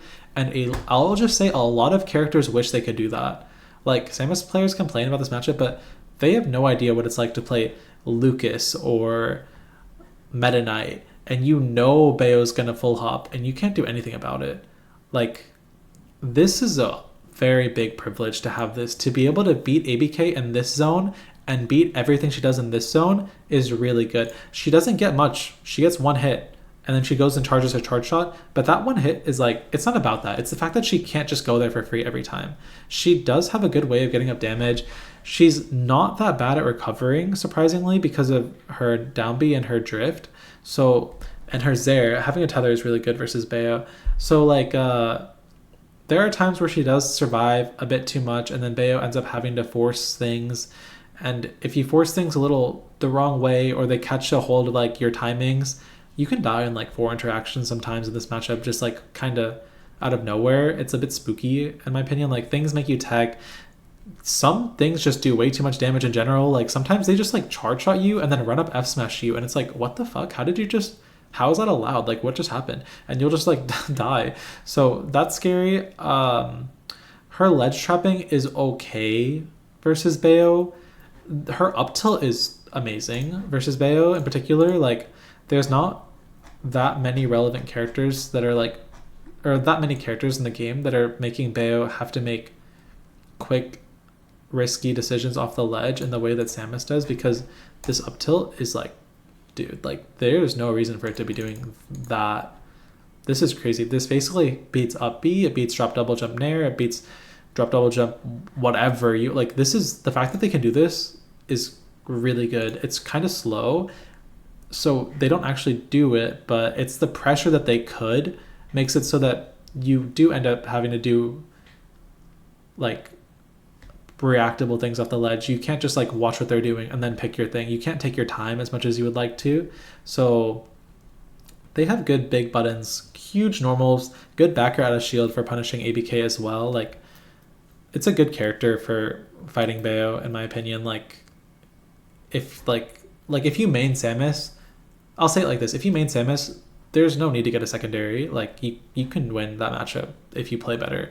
She's super light. She doesn't have a great spot dodge, and she dies to up throw at like 115. So she's basically forced to jump all the time. And then you have this amazing forward air that sends her to the ledge, and then you send her to the ledge, and then you just pressure her over there. So I don't think the Bayo lives forever in this matchup. I think she hits harder, and she kind of has like, she has the edge in neutral sometimes, and sometimes she doesn't. Depends on the percent. Like if Samus is at a low percent, Bayo gets a lot out of winning neutral one time.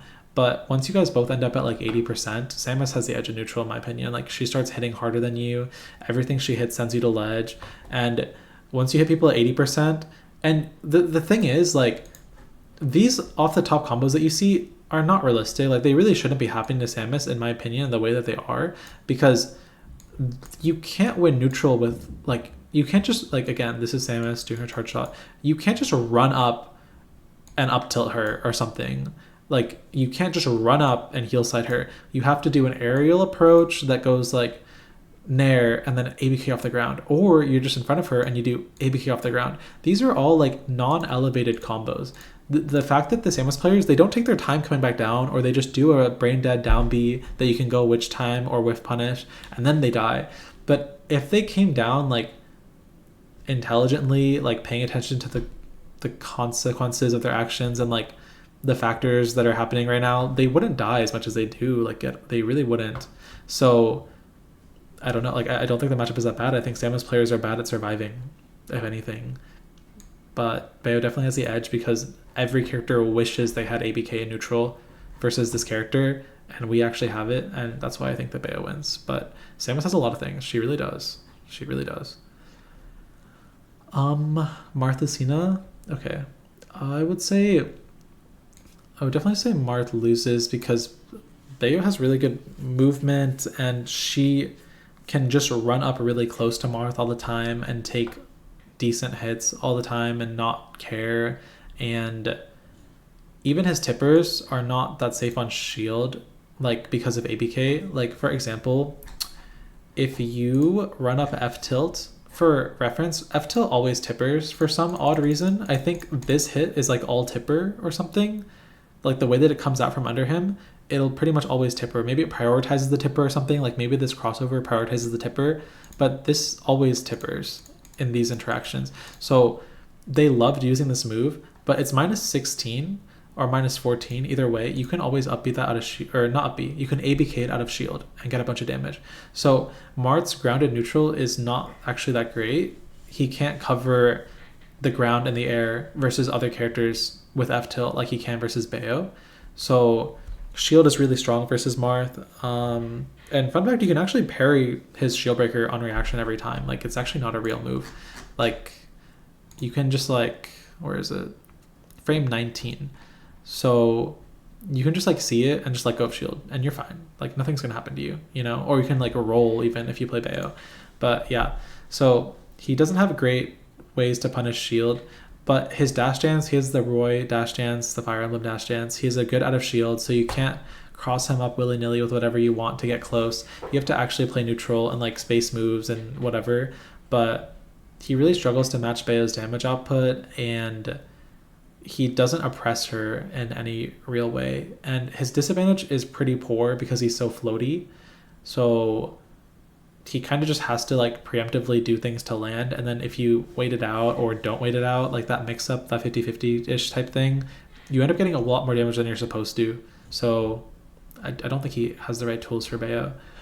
Lucina, on the other hand, I think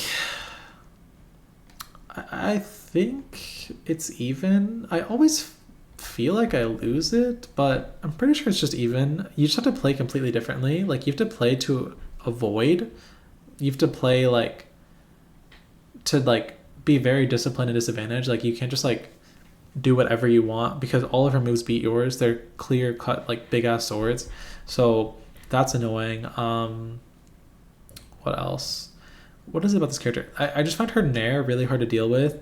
Her down tilt, you kind of end up in the same situation as Roy, where they're kind of beating up all your moves at the same time as you, like winning. And when they have you at the ledge, you can't just wait forever like Roy because their down tilt hits the ledge, and it does plenty of damage. It does like 11%.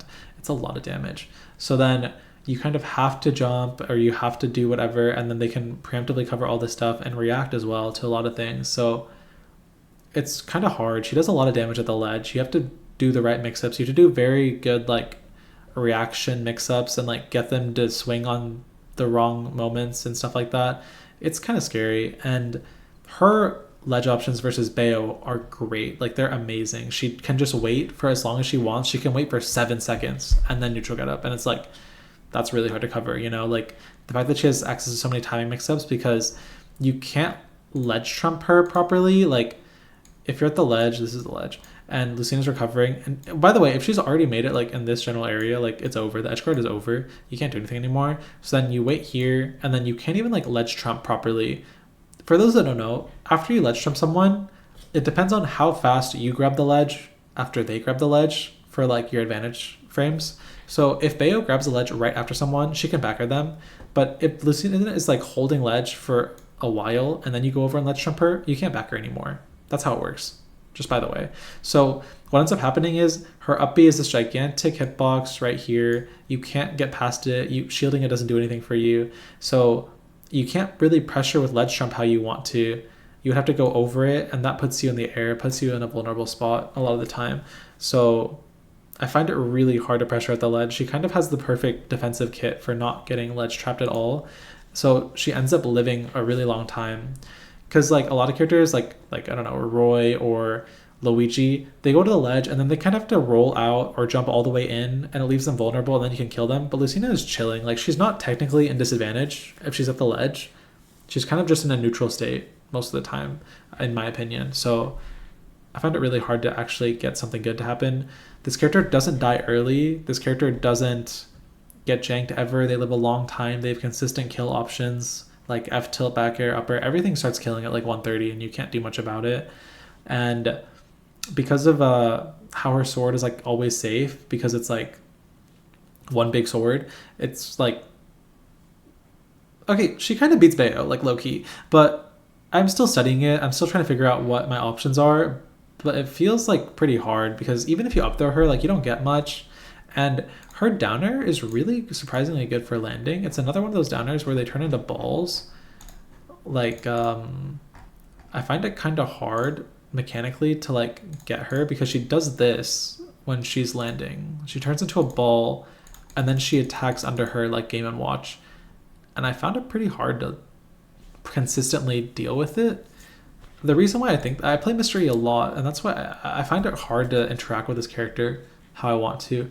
But I did learn that shield is very strong versus her. You can ABK the F tilt out of shield. You can get behind her and stuff after she down tilts. Like, it's all about playing out of shield. It's not like how a normal character would play it. Like, Corrin could outspace with her moves or like whiff punish with pin. Joker could hurt block, shift, dodge, whiff punish with attacks. Palu can kind of like play for parry or like run in really quick with her high movement speed and like force an interaction. But Bayo doesn't have these things really. Like, she doesn't have a good way to like for example, Palu can be like, I might grab, I might attack, but she doesn't really care if she gets grabbed by me, Lucina, which is kind of tough to deal with. She's really good at mitigating risk with a lot of things she does. She does take a lot of damage and she is floaty, so you can rack up damage, but a lot of these situations she doesn't actually end up dying. You end up just doing damage. So it's tough. It's tough, but she gets one hit every time she hits Bayo, and that's where the win condition kind of comes in. You're like, you get your hits and you make them count, and then you can end up using like the amount of times Lucina's hitting you to like condition her to like make opportunities for yourself. That's where the Bayo side comes in. Like, and also Lucina isn't allowed to attack twice, which is always great. Like, it's a sword character. She does one nair, she can't do a second one because you might ABK. So you kind of have that priority in a way where she's basically forced to sit in place and shield and be subject to all types of like reaction baits or like spaced aerials on her shield and stuff like that. So Lucina's can only do so much, but her base options are just very strong. They're really like an execution test. But if you can like play properly around it, it's around even, I would say. Just because, like, again, this is one of the only characters that is ledge trapping Bayo like properly, which is pretty crazy. Anywho, next champ. Let's do Ice climbers? Yeah, we'll do ice climbers. Oh my god, sorry, I need a... How many more characters are left? Where are these? These are repeats. I already did you. I'll just put you with your friend. Actually, I'm just not gonna put you. You make my Heroes look ugly. That's a clone. I just have so much to say. I'm just such a yapper. I'll use the actual Steve one, so I'll hide this one. I'll hide Pyra, the Robin, Mimic, Mii Gunner. Mii Gunner? I'll just use the actual Mii Gunner. Hide that. Didn't I do Olimar? Oh, Alf. I did Alf. Okay. You're on the chopping block. I did PT. I did Inkling. Did I do Pit? I didn't do Pit yet. I did Peach. Charizard, I did Charizard.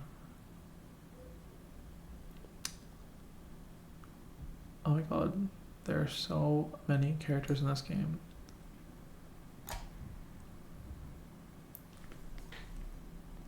Like what?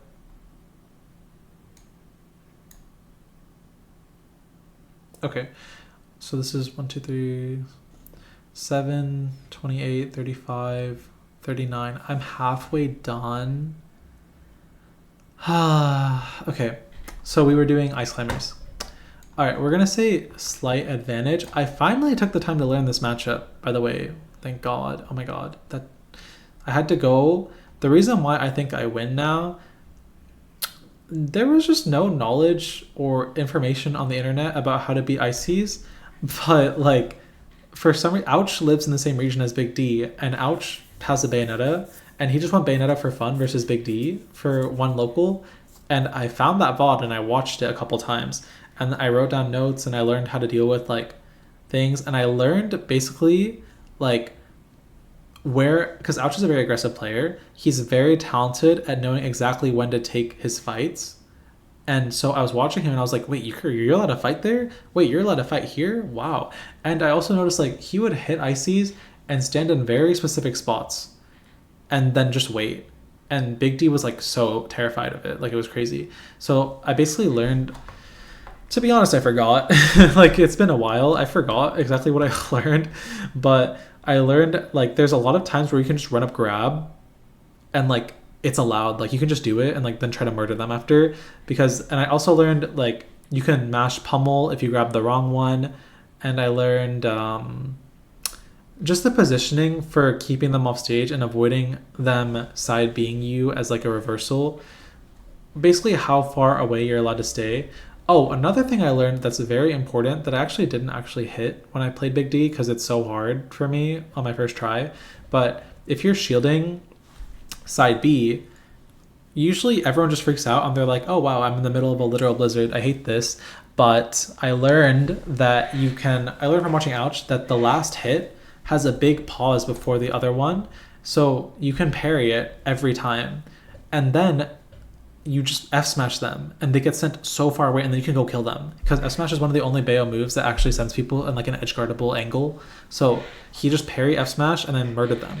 And then there's 2 layers of counterplay that happen after that. The Ices will then pull back before the last hit so that you don't have something to parry. And then the last layer of counterplay here is your shielding, and you just keep your eyes on Ices. And then if you see them drift back, you just let go early and then you F smash without parrying anything, because they're not hitting your shield anymore. So in the end, if you shield and you pay attention, after they side B your shield, you should always get F smash and then you can go kill them. So they're basically like not allowed to side B, and that's why you can just run up grab all the time once you condition them to stop side Bing. So that's really good. Also, you can turn off their icicles that they send with down tilt bullets, which is really good. It's really strong. And the last thing that's like really good about this matchup is dive kick is extremely safe on shield. Even if they parry it, they can't do anything about it. They're too laggy to get up there like that. So you can dive kick, and if it hits, they just die like instantly. And if you hit like the CPU, it can't DI. So even if you hit them and the other guy notices and they're like, oh, let me go DI this properly, you can just be like, okay, well, I'm just going to kill the other one. Also, one last tidbit about Ices that you guys may not know is if Ices is shielding, 2 shields, right? The way that this character works is, let's say this is player 1. Player 2 gets the input 5 frames later.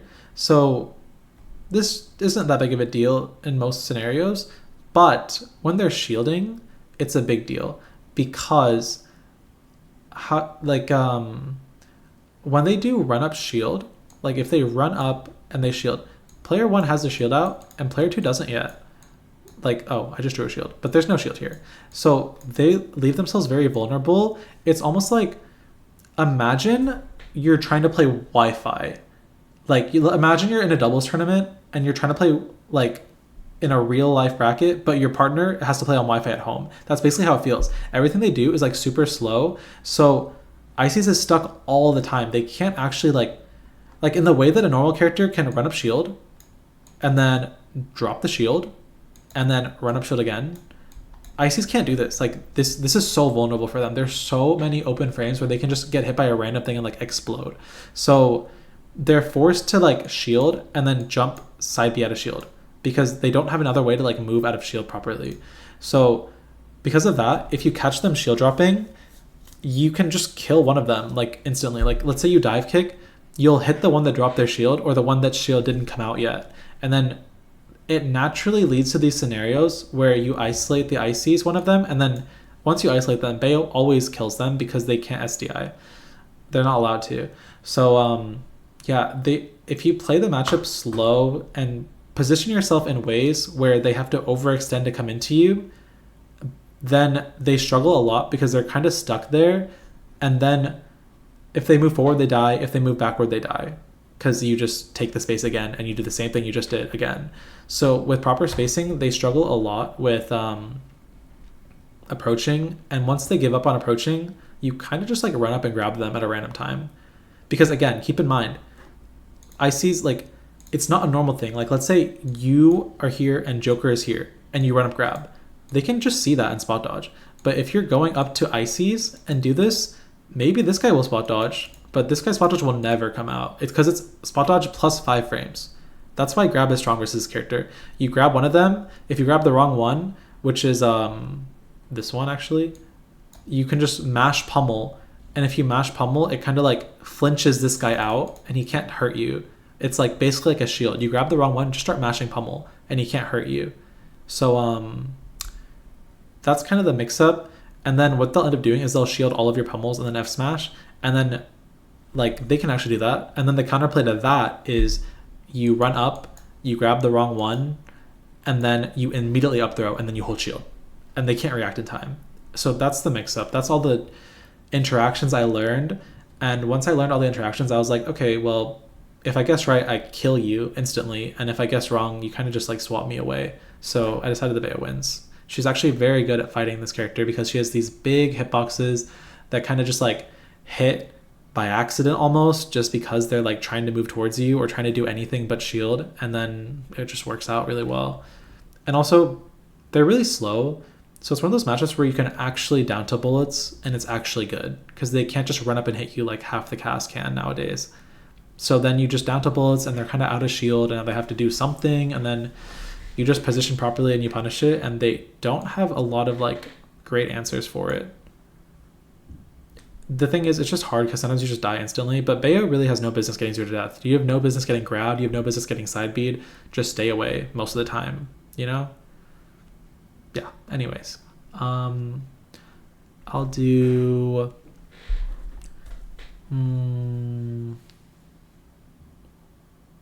lots of characters in this game.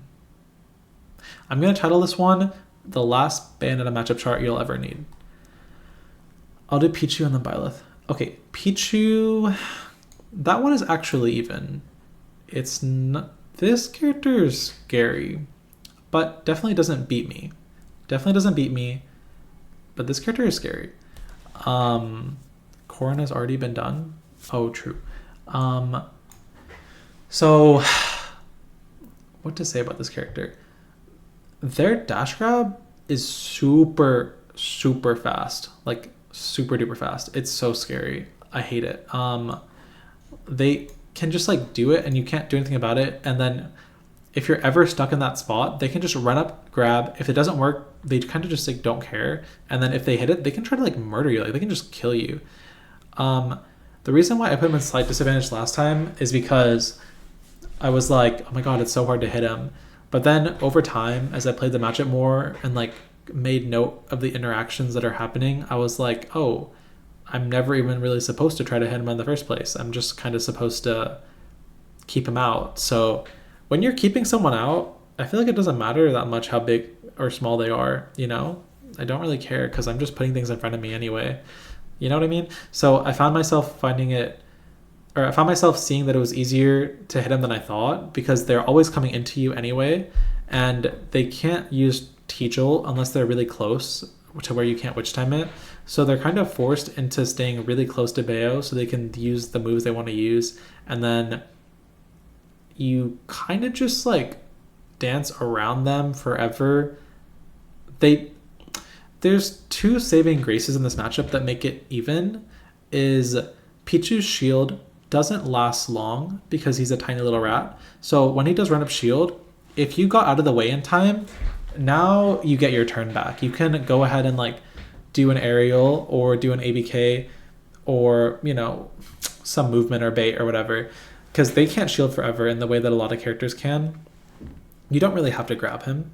Another thing is his ledge options are pretty bad. Like imagine Pikachu, but you don't have to respect quick attack off of the ledge. You can kind of just stand there, and his ledge hang is actually so bad that you can down tilt it. You don't even have to F smash it or like F smash or down smash. You can down tilt it and just like start trying to kill him. So he has to get off ledge, and you can just wait and react to the most of the things that he does, because his reversals are very tiny. Like if he does a drop double jump forwarder off the ledge, it's very tiny.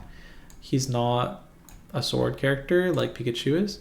So his forwarder is just like him, you know what I mean? So you can stay in ranges where you can cover roll, you can cover like, or you can shield or just dodge his drop double jumps from the ledge. He's forced to like risk his life to get off the ledge like pretty much all the time, which is really bad for him.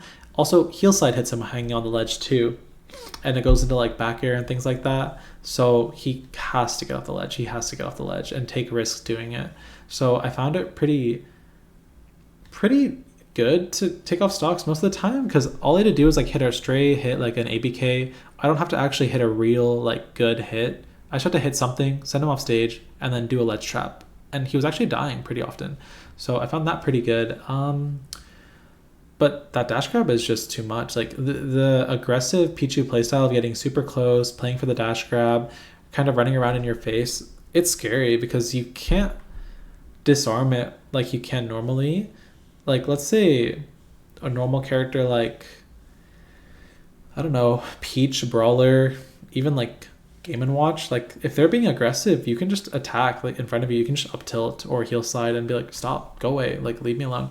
But Pichu is dodging all of this. He's super fast. He's super tiny. He's shielding for a lot of this. So if you heel slide, you can just get grabbed and die. It's kind of scary. This character does get carried though by bracket nerves and missed techs. If you are experienced in the matchup and you're denying him these things, it's pretty hard for him to do like the things that would make it losing. If you are denying, like if you're hitting the techs and you're like not getting grabbed in the really bad spots, it's fine. I just think that sometimes you really do get grabbed and there was nothing you could do about it. And I don't say that often, but this character is just so fast, like so fast. It's hard. It's really hard for me to like consistently dodge him. So I would say that, you know what it is? It's like when you're coming down, like it's really hard. Like versus normal characters, like you'll be at the ledge and then you do like a ledge jump, you come down and then like you do whatever you want. But in this spot, you can kind of like protect yourself with an aerial, but when Pichu's running at you, he's like this tiny running at you with a dash grab. And like, it's really hard to protect yourself coming down. So you kind of have to do a lot of like empty lands into like an immediate up B or another jump. And if they time things properly, you just get grabbed and you can't do much about it. It's kind of scary. Also, like his shield pressure on platforms is a lot better than Pikachu's because his back air lasts forever. So if you try to shield camp him, he does one back air and it nukes your whole shield and you have to leave. And he's faster than Pikachu too. So you leave, you go somewhere else, and he's running at you. And it's like, oh my god, go away. Like, I can't stop you from interacting with me. So, yeah, I don't. Something about. Oh really? Okay. Something about the aggressive Pichu playstyle is just a bit much. PT and Alex are still dupes. PT, Alex. Oh my gosh, there's so many duplicate characters. Okay, so now we're at 2832. Okay, anyways, next character. Yeah, the Nator set, I definitely played the matchup well. You can like stay out of his range most of the time, but every now and then he can just kill you and you can't kill him back. He doesn't actually get janked. So he has good survivability versus Bayo as well. Oh, Byleth? Okay, let's do it. Byleth is slight advantage. Byleth has really bad out of shield versus spaced moves. So like in the beginning, but when Byleth found her success, it was because people were like, oh, well, she's slow. I'm just going to go force on her. And they got a little too close. But Bayo can do like a spaced forward air or a spaced nair, even a spaced back air, and she can't do anything about it. She's stuck. And it's really easy to space moves on slow characters like this. So it's just like really hard for her. Also, her nair was kind of like a noob check in the past, but you can always up B this out of shield unless they like drift backward, which is pretty, they can't do it all the time. It's really unsafe. All you have to do is watch for when her feet hit the ground and then click up B. In the past, like even I like got cooked because I was like, oh wow, the same set. Always some stupid interaction happening with this guy. It was this game that I was supposed to win, and then I messed up at the last second over here.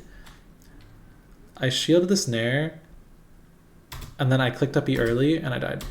And it's like, you never have to do that. You can just watch. You can just pay attention to when he's coming back down, and then that interaction is just fake. Like, it's not real. So his one good, like, thing is, like, fair and, like, nair, I guess, and survivability, but he doesn't have a good way of putting damage onto Bayo, and his forward air is like his one thing he has, but it takes too long to come out. Like, it actually is just weak to ABK. He's kind of forced to not do it because you can just ABK, and if you hit him with ABK, it's really hard for him to get back down. He doesn't have landing options. He has a frame 20 down air. So when Byleth is coming back down, like normal characters, like I don't know, Peach will just do like a down air to come back down, or I don't know, ZSS will flip kick, or MegaMan can also do a down air from really high up after up being. Luigi has down B. He has nothing in this whole area.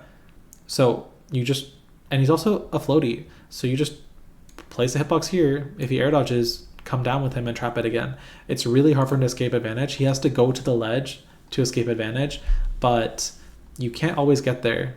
You can't always get there, and sometimes you just get really messed up and take a lot of damage really fast. What about up B? Yeah, it's not that big. It's just not that big. So, yeah, I don't know. I mean, Byleth is good survivability, but she takes so much damage. And again, he's forced to shield because he can't jump prematurely or he'll take a lot of punishment for it. So he loses neutral to Bayo and he gets hit harder than Bayo does. So it's just really hard. I mean, I don't know. Like, it's a bad matchup for him. It's just a slow, floaty sword character without combo breakers. It makes sense that he would just lose, you know? Yeah. Let's do Young Link.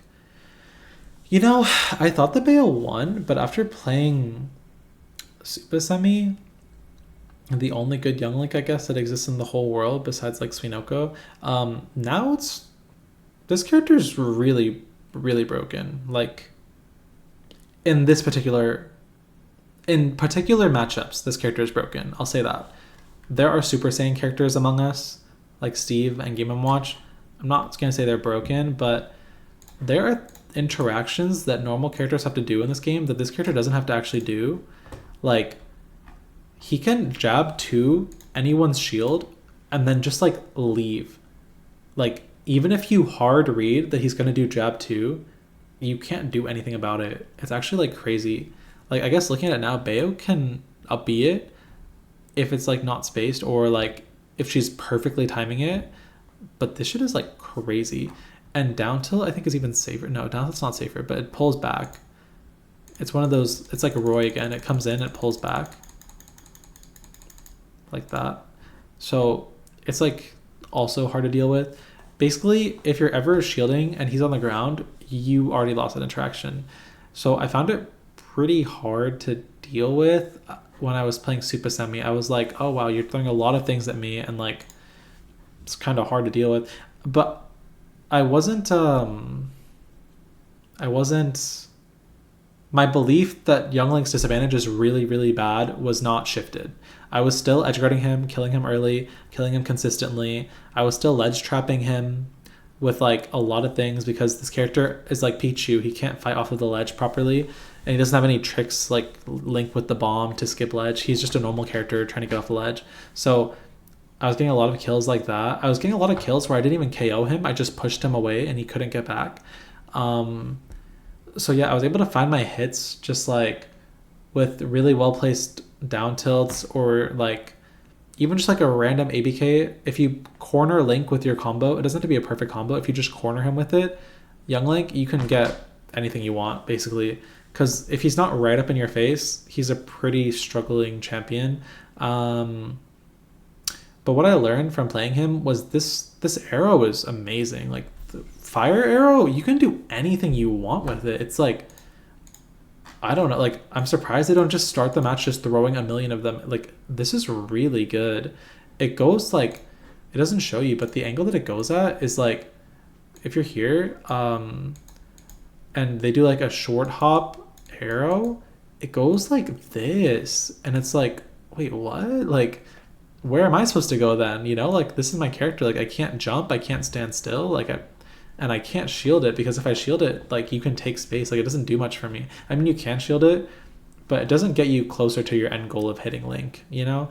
So I don't know. Also, his downer is really good. His damage output is surprisingly high. There's not a lot of characters that can actually lay down damage on Bayo. He has grab combos on Bayo. He has like 2, 3, even 4 hit combos on Bayo as well. Like he can hit, I don't know, like boomerang, fair drag down, down tilt, forward air, stuff like that. He actually has really high damage output on Bayo, and he has a kill throw and forward throw as well. So he's really good at fighting her, but it takes a while to kill Bayo. So they kind of match each other in damage output is what ends up happening in the game. Bayo does a little more damage, but he kind of does like 30%, 20%, 40% sometimes if he gets like a really good combo consistently. And then Bayo will die around 140%, maybe 120 sometimes if like a downer or an upper hits when it wasn't supposed to, or like you missed a tag. But the reason why it's an even is because even though Bayo doesn't win neutral as often as him, she hits him harder, and then every now and then he just dies. And these kind of characters are not good if they die and then you get the lead, like a stock lead. They don't function how they're supposed to in those situations. So I'll put it in even, because even though Bayo loses advantage or loses neutral, she hits slightly harder, and then sometimes he just dies. He just dies. And there's a consistency to it. It's not like other matchups where they get to the ledge and everything's all fine and dandy. Once you get into the ledge, he's still in disadvantage. So he has to play out long sequences of disadvantage and like risk things and go for risky mix-ups to like get out of it. So I'll put it even, because consistently, if you get a hit, something good will happen, or they played really good. So I'll put him in even. I used to think that I won because I couldn't get hit by anything, but they can just throw those arrows at you forever. Like it's really hard to deal with. And all of his aerials and all of his projectiles, are very safe on shield. So you kind of have to get around them eventually, taking some risk like a heel slide or a dive kick. So the onus is on us to do something about it, but the fact that they die if you do is pretty good. What you want to do in this matchup is basically just use your shield a lot like a resource, like carefully, like make sure it never gets too low. You always use it, because the only way to take up space safely is to run up shield or like tomahawk shield, because you can't use platforms versus this character. It doesn't really work well. He just throws a bunch of stuff and has a lot of zone control, so it's hard to use movement to get close. You kind of have to use shield to turn off his projectiles, send the boomerang back, send the bombs like up, stuff like that. And then once you get close, he doesn't have a good dash shield. He's a bit too fast. So you can stuff him for running in. Eventually he has to go towards you and you can stuff him with an up tilt or a up B or a nair. And anything you hit him with, go up to him afterwards and pick RPS if you can. And then it's always going to end up being like more worth for you. Let's just do the Link since we're here. Toon Link is slight advantage because one thing he has over Young Link is his forward tilt hits the ledge and it beats Witch Twist and it kills pretty early. But his disadvantage is really, it needs something else. Like he gets hit really hard in comparison to even Young Link. He gets hit really hard. He struggles to recover because he's so floaty as well. Like you can just get under him and there's nothing he can do from then. What else with this character? It's like bomb gameplay doesn't work how it should because you can just shield and like ice it out. Like if he gets the lead, bomb is good. He can run around with the bomb, but it's pretty hard to get the lead versus Bayo as a projectile character because she can just dodge all of these things that they do. And this character doesn't have a high damage output in general, like versus Bayo at least. Like, so it takes a lot of neutral ones. He has to put neutral a lot more than Bayo to like win. I never played any of the good ones by Secretary. Oh, I actually played Jojo the Hobo actually, and I found that shield was really good. It made a lot of good things happen. So that was something. This character doesn't threaten Bayo in the way that they should. They're not fast enough. They don't have the damage output. They don't have the kill pressure. And their projectiles feel like plastic toys. Like I never feel threatened when they're throwing out projectiles. And they don't have good out of shield as well. So even if you don't get a clean hit on them, if you just hit their shield, they're kind of stuck. Like if you like even just get like a down tilt on like his shield, like just like down tilt and they shield it, you can immediately like ABK after, and they can't get a jump fair out or anything like that. Like they are kind of just stuck in place when they're shielding, and they are kind of screwed if you up throw them too. So they're basically forced into a rock and a hard place if you ever catch them coming towards you, even without getting a clean hit. Even if you just hit their shield, they're kind of still oppressed. So I just don't think they have the right buttons to deal with Bayo in the right way. We'll do Link. Where is he at? Where is Link? Did I already do him? I don't think so. Where? I see Ganondorf. Oh, there you are. Link is sight advantage. He lacks the safe on shieldness of Young Link, and he doesn't have any way to disengage pressure. He's just a very immobile character. The boomerang things that make him playable versus some characters don't work because of Witch Time, because he is a really slow boomerang compared to the other two, if I remember correctly. So I find it really easy when I'm fighting Link to just kind of stand still.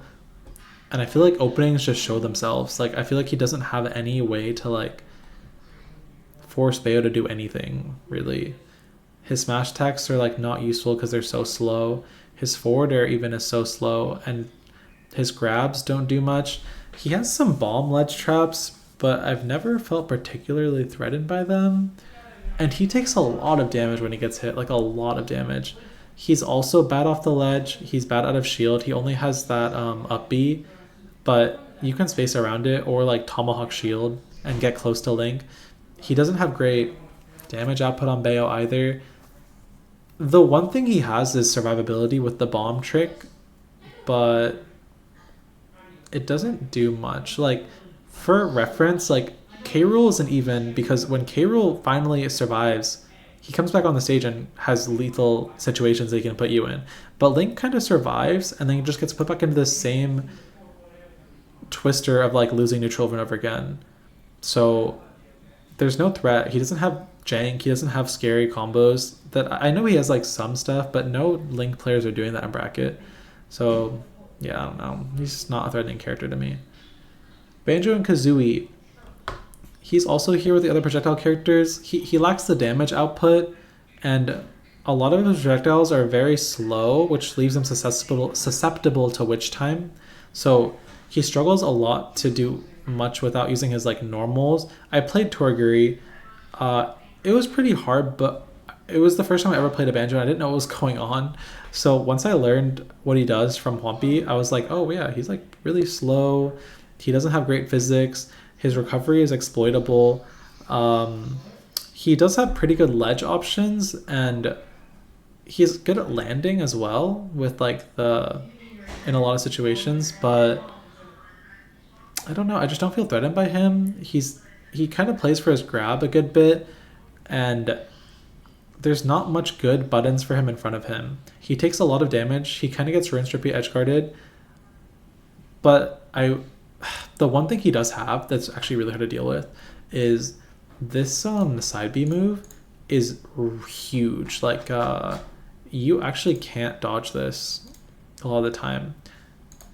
So they use, if a Banjo wants to beat a Bayo, you should always save this and use it as a ledge trap, because this right here hits her every time. It hits her up B going to the ledge, it hits her hanging on the ledge, it hits her jump, like neutral get it, like it's really strong. So the only thing I watch out for when I play this matchup is I'm like, okay, make sure like you're careful at the ledge, and like if you can skip the ledge, just go over the ledge, because that's the scary part. If they kill you early, then it's kind of hard to like, you get iced out with pellets and like they kind of nickel and dime you. But I'm not that experienced in the matchup. He takes a lot of damage. He does have a frame 1 combo escape, I believe, with grenade, but he ends up taking a lot of damage in most combos, and I don't know, I just don't find him that threatening. Like yeah, I don't know, he kind of just plays for one hits, and I just don't feel comfortable putting him in even. He's not a great... His moves are just really underwhelming. He kind of plays for stalemate in most matchups, but... Oh my god, my roommate is so loud. He kind of plays for stalemate in most matchups, but the kind of character archetype that Bayo is just kind of breaks that, because she just does too much damage off one mistake. Can you guys hear him? If you can, I look, you want to like take a small break, because he's like gonna ruin my video. There isn't a party, it's just a one person, and I hate him so much. Let's just look at something else until he goes into his room. Okay, he's done. He just had to go grab a bunch of junk food and then go to his room. Oh my god, jump scare. My door is closed, thank you very much. No, he's not a Smash player, or I wouldn't say that I hate him. Stop telling me to close the door. It's closed. Can't you see that it's closed? Whatever. Oh, that's my closet if you're seeing an open door. That's not the real door. Anyway, it's okay. It's the Banjo section of the video. Who even cares about Banjo? Bowser is he here or is he here? He's here. He's actually really hard to edge guard in my opinion. His up is like unreactable, and if you mess up the edge guard, unlike most characters, you take 30%. And when I played Hero, the Bowser from Japan, he was very adept at finding parries, and when Bowser parries, he can always get 25%, parrying pretty much anything by doing jump side B out of shield, and you can't stop him. And he has a really good forward tilt that hits under the ledge and threatens a lot of things as well. I think his forwarder hits under the ledge. I think so. He's actually really scary. He does a lot of damage per hit.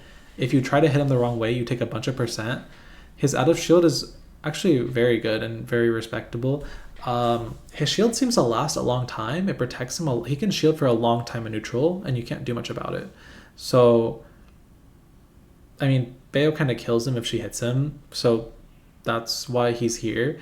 But he actually has a lot of really strong tools to like put damage on Bayo and stuff like that. It's just kind of like, if dash shield in this game wasn't so bad, it would be really hard. But because Bowser can't move like at all, he's super tall. His dash back doesn't make him duck ABK, which is a really important. If you beat Bayo, it's probably because you do that. Like, none of these characters here don't duck ABK while they're dashing, except Kazuya, but he kills you at literal 0. and this guy doesn't care if he gets hit by ABK.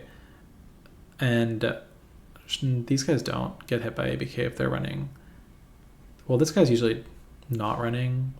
But basically, yeah, this character, you can kind of just stay out of his range forever and then throw out ABKs. And if he ever tries to jump or dash, pretty much do anything but shield or duck, he just gets hit. So he ends up in the spot where he kind of can't move. And then because he can't move at all, you can kind of set up your aerials to be perfectly spaced. And then you can get a lot of advantage out of that. But he punishes mistakes really hard. So I find it kind of scary. I wouldn't put it in really easy. But it's a pretty simple matchup. You stay out of range and you click ABK, and if he does hit you, he does a lot of damage. And if you're at the ledge, you got to make smart decisions. You can't just do whatever you want or you'll just get hit and die. But this character uses like 3 moves, so there's not much to say. You just got to like do your advantage state properly. If you're not hitting him hard, you're probably going to lose. But it's pretty easy to hit him hard. Plant is probably like here. I don't think Plant is even... I think the character is like too one-dimensional. It struggles with... The thing about Plant that makes people think that Bayo does bad or like make us all feel like kind of, oh, this is weird, this is a weird matchup, is he doesn't struggle with the normal things. Most characters struggle with Bayo's big hitboxes and her out of shields and like things of that nature. But Plant just struggles with not Bayo specific things. Plant struggles with when you're both on the stage and he's here and you're here and you're also here and you're also here and you just kind of dash dance back and forth like this and he can't do anything about it. Grounded neutral, staying close a little bit and just poking in these areas like for his tilts and doing like retreating aerials backward, he can't punish you for this. He struggles a lot with dealing with high movement based characters. He doesn't have an option to deal with it properly. So also at comboing him, you can actually do a lot of damage. It's just a learning curve. The combos that you do on Plant are different from the combos you do on pretty much every other character, and I don't know why that is. He has really weird physics, but when I'm comboing him, I do end up doing a really high amount of damage with different looking strings. So you want to not use hitboxes and you want to not attack into him. You want to attack in front of you in case he comes in, but you don't actually go all the way over to Plant and attack, or you're going to have these jank interactions with Patui or up smash out of shield and things of that nature. Just stay away, use your movement, don't let him come into you, and if you run out of stage, just jump over him and try again. He can't get to you. So yeah, the character struggles too much versus like circle camping, and he doesn't have many strong tools. Also, you can always nair his up B or up B it from below. So even though he has like counterplay by like swerving around witch time, like if you're trying to like witch time Plant, like what they do is like you'll hold the ledge, you drop witch time, it goes like this, and then they come up like this, and then they're like, oh whoa, they do that to like get onto the stage to avoid witch time. But all of this loses like to reacting. Like instead what you do is you drop like this and then you're like, where's Plant? And then if he's going super high like this, you just double jump back on and punish him, or you ABK him from here anyway. So if you just space around the up B, the edge guarding is pretty guaranteed. He should be taking a lot of damage or dying all the time. And then once he can't do anything but go in a straight line, then you witch time it and you do up B down air, up B down smash, and you kill him. So it's just a learning curve. People don't know because we don't play the matchup enough. And also, you guys probably play Wi-Fi more than you do offline, most of you. That's just how Smash works. And it's really annoying there. It's really annoying because if you don't like perfectly do the advantage state, it's not too easy. But if you don't do it perfectly, it's pretty hard. He lives forever and then he kills you in one hit. You can't even heal side because you get up smash out of shield and you die at 55. So it's annoying and it's jank and it's polarizing, but it just loses to Bayo doing the same thing everyone else does to Plant, which is leave him alone, you know, don't interact much, and then let him kill himself. Yeah, eating Batui sucks. We've all been there. Captain Falcon.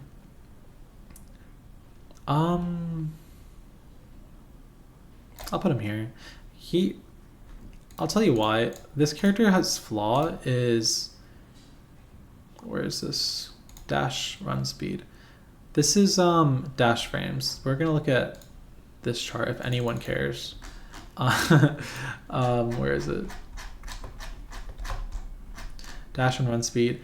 Captain Falcon is 15, and most normal people are like 10. So what that means is when they run up and then they click shield, it takes 15 frames for it to come out.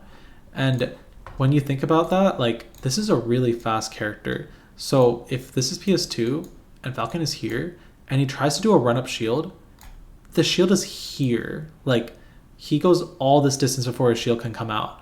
So he basically can't move versus Bayo. Once he's cornered, he can't do anything. And he can get cornered really easily, basically by not seeing any openings to whiff punish. And Bayo's not an easy, like, oh, she used one move, go whiff punish. There's always like another move coming out of Bayo. So it's really hard within the game engine to do anything. You kind of just naturally get cornered or run in early and get hit instead and die. And the worst part is Bayo can just shield camp because Captain Falcon doesn't have any true combos out of grab after like 20%. He can't do anything after 20%, which is crazy. So what Bayo ends up doing is she runs up and she shields, and Falcon doesn't want to grab it, so he's just sitting there like, what do I do? And then he runs back because he's like, I don't want to interact with her shield. And then you run up shield one more time, and he's in the corner, and he can't dash shield because he'll just die instantly. So he basically just has no real defense in the matchup. He just gets hit by anything, takes 1,000,000 damage, and dies, and he can't do the same to Bayo. And also, you guys have probably seen this, like, Falcon, and all he does is shield, and then up he had a shield.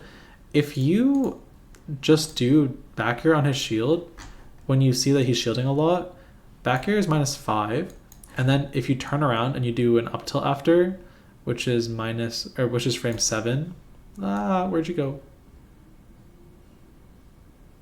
Up tilt, frame 7, or down tilt, you can do either or. So that's like there's 12 frames in between there for him to do anything, and his up special at a shield is frame 14. So if you back air his shield, do a good back air, or you have 1 or 2 frames to mess it up, do a back air on a shield, and then just turn around down tilt or up tilt, he actually can't do up air out of shield, and then he feels really oppressed, and then they're going to stop shielding, and then you can just explode them. So he doesn't really have much. In the past, I was like, oh dang, like this up B is like doing so much damage, and I don't know what to do about it. And then I learned that he can't do anything if you do that, and now it's really easy. I've never lost it. I mean, I never lost in the first place, but now I know exactly what to do, and now I never lose it. Chrom is... I really feel like Chrom is even. It's basically Roy, except he gets 0 to death more often, but you can't ledge plank him because he can do jab into run off forwarder and you just die. So I'm going to put Chrom here, but it's basically the same thing as Roy, except you can't use the ledge and he dies instantly. So it's like an RNG matchup, like one of you just murders the other, and it's really cringe. This character is crazy. Only versus Bayo, and everyone else just destroys him for some reason. But yeah, really quick, I'll put Donkey Kong. I'll just put Donkey Kong here. He doesn't have the same tools as K. Rool. He struggles in the sense that, like, one, he doesn't have good ways to land like K. Rool does with Nair. He doesn't have good ways to recover like K. Rool does.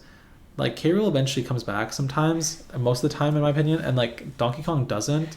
He can just get RNG like killed by like run off down air or witch time down air or things like that. So it's a lot easier to kill Donkey Kong, and he can't land, he can't get off the ledge properly because of ABK.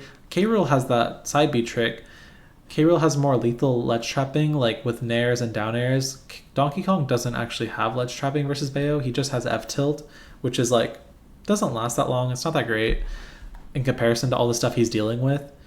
So yeah, he's not that great. He can kind of stalemate you though.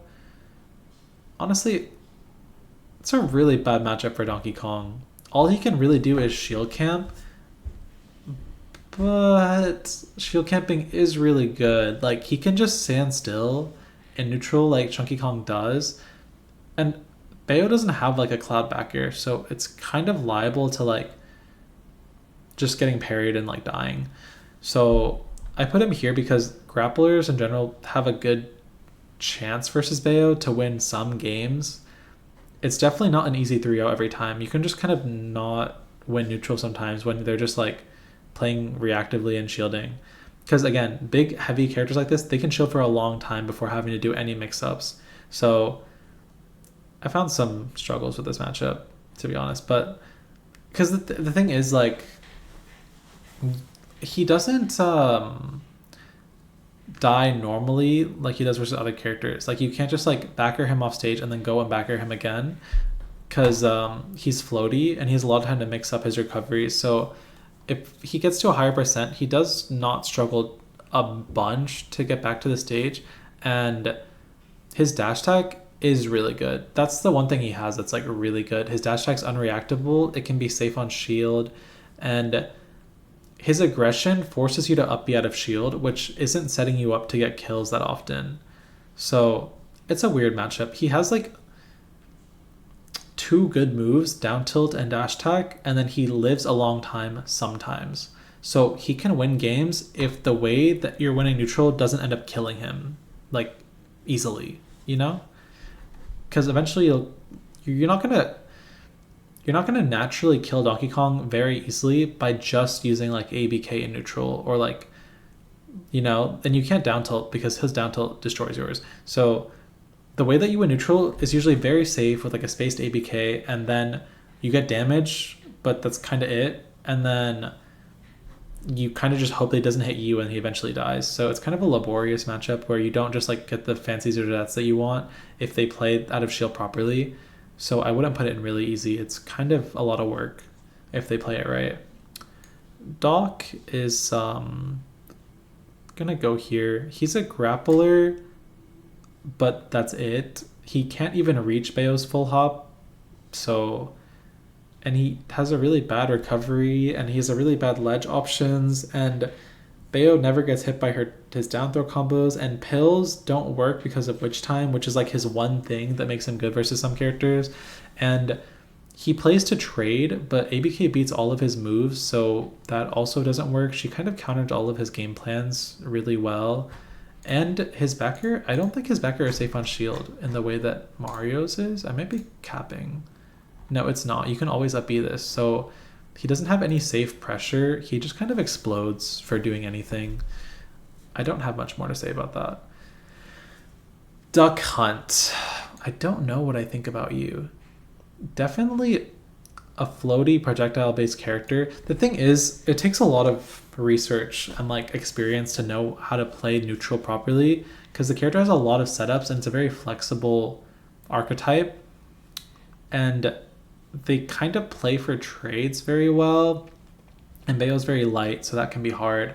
Their upper is a very quality move that kind of forces Bayo to respect a lot of things, kind of, and not just do whatever she wants. You can't just jump all over the place, because if you're at 100, they'll just kill you, you know? What else? Bayo's shield is kind of big, like, and a little bit, and it kind of makes her struggle, because in the way that we're like Joker, or maybe I don't know, Joker or like Mii Brawler or Diddy Kong, they can just shield the frisbee and then like do whatever they want after. But if you shield the frisbee as like a big tall character like this, it seems like the extra hits that happen after kind of hit you, so you have to like jump Witch Time out of shield or like roll out of shield. Like, you're kind of stuck. So when they hit your shield with a projectile, they're still winning in a way. Like, they're not like losing at all. You're stuck dealing with whatever they throw at you. And there are some positionings for Can that you can't do much about, almost like TNT, where like whatever situation ends up happening, you're not going to kill him. So they force like a lot of weird stalemates that you have to have a lot of knowledge on how to disarm them. But if you ever get a clean hit, which you should be able to do eventually, they can end up taking a lot of damage. It's just sometimes playing around Can out of hit stun or like smart Can placements is really hard with a big hitbox, slowish character like Bayo. It's weird. Yeah, you can use bullets to deal with the cans, but like there's counterplay. Like they can just see that you're doing that and just down tilt it at you and then force you to like shield it, and then you have to shield it, and then you lose your shield and they just spawn a new one right in front of you while you're stuck in shield. So like it's not so cut and dry. I'm not sure who ends up winning if they both play it really well, those situations, but I don't like the matchup. But I know, like, I mean, this character, you can die without even SDIing wrong. They have a really bad physics and hurtbox for this. So, yeah, there's that. I don't know. This character is, like, good survivability, good kill power, good hurtbox is the thing. Like, it's a small character doing all this annoying stuff, but they can just explode sometimes. Yeah, I saw that Tama versus Duck Hunt Grand Finals too. He struggled, it seems, as well. I saw him struggle on Wi-Fi versus Duck Hunt as well. It's hard. You can't just do whatever you want. You can't force your will onto that character.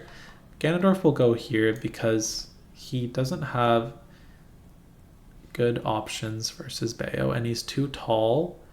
He kind of is forced to do nothing but shield, and that's not enough in this meta.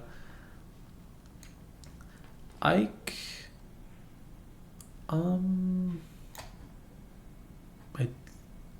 I feel like Ike is supposed to go here, but I don't want to do that. No, Ike goes... I feel like Ike would go here. He has really good survivability, and his down tilt is really good, like kind of like Snake. He has good boxing, he has good survivability. He has he can kind of DI everything you do to him up and then just double jump side B and like get back to the stage. So he can live a long time. He can win the ground game versus Bayo properly, and his back air out of shield always hits ABK. Like, it's really fast and strong. So you can't just ABK like willy-nilly. You have to like space your moves on him, and then it becomes a game of like if he reads that you're taking your time to space a good move, then he can take his turn and use like his big aerials and stuff like that. Like, this back airs are really good. Frame 7, yeah, he can always do whatever with that. I don't like... That character is kind of scary because his dash attack also covers your short hop, so you're forced to hop around like high a lot because dash attack is just like a scary move. It hits super high. So I've just found like this matchup, you kind of have to stay really close the whole time and like fight up close, but when you do that, you run the risk of like getting counter poked with a down tilt or getting out of shielded with the back air, and those things are pretty scary. He has good survivability and good kill power, and he has good damage output because like it ends up being two pieces. Like, he'll hit nair forward air, you get sent to the ledge, and then you have to get off the ledge because he'll down tilt you and do forward air again, and then he can, you know, condition that with like grabbing your neutral get up, grabbing your rolls, catching your jumps at the ledge. So he does get damage. I've never seen an Ike play it well. Actually, I've seen Tamapi's Ike play against Bayonettas, and he like mauls them. He does really good, and that also makes me think like he has good tools for punishing Bayonetta like bad habits. So you have to play it really well as Bayo if you want to win. It's not an easy do whatever you want and you win thing. Incineroar,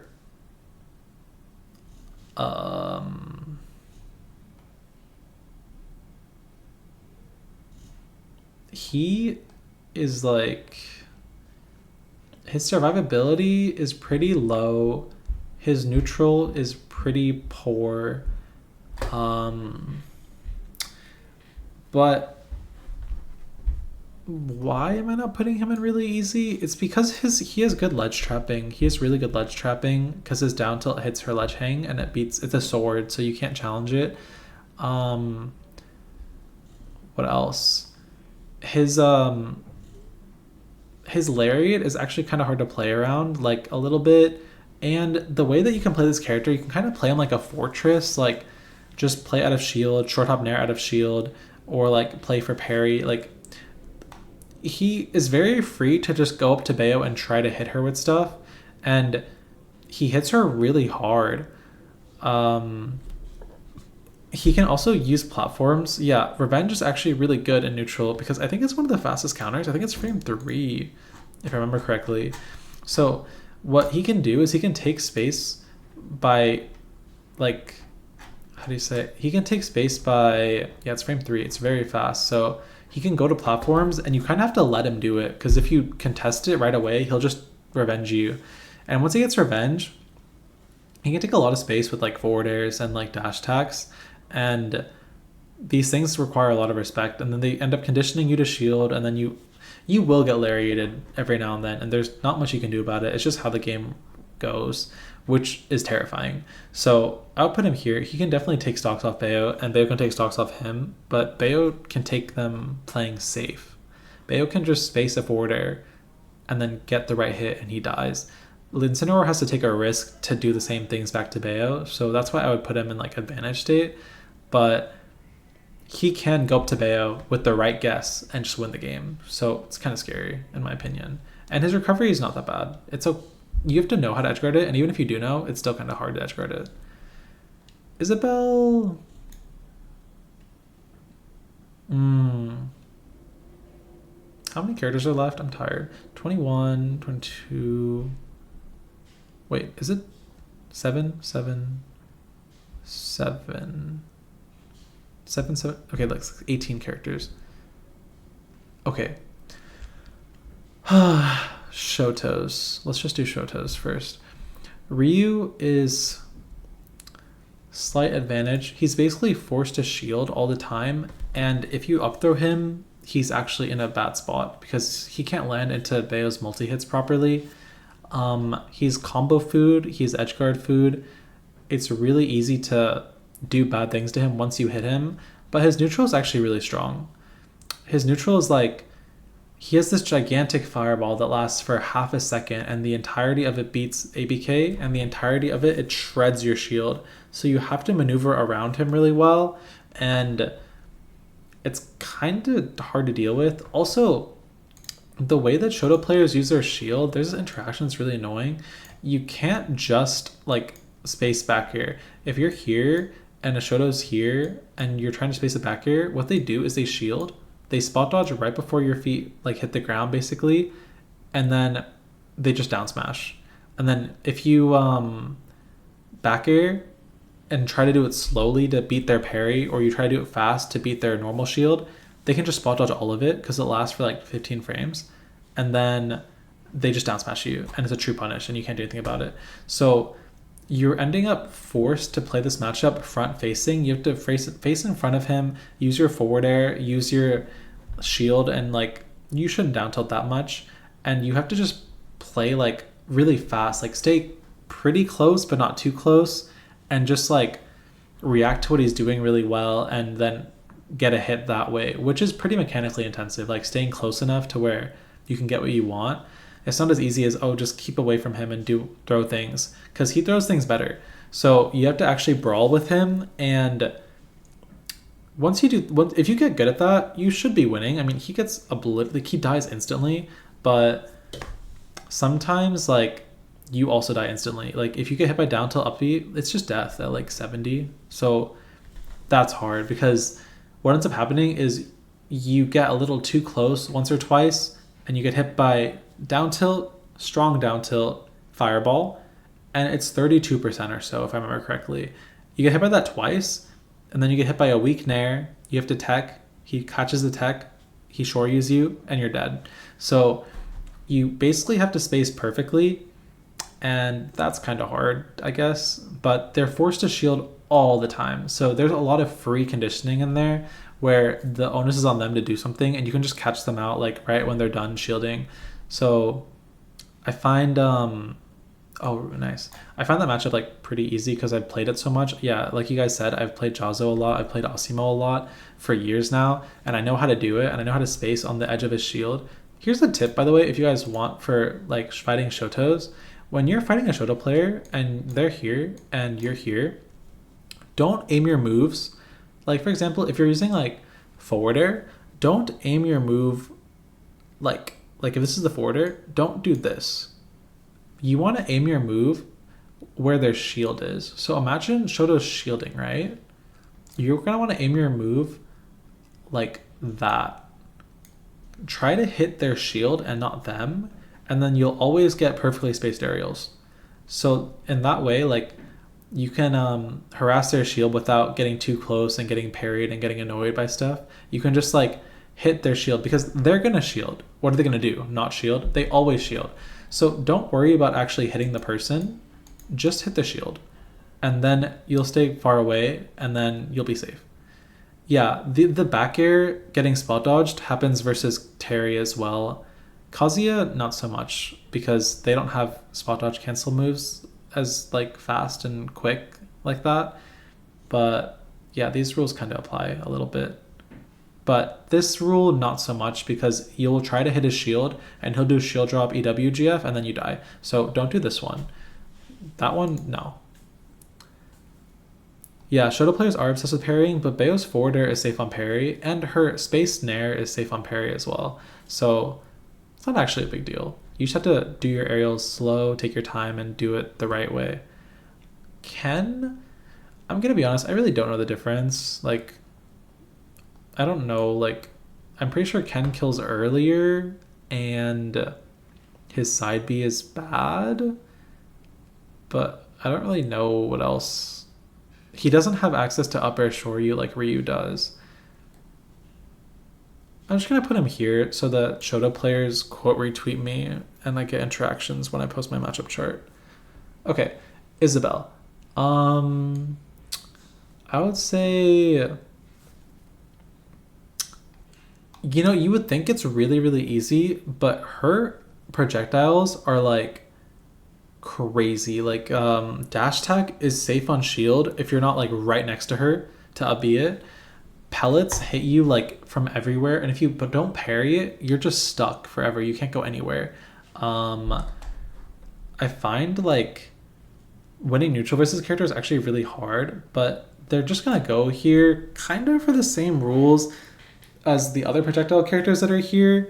They all fall into this trope where they don't do enough damage, they're floaty, and they get hit and they take a bunch of damage, and nothing ever changes. They don't have these like crazy setups or like lethal situations. There's no pressure. The only conditioning they have is from pellets, but once you get pelleted enough, you're like, you can just parry it, and it's pretty easy because it's not like a normal character that can be like, oh, you're trying to parry, tomahawk, grab. They can't do that. You can just try to parry, and then if you see them come at you, you just jump away and then you kill them for trying to do anything. So it's weird. Like, the character doesn't work too well because they don't have good full hop callouts. They have a really good time like monitoring this will apply to villager as well. They have a really good time monitoring this space, like the short hop / standing still space, because that's where Bayo is. But you can use platforms to like get around it, and if you can just shield next to her, if you just get an up out of shield, you kind of like explode them. So yeah, have I played Kept? Yeah, I beat Kept. If I remember correctly, yeah, he did go Isabelle, but I mean, Japanese people don't know that much about fighting Bayo. I haven't fought an Isabelle that's good yet, but I know this character can do stuff because they have the upper hand in neutral. They should win neutral like more often than Bayo, but Bayo can use platforms and like aerial full hop like movement as well as Nair. Nair kind of beats everything they do, so it's kind of scary for them. Like, you can take space with Nair and they have to let you do it because they can't contest it. So you have to use your big hitboxes and your movement to kind of like get around what they're doing, but you can't rely on ABK too much or up out of shield too much because pellet beats both of those. So you have to use other options, which is kind of annoying, but it's fine because you can hit anything. You can hit a fast fall Nair and you get the same things you're going to get with anything you hit because everything goes into special combos, and then you land, and then they can't land, and then you go hit them again. So they end up taking a lot of damage, losing neutral anyways that they do it. Like, it doesn't matter. It's not like a lot of matchups where you get hit by the right stuff. They hit by anything, and they just get, like, whirlwinded. It sucks. Villager, it's the same thing, except he lacks the Lloyd in the ground, which I actually think is pretty good versus Bayo. He doesn't have that. He has a Witch Timeable Lloyd instead. But he does have like access to parry down tilt, which is a good way to get kills on Bayo, I guess, that Isabelle doesn't have. So he's a bit better at like brawling, but I think Isabelle's ledge trapping is also better. I'd actually put Villager here because Isabelle has side B as a ledge trap and she has Lloyd for neutral to make her neutral better. Are their down tilts the exact same? Oh, my bad. I forgot. But yeah, Villager isn't allowed to use side B and Villager isn't allowed to ledge trap. He doesn't have like things. Like the bowling ball is very jank and obvious and you can't really use it as much as you would think you could.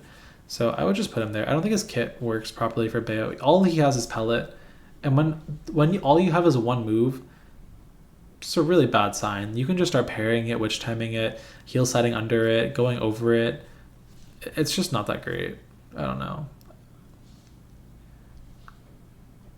Yeah, I don't know how to deal with Isabelle's planted Lloyd. I kind of wish I knew, but I don't really care. I have like top tiers to worry about because this is my job, so I'll learn about it in another life, I guess.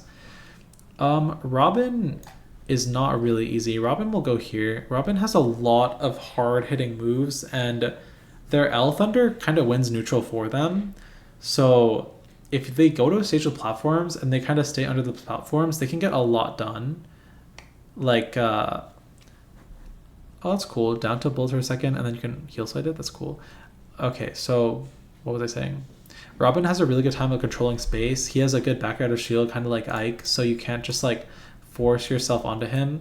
He does a really good job at protecting his back, but obviously like you can witch time the arc fire. They can't do arc fire much in neutral, but they can use the arc fire in a way where it actually does ledge trap Bayo, which is kind of hard to deal with actually. They can place it on top of like where you grab the ledge basically, and then it catches you for hanging the ledge too long and for ledge jumping, stuff like that. So you have to time your things really well. But the thing with this matchup is Bayo doesn't have a way to pin Robin down well.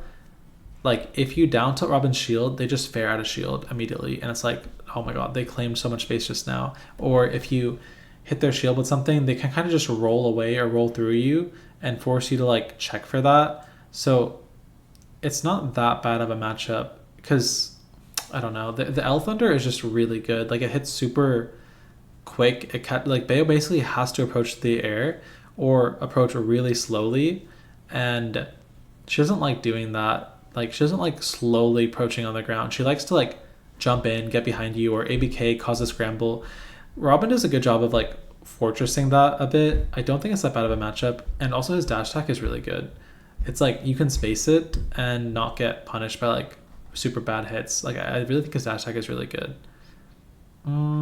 But that's kind of all I think about that. He gets edge guarded pretty hard. He takes a lot of damage. He has trouble landing, but the edge guards don't really get him killed that often. He kind of just takes damage, a lot of damage, but he doesn't die naturally.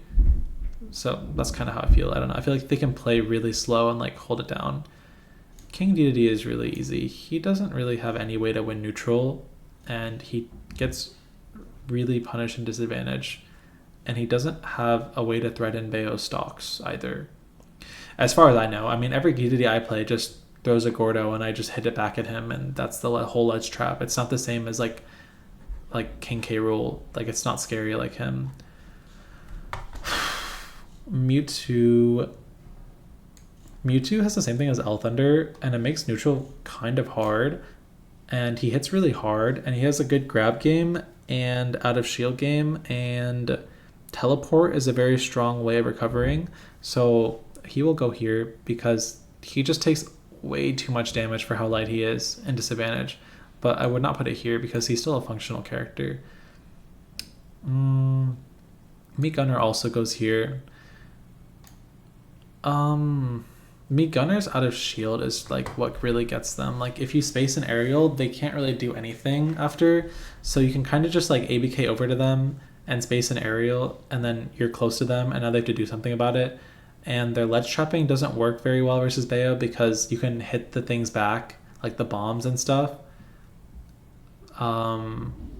What else is it about? The thing about Mii Gunner, they're kind of hard to stay on top of, but you're allowed to take your time to get close. You don't have to force things too much. And they do get hit really hard. None of their recovery moves, like none of the up Bs they have to choose from are that great. So yeah, I don't know. I think as long as you play it slow and space your moves properly, this character doesn't work how they're supposed to versus Bayo, in my experience. Kirby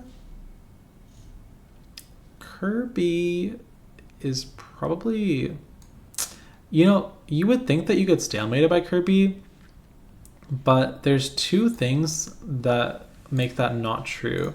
So when you're fighting Kirby, they kind of have to down tilt and forward air and shield, and that's kind of all they have, and most characters struggle with that. But I learned from my friend that forward air has a big gap in between the second and third one, and you can always parry it. So if they up forward air me, I can always parry and then run up B them and then get 1,000,000%, which is really bad for their neutral. That's a really bad thing. And Kirby doesn't get up high fast, so you can do two things. So you can dive kick Kirby for down tilting in your face and then try to murder them, and you can up B Kirby's shield, like jump onto them and then up B, and they can't jump up or out of shield and punish it because they take too long to get high. So there's a lot of ways to safely poke at Kirby, and you also have down tilt bullets is actually pretty good versus Kirby because they're slow and they can't punish it. So you can kind of just like ice Kirby out, play it really, really slow, and they can't punish you for it. They're kind of just like a pathetic ball that just sits there and hopes that you run in stupidly and die. But who cares? Like I don't know. I found after I lost once or twice in like a group battle to J-Jaw, I studied it and I was like, oh, this character's kind of bad. Lucario is even. He has a good recovery. He shouldn't die that often. He has a good dash dance and a good dash attack, which are things you really need versus Bayo. His Aura Sphere is a crazy good ledge trap once he accumulates aura. His Nair is actually safe on shield, fun fact. You can punish most people for just mashing on your shield, but this Nair, I think they buffed it or something. Every hit of it is crazy safe. So they can kind of force scrambles by dash dancing a lot, conditioning you not to ABK, and then just nairing on top of you, and then like shielding or something, or like double swinging. So it's kind of a scary character. They should be able to win neutral versus Bayo like every now and then, which is all you need when you're like a monster like that. But why am I putting it even and not slightly disadvantaged? Well, it's a floaty character. Their recovery is only good when they have a lot of percent, so there will be situations where Lucario dies early. They're not going to live a long time every time. He is good out of shield. He has good movement. He has great like big hitboxes, but I'm not that impressed by the Lucario players that exist, and I feel like floaty characters sometimes just die even though they're not supposed to. So I'm going to put him in even. I don't know. I've never had trouble with the Lucario. I feel like they all kind of get pinned down eventually. So maybe I'm just overhyping his grounded movement, but I feel like I'm able to hit them without doing much a lot of the time. And I'm sure a lot of work could be done in like getting better at not dying to Lucario stuff. The one thing though that basically has no counterplay is Aura Sphere at the ledge if he gets too much percent. So that is like a lose condition. If you get Lucario to 130 plus ish, maybe 100 plus ish, and then they get you off stage with just like a single dash attack and they start throwing Aura Spheres, you have to come up with something really fast or you're just gonna like explode. So that's really scary. But this character's just a bad character for so much of the game that I don't know. And like it's kind of late in the meta, so Bayos are good at getting up tilt back air and forward air 2 jab and like ledge trump back air, things of that nature. So Bayo is killing more often than she was in the past, and that makes this matchup feel not that bad. But I don't know, that I'm scared of them. I'm scared. I don't know. I wish I could say more about the matchup, but I don't play it that much. You know, Lumekos was asking for this forever and I ignored him. Oops. Mii Sword Fighter is... Huh. That's a good question. Mii Sword Fighter. I played Mii as Mii Sword Fighter, and it was kind of hard, but I don't know. I don't know what to do with this character. His neutral is really hard to beat him in, but his recovery is pretty exploitable, and he doesn't do that much damage per hit. But he has like really good down tilt. His down tilt is amazing.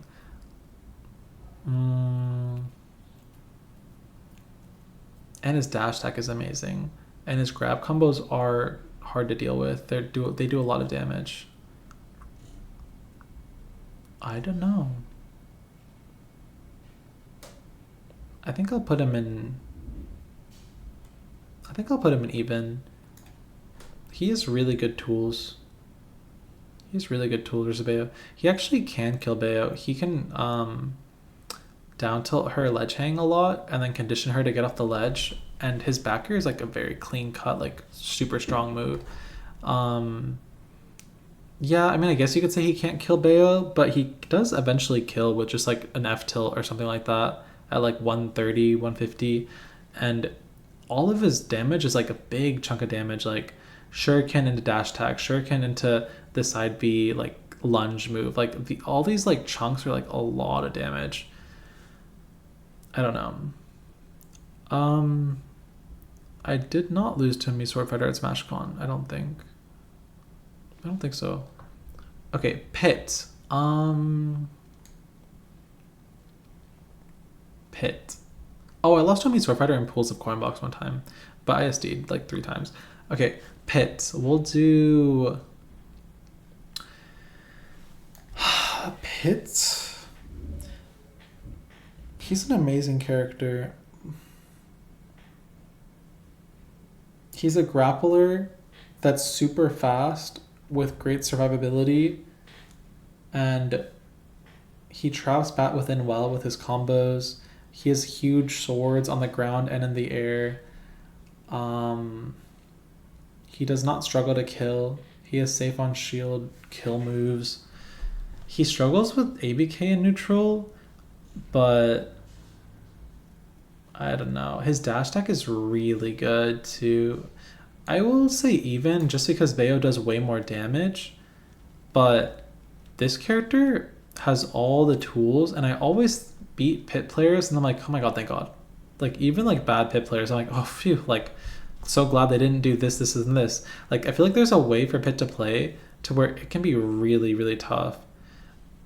But I haven't like looked into the matchup that much, to be honest. If Zachary is like in my bracket, I'll go ahead and go study it and figure it out. But just from what I see, like the way that character moves, it's really hard for Bayo to hit, and you kind of have to put yourself on the, like out there to get the hits. And he has really good like platform pressure, ledge pressure. He really keeps the flow of the game going. You can't stop him from doing what he wants to do, like you can Roy or like Lucas. Like you can't stay on the ledge versus Roy, or like in the air versus Lucas like you can versus Pit. Pit kind of has a tool for everything, and it's kind of hard to deal with. And his blue arrows rack up a lot of chip damage, and then he just gets like everything he wants. Like he gets F throw at 160, and that's actually pretty good for him. Like his game plan works properly versus Bayo, I'll say that. Zelda? Okay.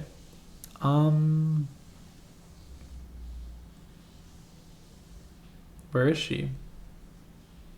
Oh my god, I'm almost done, thank god. Zelda... Phantom only has value as a ledge trap, but it is a good ledge trap. Her dash attack is really good as well versus Bayo. It beats or trades properly, like in a good way with all her moves.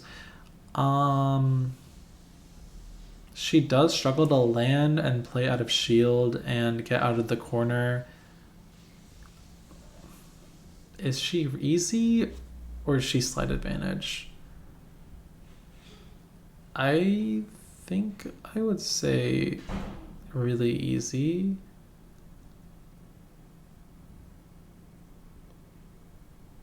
She really has no way to punish ABK. She really, really struggles to win neutral versus ABK. Like, if you stay out of her range, it's really hard for her to do anything. And if you stay out of her range as a normal character, she's like, okay, I'm going to set up Phantom. But Phantom doesn't really do anything versus Bayo. But she has a really good ledge hang. She kind of lives a long time. And then she just has to get one dash attack and then get you to ledge and do like a Phantom ledge trap. And it can be pretty scary. You can actually die. But she's just playing to do that. I would not say that Zelda... I would say Zelda and Villager are around the same difficulty, and they're definitely easier than like this tier. Well, should I bring anyone here down one? I'm thinking about it. I don't think so. These are all really good characters.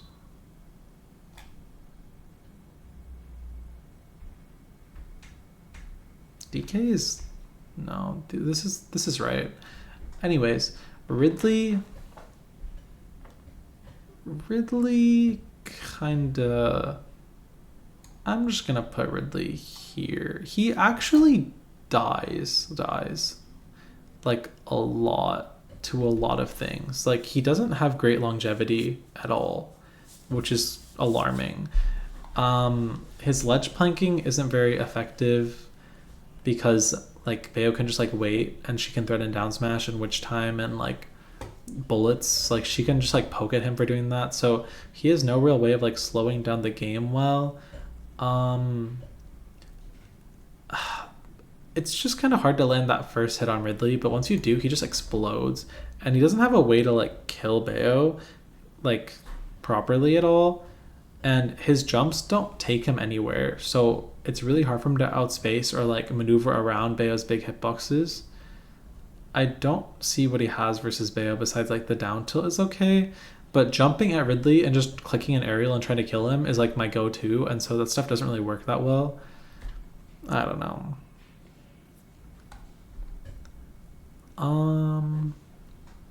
We'll do Belmont's. Belmont's also go here. You can jump around or witch time all of their traps and then kill them in one hit. If no one plays Belmont, right? You're not gonna make me talk about it, right? We're just gonna move on, okay? Oh my god, I'm almost done. There's only 3 more characters left. I'm just gonna delete this tier. Steve is gonna go in even because I have a lot of fleshing out to do for the timeout strategy that I would like to apply. The way that these two characters interact is like so complicated, but I used to think that I won because I was like, oh, I can stay out of his range forever. But then I was like, this isn't working, because if I stay out of their range, they kind of like bully me into like interacting with their shield, or I stay out of their range and they immediately go build a wall and get mining. And then I do believe that Bayo loses the matchup to Gold and Diamond Steve. So I think the way that it works is like she wins the matchup versus the Steves that come before that, and it's her job to get like a percent lead in those moments and then keep it the rest of the game and win through that. Yeah, Syrup is playing the matchup very well, but I don't know, like the reason why I wouldn't put it in winning, because technically it's like, oh yeah, go get the lead when Steve has wood and then run away, but you cannot force on Steve ever, no matter what weapon he has. So you have to outplay the Steve player while it's still possible to outplay them, and it almost gets to the point where it's impossible to outplay Steve and skill express and get good situations created for yourself with my character once he has Diamond and Gold.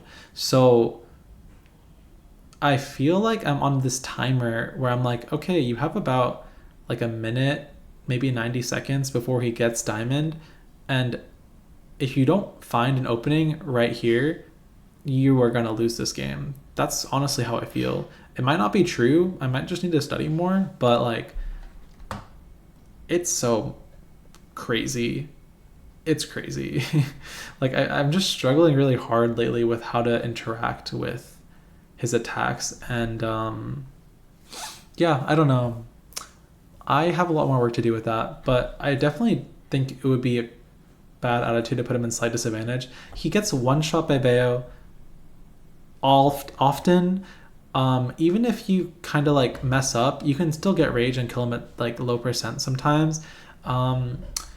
You do put on damage properly with him, and having witch time is a big deal versus minecart. Like not having to like perfectly space everything makes the interactions more consistent.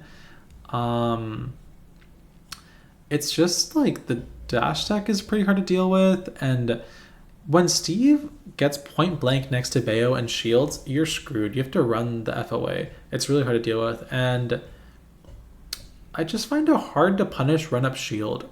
I think I just need to figure that out on my own. But Steve's shield is just crazy strong. I don't know. Like I'm really struggling on how to deal with it. But the fact that if you get the 100% lead before he gets diamond, you basically should just win, in my opinion, technically, like every time, is a pretty big deal. It's just depressing that the way you lose is so like feels out of my hands. I'll put Wii Fit here. It's really easy. Like it's like normal characters like Banjo or Toon Link, where you can get around the projectiles, but except with Wii Fit, you get around the projectile and she takes 100% or dies. So that's how I feel. I've never had trouble with this matchup, and I also feel like you can circle camp deep breathing where other characters can't. So there's nothing about her that makes her strong versus me in particular. I just don't get it. Like I just feel like I win every time doing, and I feel like I win in a million different ways when I play against Wii Fit. I do whatever I want and I win. So yeah, I don't know. All right, Wario goes in slight advantage because you can kind of technically keep him out forever, and even if he has waft, I still feel like I can keep him out forever. Like the same interactions end up happening. I just keep my tipper attacks, my tipper down tilts, my tipper nairs.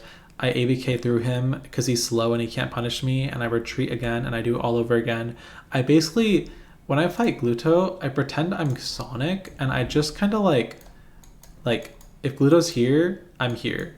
And then if he walks up, I hop backward and I attack. And then if he comes up again, I hop backward and I attack. And then once I run out of space, I zoom past him with ABK and I go to this platform and then I do it all again. And I swear to God, I could do it forever and I would like never lose.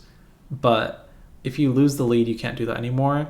And you can lose the lead kind of every now and then. Like he does have good combos on Bayo, like up throw, up air. He has bite, like the chomp. It's kind of hard to avoid because you don't have a spot dodge as Bayo. So it's kind of scary. Also his F tilt can kill Bayo for recovering, which is pretty scary. But Bayo definitely like wins that matchup. He's a floaty. He has to approach. He doesn't have the best like out of shield options like reversals. He doesn't have good ledge options. And Bayo is one of the only characters that like when she hits Wario up high, like this is the stage, I'm getting lazy. If she hits Wario up high, she can just jump, double jump, up air this whole area, and he can't do the thing he does versus normal characters where he jumps high and air dodges down like this. He can't do that because Bayo can get right next to him in an instant and just like force him to air dodge, force him to take a bad hit. And situations like that, Wario can't deal with often because it's not the same as like R.O.B. Like R.O.B will do damage to Wario, and if Wario is able to survive it, he's like, okay, back to trying to kill you. But with Bayo, she can do 100% to Wario and be like, okay, that's fine. Like you didn't die, that's fine. I'm gonna keep zoning you out now. So it's a really like laborious thing for him.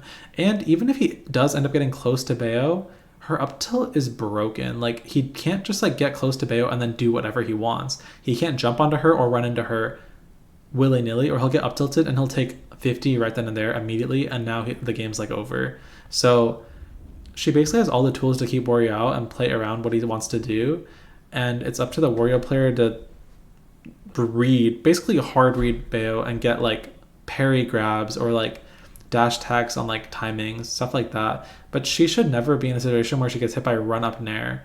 That's too much. Like, she doesn't have to do that ever. Okay, we're done. Oh my god, yay. I guess I'll tweet it. And then can someone text me? Can someone like that's in my Discord post a screenshot of it? Because for some reason my screenshot app isn't working.